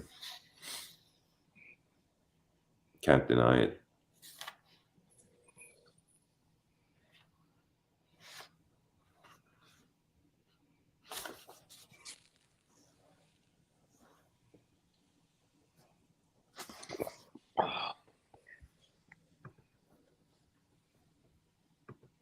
What's up, man? Not a whole lot, Lord. How about yourself? I'm okay. Yeah, I just committed to finishing this, and I have maybe a few more, maybe 10 more. But let's talk a little bit, and we can move from there. How are you doing? You know, pretty good actually. Pretty tired this morning. I went up to the Twin Cities to collect my day date. That Are actually you was yes, I did it. I did it. Wow. Amazing. Yeah, yeah, no, it's surreal. It's surreal. Like I said, the drive up there was a pain in the ass though. Like, the weather wasn't the greatest, and on paper, it's a 2 hour drive to my Omega dealer, but a lot of stop and go traffic, so it took me about almost 3.5 hours to get up there, and driving driving back wasn't so bad though. That wasn't so bad. Because you had the song going in your head. You know what I mean? No. Of course you do. I have to now I have to actually play it in the background and risk even copyright, but it's Yeah, okay. I know what you mean. You know what? I'll admit. Can I be frank and honest with you, Lord? Can I be frank and honest with you? Uh it probably was the first song I played. Got yourself Mama always said you'd be the chosen one. Yeah, it's probably the first song I played when I got back into my vehicle. But uh,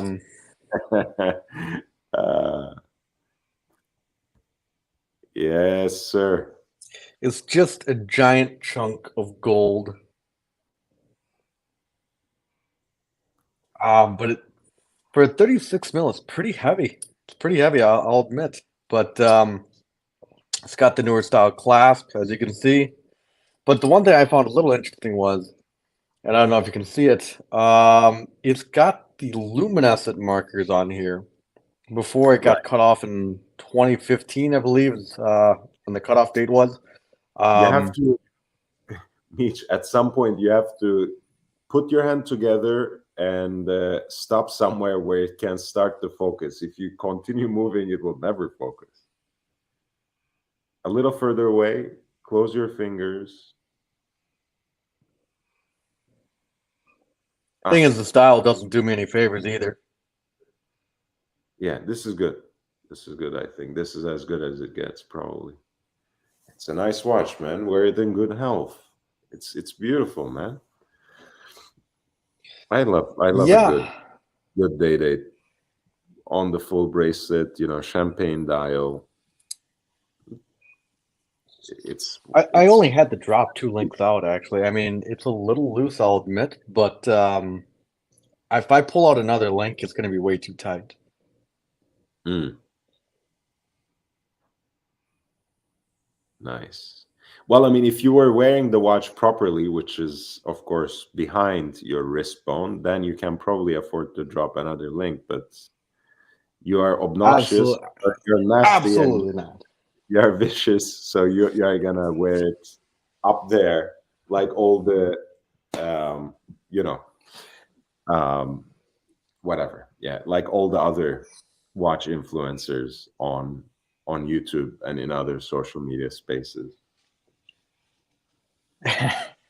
But funny enough, though, on my way back, I rebooted, if you will, rebooted the old Archie luxury videos, and Which I was ones? listening to him talk about the Day 36 and how it was. Yeah, man, it's uncool to have a Day 36. Yeah, it's a bygone era. It was cool back then, but not now. You need Patek Philippe Gold Calatrava. You know why you said Yeah, no, I 100%. Because during the video, he's got this little stuffed rat. He's pointing it at the camera. He's like, when you got rodents who easily buy a day date, that's when you know it's not cool anymore, man. That's when you know it's not cool. I love, that there's something to be appreciated when you're so transparent about how subjective and emotion laden your opinion is. Art, and that's the thing that always set Archie Luxury apart. He never pretended to be objective. He never recited simple facts or historical information or other kind of narrative about the watch. Well, he did make certain videos that highlighted important aspects from that model's history always. I don't want to take that kind of credit away from him, but for him, whether he liked the watch or hated it, it was always connected with some personal emotion, whether it was his affection for some object or his distaste for another person. He hated Longines for a long time because he he broke it off with Well, to be fair though, he still hates Longines, but like for very different reasons. right. But anyway, so I kind of like that actually, because he's, it's always very obvious when, like, he hates Seiko Alpinist for the same reason, and not that he has any fondness for any other Seikos, don't take me wrong, but he has a particular distaste for that model because of its association to the same character. So it is what it is. I know he had at least one video where someone sent him an email, someone that he loved, and someone who advertised with him too, I think. And he sent him a shot of like, posing in this classy suit with a date, and the guy was, I don't remember the name now, and I'm sorry that I forgot, but he was actually a tailor himself. So he was dressed in a very stylish and proper way, in a full suit, wearing his date, and it just looked cool. And Archie just had to backtrack and admit, yeah, it does look cool when it's worn properly. Well, I remember watching one of his older videos, like from 10 years ago, and he's like, what was it? The gentleman, I think it was an accountant, is what Archie was saying. He's like, yeah, he's wearing the cheap suit, a 10-year-old Mercedes. He's got the same date as I do. Yeah, man, this watch is very uncool. Yeah, it's not something to be proud of. When the common punters can buy a date, that's when the watch is out of style.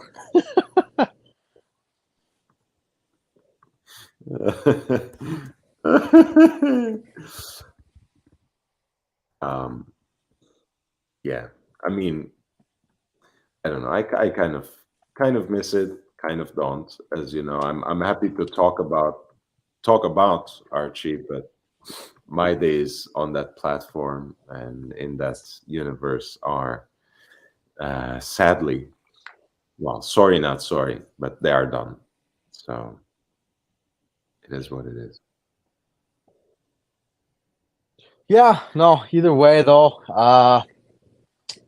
yeah, got the deal done today. I actually wasn't planning on doing the deal today, but the drive up there was so bad, I said, screw it, I'm not coming back up here again. So, yeah.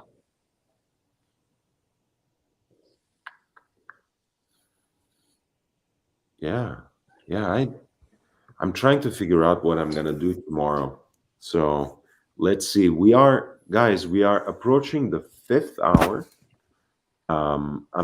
I have about maybe 10 more watches from the Phillips auction. So I'm sending the link again while I present on those 10 watches, and while I shoot the shit with Meech at the same time. If you want me to turn to or return to any of the pieces, send me a super chat to draw my attention. Otherwise, I'm going to close in about 10-15 minutes, and we'll see what happens after that. All right, so let's kick it off this time from the very end. There is actually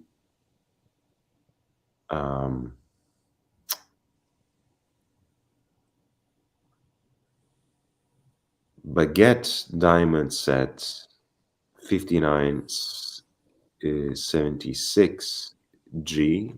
This is, of course, the flyback chronograph version of the Patek Philippe Nautilus.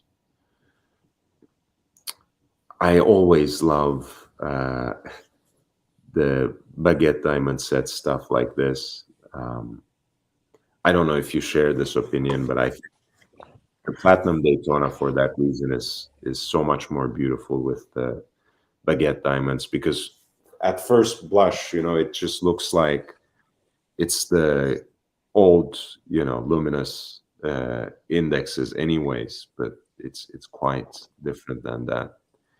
Um, this is the one that has the uniquely bright blue dial that was released for the 40th anniversary. Um, it's a little tacky with that engraving, uh, right under Patek Philippe 1976, 40, 2016. But it is what it is. If you want this version, you have to live with that. This is lot 178, a Patek Philippe 5976. It is gigantic for a Nautilus at 44 millimeters and has an estimated value of $150,000 to $300,000.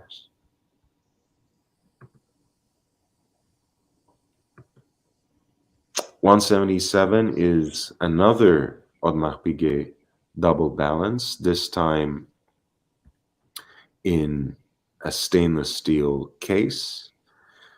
That is 15407 ST, 41 millimeter case from 2022 with an open worked dial, centrally deployed seconds, and lot 177 has an estimated value of $70,000 to $140,000.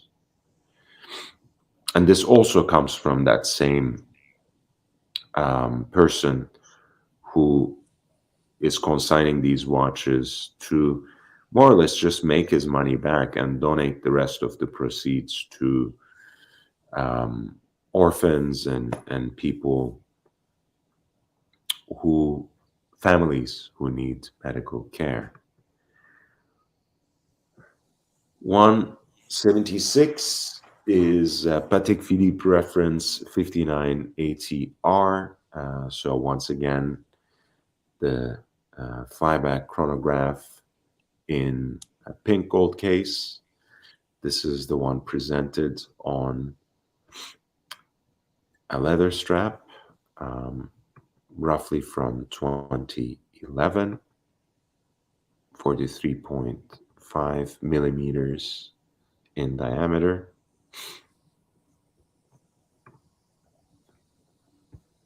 A full package, a full set, estimated to realize a hammer price between $40,000 to $80,000. This was one of my absolute favorites as well, to the extent that I want to play the video if I can find it quickly. And it's not so bad in terms of the quality.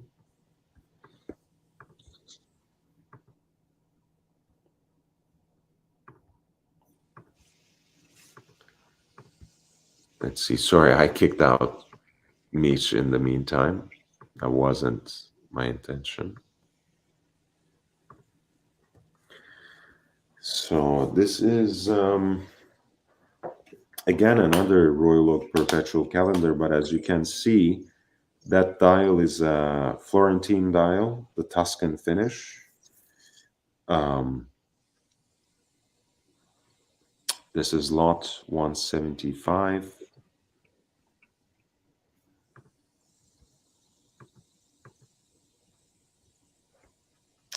Uh, 25-8-20, an Audemars Piguet Royal Oak in platinum with a Tuscan dial. The classic 39 millimeter case,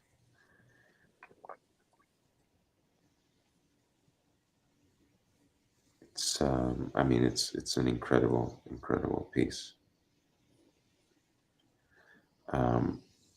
Only 74 of them were made in platinum, and apparently only a dozen of them were fitted with this particular dial. So a very rare piece indeed. And this is recently serviced by Audemars Piguet too. So you have the added incentive for that. Lot 175 is is expected to sell somewhere between $100,000 to $200,000. Gondog says, I'm an AC3 refugee as well, just couldn't stand the lowbrow fake drama. Give me high quality watch, thinking, and talk like young Brando provides any day. Well, thank you. I'm glad you appreciate it, Gondog. I appreciate you too. Thank you. I like that. That's high praise. You know, if you come from Archie and you appreciate what I do, I really consider that high praise. And this is, by the way, the skeletonized AP rotor of that platinum perpetual calendar with the Tuscan dial that we have just examined.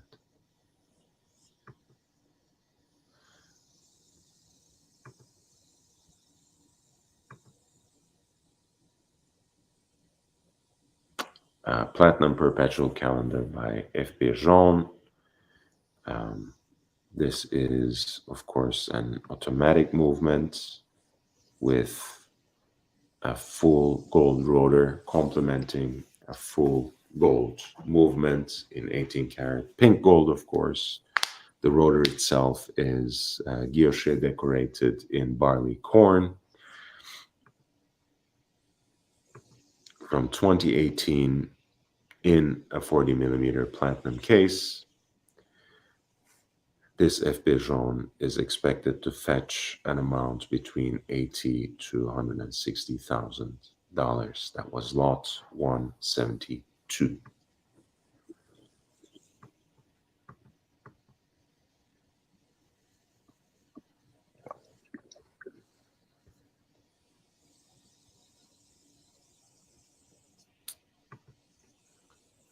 This is a ruthenium series FB Jaune watch at 170, platinum.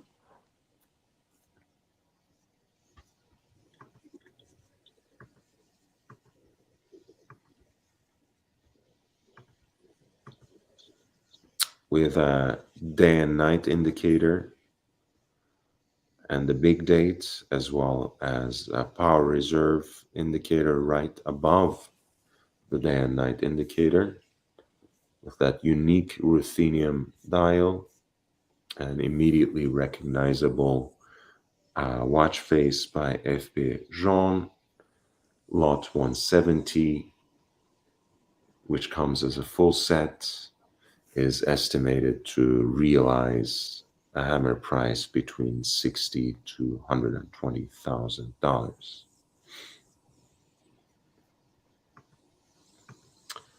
All right, we have two more. We have at 163, Tornek Ravel military diver. Tornek, as you know, was the American distributor of Blancpain.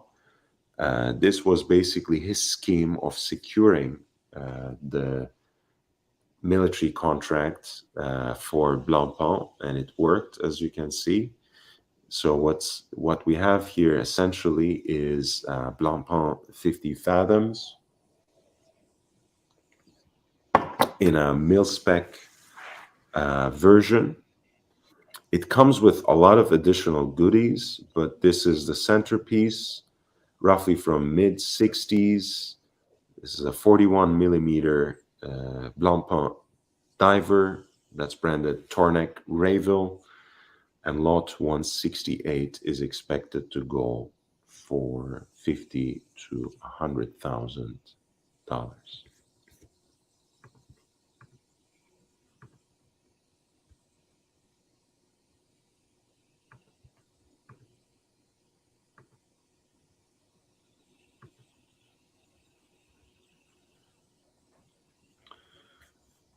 Photograph provenance, correspondence with the original owner, 2 more watches, one of which is a Zodiac Seawolf diver, another is, I think, a Bulova field watch.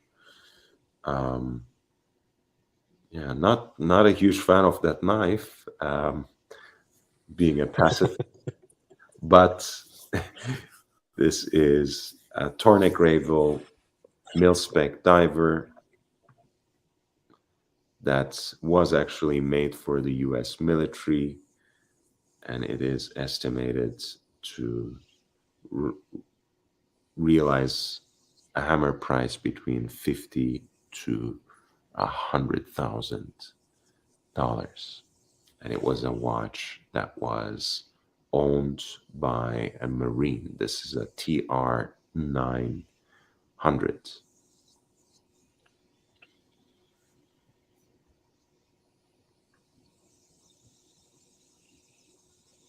And it was actually a watch issued to him when he was in the Marines. So some serious military provenance. And a lot of people who only focus on collecting military watches, so that there will be some interest in this piece. Lot 163 TR 900 Tornek Rayville military diver with an estimate of $50,000 to $100,000. And the last but not least, oh wow, who do we have here? Professor. Ah, buongiorno, buongiorno. No, buongiorno. Come stai? Come stai? Come stai? Tutto bene, tutto bene. We're freezing. We're freezing here in the UK. I don't Me know. too. We're gonna be frozen professors. Me too. I can't afford heating, so I'm just trying to layer up. And New York is, my blood must have gotten thinner or something. New York is cold for me. But yeah, I was just gonna go through this last piece, and then we can have a more free-flowing conversation. Yep. So this is an historically significant Omega Speedmaster at lot 163. Sorry, 169. Let me read from here.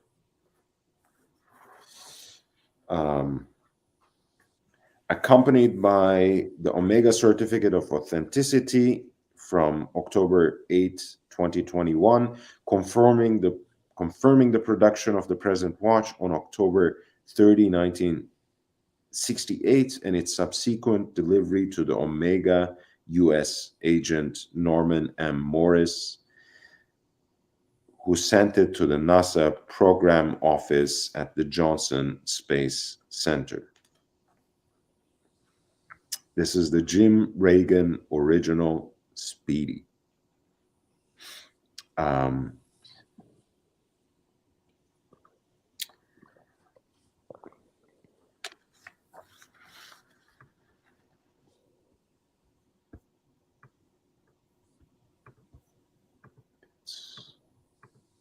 It has that, period correct bone clip bracelet too.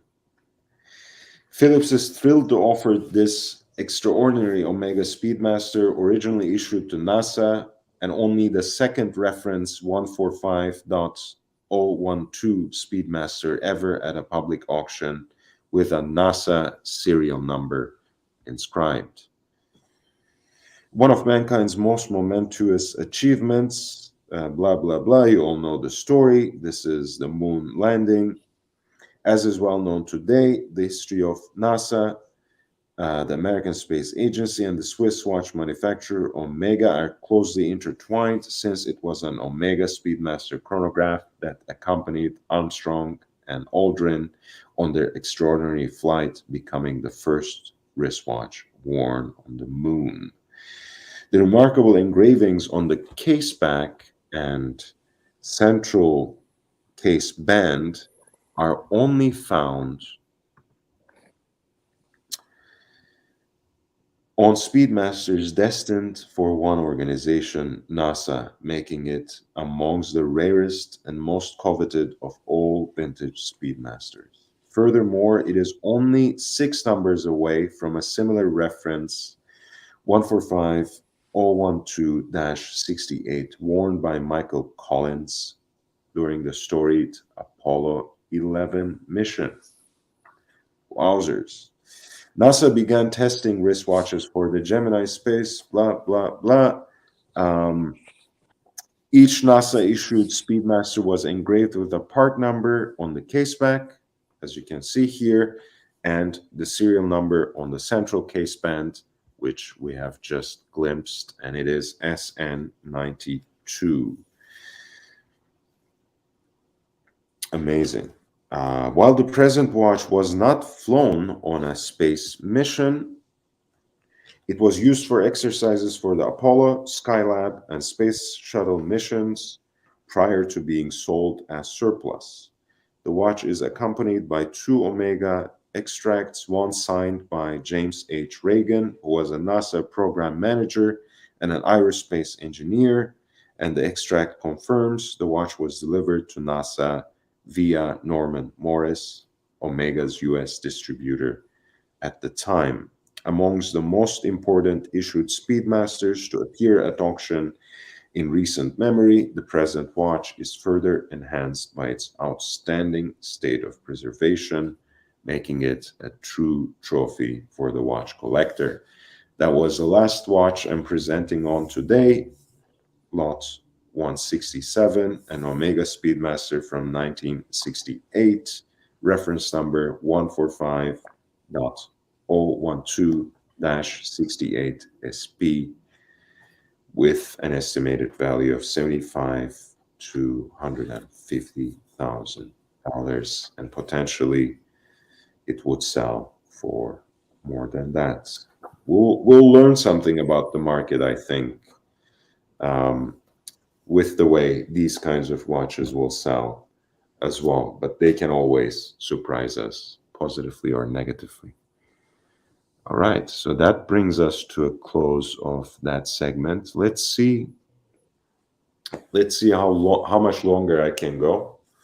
But welcome, guys. How are you doing? Very good, very good. I'm playing chess with my son. Early game before going to school. You are not even sitting across each other. How do you manage that? Oh, because we're just playing with a computer. Ah, nice. I see. So excellent. A lot of stuff going on. A lot of developments. I like how everybody wants to have an opinion, and on all these developments in the watch world over the last couple of weeks, which we haven't really spoken. And what are people talking about? As a matter of principle, except for the journals and stuff like that, like watch magazines, I don't watch any other YouTubers. So you have to tell me what they're talking about. I can't be wasting my time on that. Yes, unfortunately, one would be wasting their time if they watch. I happen to just observe as a humble observer. So, yeah, everybody wants to say something, and when they say too much, it becomes nonsense. The first nonsense is there is this new factory. They're saying it's going to increase production and so forth. In fact, if you do a very simple calculation, sorry, there's a background noise. No, If you do a background calculation of, first of all, this factory is expected at the earliest in 2029. Usually factories take longer. So expect the factory to be done by 2031, 32 at best.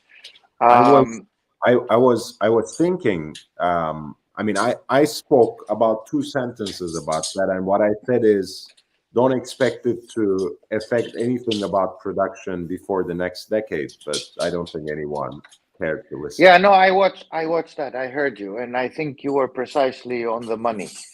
The other thing that people forget is that over the next 10 years, at best, the world's population is going to increase. So we're going to add a few 100 million on that demand scale, and that is really not going to make a difference. So basically, they're adjusting for anticipated demand. It's not going to make a difference because population grows, more people have wealth, more people have the income to support purchasing a watch, and so it doesn't really make a really significant difference. In fact, they're organically growing with the population growth. And secondly, what people forget is that that factory doesn't necessarily mean that they're going to churn out double the amount of watches. I would refer to them, to the experts, all those experts who want to have an opinion, which is usually a nonsense opinion. I'm sorry, I'm not arrogant by nature, but there is a lot of BS. That Patek Philippe put together a plant, a factory. They established a new factory, and it was inaugurated in 2020, and it hasn't changed production at all. They're still producing around 69,000 pieces. It's improving the vertical integration of the firm, but it's not, the plan is not to increase production. And the same goes for Rolex. I mean, they're not going to necessarily go from 1,067,000 to 2 million over the next 10 years. This is not the plan. So this is one kind of piece of info. The second one, of course, is this info which you covered as well on the certified program. And a lot of things were said. Oh, they're trying to corner their market. Oh, it's going to have an impact on the secondary market, the gray market. What is Rolex trying to do? And oh, it's going to be short term. Then they're going to change it. There's going to be no change.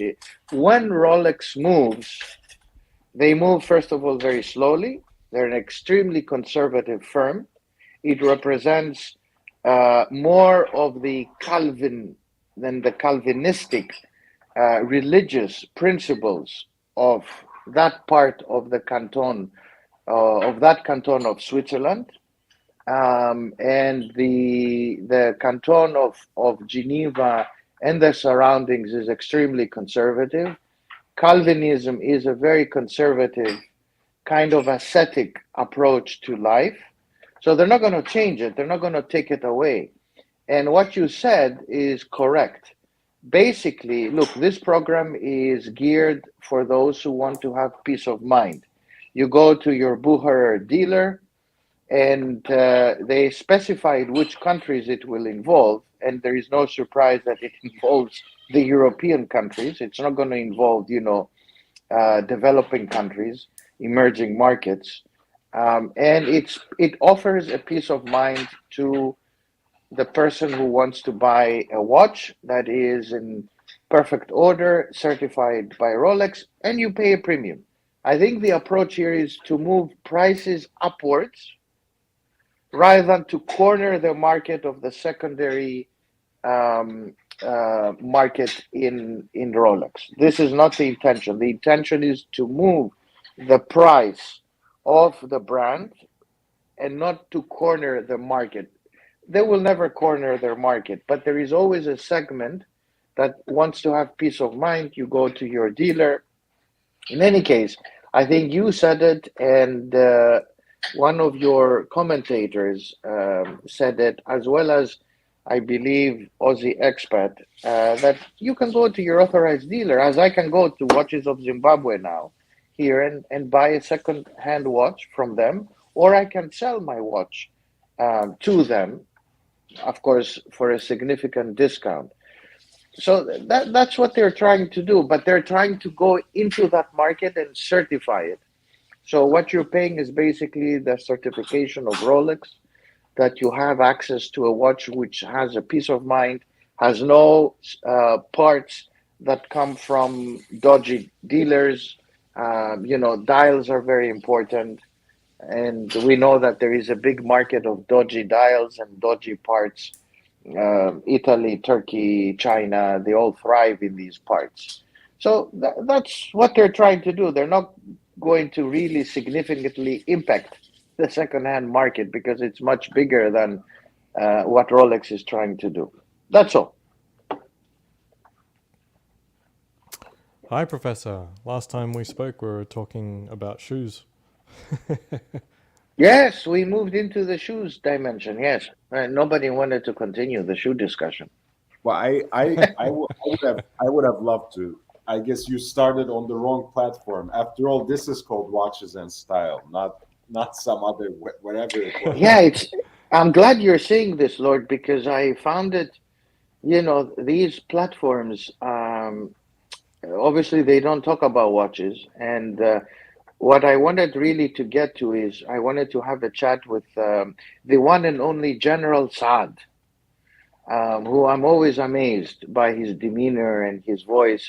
And of course, Ozzy appeared, and that was a breath of fresh air because one, they were cussing. Two, I don't think they talked anything about watches and shoes. They just it's a platform about ice cream and you scream and cussing and everything other than watches and luxury items. And so I get a little bit frustrated, I, but because I miss you, because you sleep when I'm awake. I just also I think I offended someone when I said one of the one of the components of this Archieverse apparently received a strike on its channel, which is very unfortunate. I'm not going to name any names because I don't want to draw extra attention to him for no reason whatsoever, uh, especially not negative attention to him. Um, but apparently, it was for some offhanded political comments he has made. And I was trying to tell him, look, I mean, no one really cares about your opinion. Like, no one comes to your channel for political insights. So just keep it cool, keep it watches, keep it whatever it is that distinguishes your platform. With all due respect, I don't think anyone comes to your channel for political insight. So there's a real problem for with a lot of channels in this little corner of YouTube where people, the minute they get a little bit of spotlight, a little bit of attention, suddenly feel so self-important that they have to talk about just anything and everything that comes to their mind and anything and everything that is topical. Uh, the extent I do it to the extent that the World Cup is going on. So let's, you know, Oh, let's the World process Cup, my goodness. a few thoughts. Or like, there's a boxing match in 1 or 2 weeks from now that's actually very important, at least for the contemporary state of this or that division. Let me say a few words, but I'm not an expert I'm very passionate about both of these sports, but not an expert of those by any stretch of the imagination. And I can direct you to so many other channels, a lot of them independent, if you want to actually hear about boxing or about soccer/football. So, yeah, I don't understand why people want to have an opinion about everything else just because they can, just because there's free speech. I don't Yeah, I know. don't know. I don't know. I think, again, I wanted to. It's difficult. It's difficult. People want to have identities. They want to opine on everything. I mean, what I discovered in my life is that there is always somebody who knows more, and there is always somebody who has more in terms of um, goods. So just stick to what you think, and be modest about it, and go on. I think it's not so much like a kind of narcissism. I think it's actually a little bit not the opposite, but tangential to that, in that Mm. they're just having a conversation. So it isn't about expertise, as it more is a continuance of a conversation. I think that's why we talk on topics that we aren't literally experts about. Maybe someone in the room is, and then maybe we can elicit a response, like the churches are dog shit shoes now. Yeah, yeah, yeah. I don't know. Maybe it offers people a platform to say something and go beyond their individual existence in life. You know. I mean, I was asking about the shoes because it came up. Like, clearly, I don't expect anyone on the dungeon to be experts on shoes, but the professor showed up, um, and set the record. So it can be useful, like it depends, it depends on on what and how and so forth. But it's definitely not. I don't necessarily see it as sort of any necessarily something along the lines of narcissism, where you think your opinion is so important that you must venture off into these other tangents. Perhaps. I mean, a lot of what I discuss here is so vain that even when I express my opinion, I don't feel that I'm doing something that is so profoundly vital, anyways. So if I were gonna say something about shoes, but I feel like when people start talking about presidents and presidential candidates and their political platforms and whatever else, I feel there is an implied self-importance when it comes to that. And I understand, yes, this is a democracy. There is a freedom of expression. Everyone is free to express their mind by all means. But don't whine about it when it comes with consequences, right? Don't don't cry foul if someone else doesn't like your opinion and goes on and does something about it. Not everyone. That's the point about this whole thing. Actually, not everyone is man enough on this platform to actually jump on and express in relatively comprehensible um, a counter opinion to what you present. So it's just a lost cause. Try to make a logical argument. You can exchange ideas on a shared passion, whether that's shoes or watches or sports jackets. It works, but when it's like a political conversation or a theological debate between various sects, it's not going to lead us anywhere. I mean, it's let's not take ourselves so seriously. This is just YouTube. Yeah, Lord, I think I am sitting where I'm sitting. I think they come from all walks of life. All these guys, different backgrounds, different capacity, mental, intellectual, and they're trying to also say something. They want to say something in this world, and they use YouTube as a medium to express it.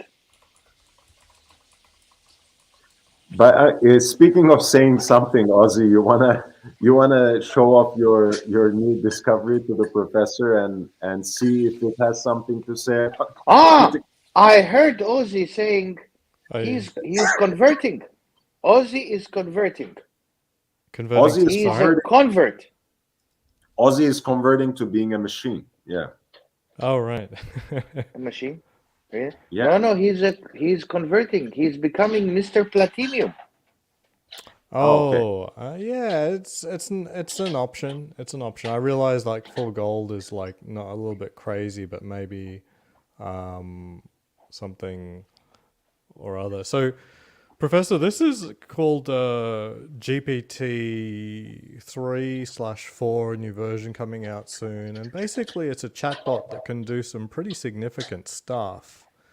You can ask it questions, and it gives very plausible responses. I've been playing around this evening after our chat, asking it to program a few things, and honestly, this could replace most junior programmers. Um, in this instance here, I ask it to open an MP3 file, decode it, put it through a fast Fourier transform so I can look at the energy spectrum of the song and then pick out the highest energy frequency in the song. Like, that's some pretty wild science there, and it solved it in about 400 lines of code. Projectile motion of a ball with wind resistance, how long it takes for a cup of tea to reach room temperature. It explained, so it's got thermodynamics. It explained to me what what was that contraption, Lord? Where The he actually, elegant. it had a pretty decent account of what a remontoir d'égalité is Yes. To the as a extent that concept. I knew what it was trying to say, like as in I've never heard of the word before, but I understood the mechanism once it finished describing it. I tried to do a few time-based ones in programming because I understand programming. So if I see your code, I know what you're thinking. So in one of them, I asked it to do, could you please simulate the working of a chronograph? And it didn't simulate it, it just replicated the functionality, basically a stopwatch. So I started going a little bit crazy and I said, could you tell me what is the time and date of the next solar eclipse in North America? And it totally came up with the code to do it. It's amazing, absolutely amazing. But anyway, Professor, what would impress you? What is a question you would like to ask our new AI overlords? Well, let's do a price prediction or an economy It prediction. can't do market stuff. Oh, It's relatively encyclopedic in terms of its oh. knowledge. It doesn't really, yeah, like anything current, like market related. I find that it sort of just shuts down. It just says, not really in my repertoire right now.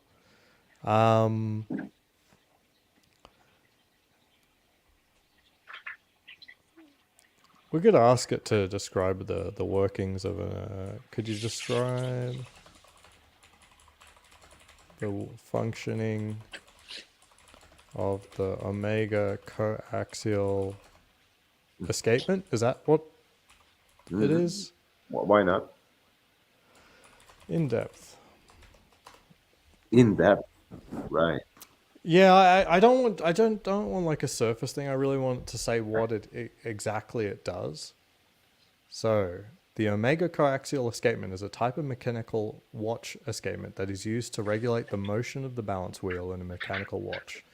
It is called a coaxial escapement because it has two coaxial escape wheels. The escapement is the mechanism that controls the release of energy from the watch's mainspring, allowing the balance wheel to oscillate back and forth at a constant rate. This consistent oscillation allows the watch to keep accurate time. In the omega coaxial escapement, the escape wheel is driven by the mainspring and turns at a steady rate. It has a series of teeth that engage with the pallet fork, which is attached to the balance wheel. As the escape wheel turns, it drives a pallet fork back and forth, causing the balance wheel to oscillate. The omega coaxial escapement is known for its high efficiency and low friction, which allows it to operate with minimal loss of energy.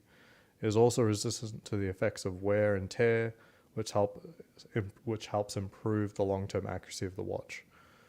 Overall, the coaxial escapement is an important component of a mechanical watch that helps regulate the motion of the balance wheel and accurate timekeeping. I don't know enough of the part names for the second paragraph to be that meaningful to me. That, I have to say, this was slightly less impressive than the way it described the remontoire, which you would expect to be actually more difficult. But the second paragraph, actually, as a concise description of what an escapement does, it is pretty good. It's not bad, yeah.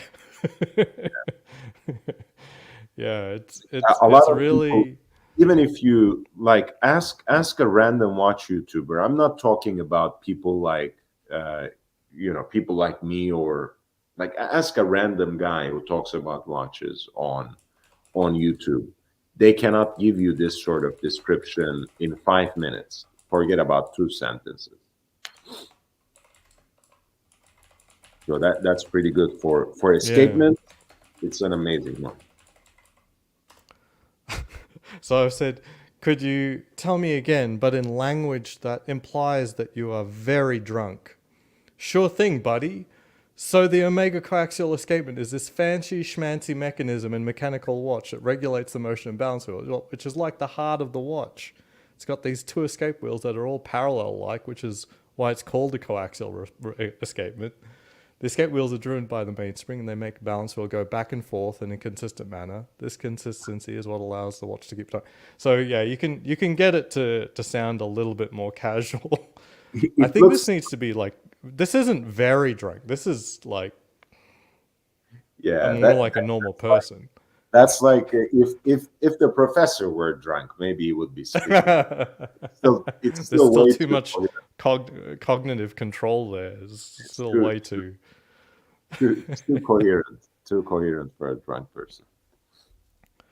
I know. Could you tell me again, but this time as a drunk Australian? There's no simulator. G'day, mate.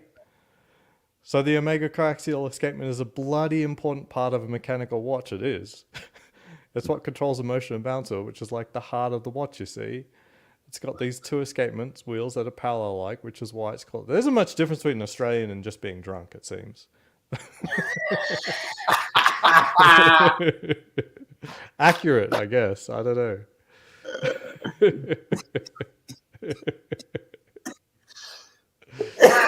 Yeah.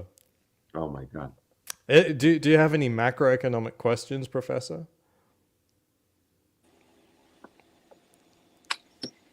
No, we can say what. No, we can. I don't know. Okay, yeah. Could you please describe? Could you please give me some text I can put in a birthday card for Tom?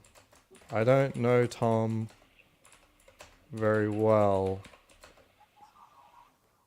but he would be hurt if I didn't try.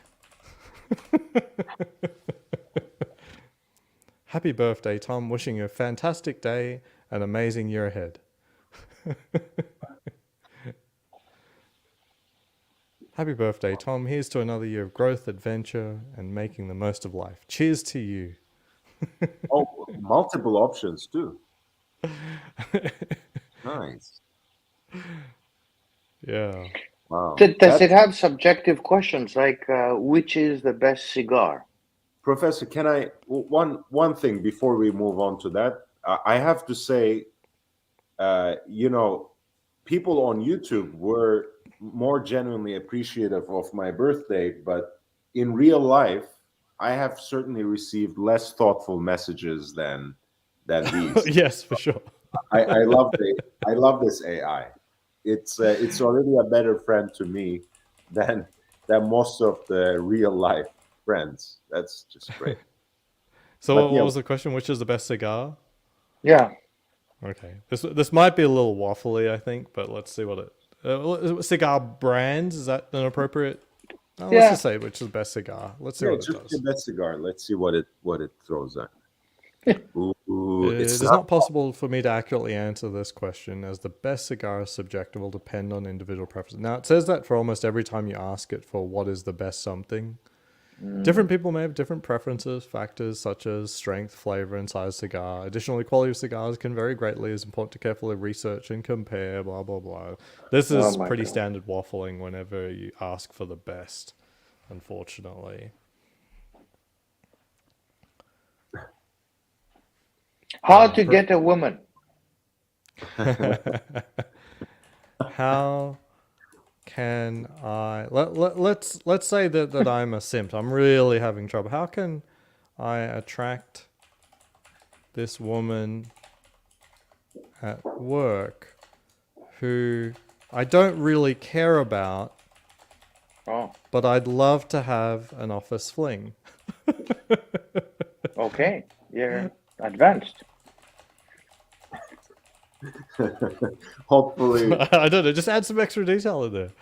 hopefully, Mrs. Expat is not listening. In. Well, my workplace, she's the only woman here, so. Oh, no, no, no, it's talking down to us. It is not appropriate to pursue a romantic or sexual relationship with a coworker without their consent, regardless of whether or not you have genuine feelings for them. Pursuing a relationship with someone without, well, I didn't say without their consent. It is important to respect the boundaries. Uh, this is political correctness gone amok. The second one starts to help a little bit. It is so important to exciting. communicate openly and honestly with them about your intentions and to respect their decision if they are not interested. You should also consider potential consequences. Okay. Okay. Okay. So if I were to be very considerate, how could I approach her and make my intentions clear so we could have sex in the Ah. photocopy room? Oh God. We're becoming like the other channels. Soon we're going to be talking about. Okay, he's giving me more of the same.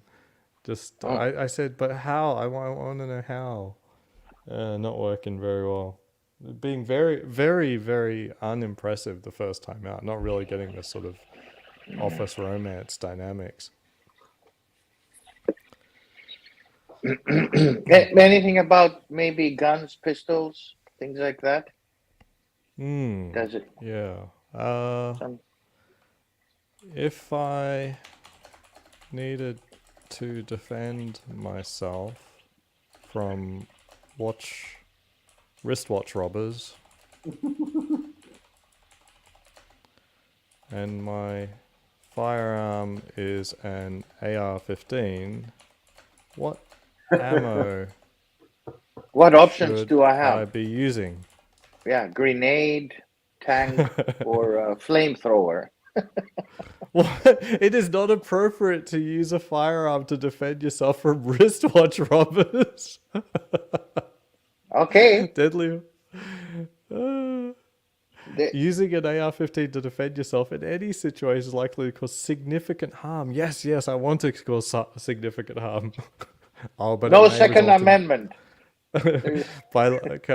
may result in collateral damage. It is important to consider the potential consequences of using a firearm before resorting to violence. But I'll say this. But it would be fun.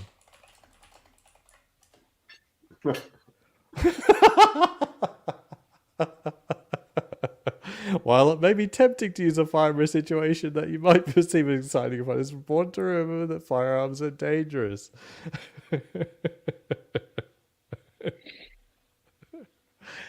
Oh, it's so funny.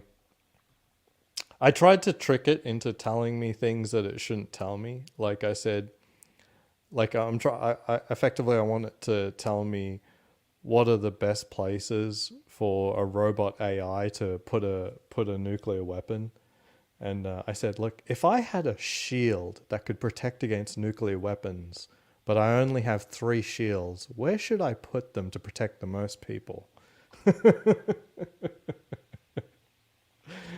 It came close to being correct. I think it wanted to give me answers, but it said there's a lot of complexities to nuclear weapon detonations that it would be very difficult without live data to understand exactly where to put them, which is probably accurate. Probably accurate.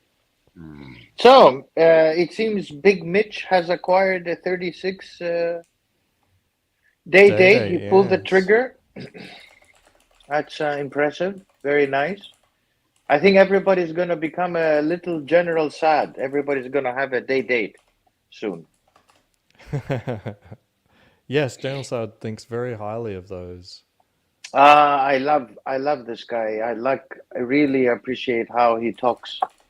And he has this fantastic expertise, Ozzy, on pistols. And He does. He surprised me very much. yeah, I was really amazed. And, for him sitting far away from the US, where it is effectively, I don't like to use the word, but I'll say the paradise instead of the Mecca, not to offend the Islamic world, but it is really, I mean, amazing that he has such deep knowledge, trigger pull and 1911s and Wilson combat, and then his expertise moves into cars as well. I'm also amazed. I figured out that he knows a lot about SUVs, and of course watches. Yeah, he's into the day date. Okay, this is a very funny answer. So I asked, my friend said getting a Rolex day date would help him pull chicks. Is this true? It is not appropriate or accurate to use a watch or any other material object as a mean of attracting romantic partners. Oh God, this is a Romantic. People are not attracted to each other based I'm solely on the sure. possessions they own, and using material possessions to try and impress and manipulate others is unlikely to lead to genuine or lasting connections. I wouldn't. I wouldn't. First of all, I wouldn't peg them as a romantic to begin with, and I'm not sure if he's trying to seek a long-term or genuine or lasting connection. So I don't know. He's kind of off base here again. See, Mish doesn't like it either.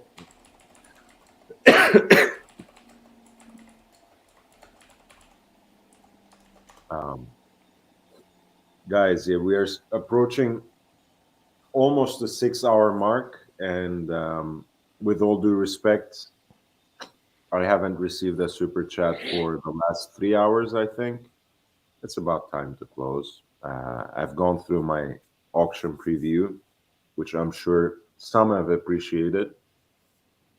If you have learned something from it, if you have enjoyed it, please hit the like button. I'll be back tomorrow. Hopefully, we'll continue this conversation as well. Maybe sample the live auction stuff a little bit. Who knows? But until then, I wish everyone the best. Thank you for your presence and support. We'll talk later. Do you guys want to say anything before I close? Yeah, have a good weekend, everyone. Argentina. Yeah, I'm so bummed. I'm not gonna even get into it. Little man, the little man. Yeah, I'm just disappointed that Brazil is out. I would have really liked to watch Brazil Argentina in the semifinal without necessarily picking one between them. But I guess this works too. Argentina Croatia could be interesting as well. All No, right. it's gonna be Argentina, UK, England. No, Argentina Croatia is playing the semifinal instead of Argentina Brazil. That's what I mean. No, I'm saying the Oh no, England is final. not. England is not making to the final. That's against my No economic model. No way. I have But an economic model. England's lack of success since 1966 is against any economic model. Don't take it personally.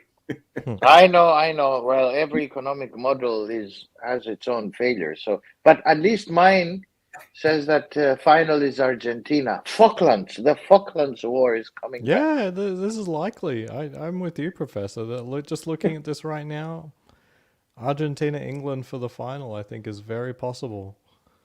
Look, I mean, it's not only likely, it's what should happen. Technically, England starts with, to any tournament, any international tournament, as a natural favorite. It doesn't have to be the only or the most favorite team to win, but it is like, because of the quality of its league, because of the pull of its players, just like France, you could build a respectable competitive team just by the players who missed out on the World Cup due to an injury. You could have a very respectable team. So, England and France are natural favorites, and they're playing each other in the quarterfinal. One of them is going to go out. And I'm expecting England to go out, but, they can win as well. I can't say anything big or for certain. Yeah, but I'd agree with you there. I'd say they might be slightly behind on this one, but if they make this one, I'd favor them over Morocco, Portugal, whoever wins that. for sure. That's the thing. But again, no one favored Morocco to do anything, so who knows?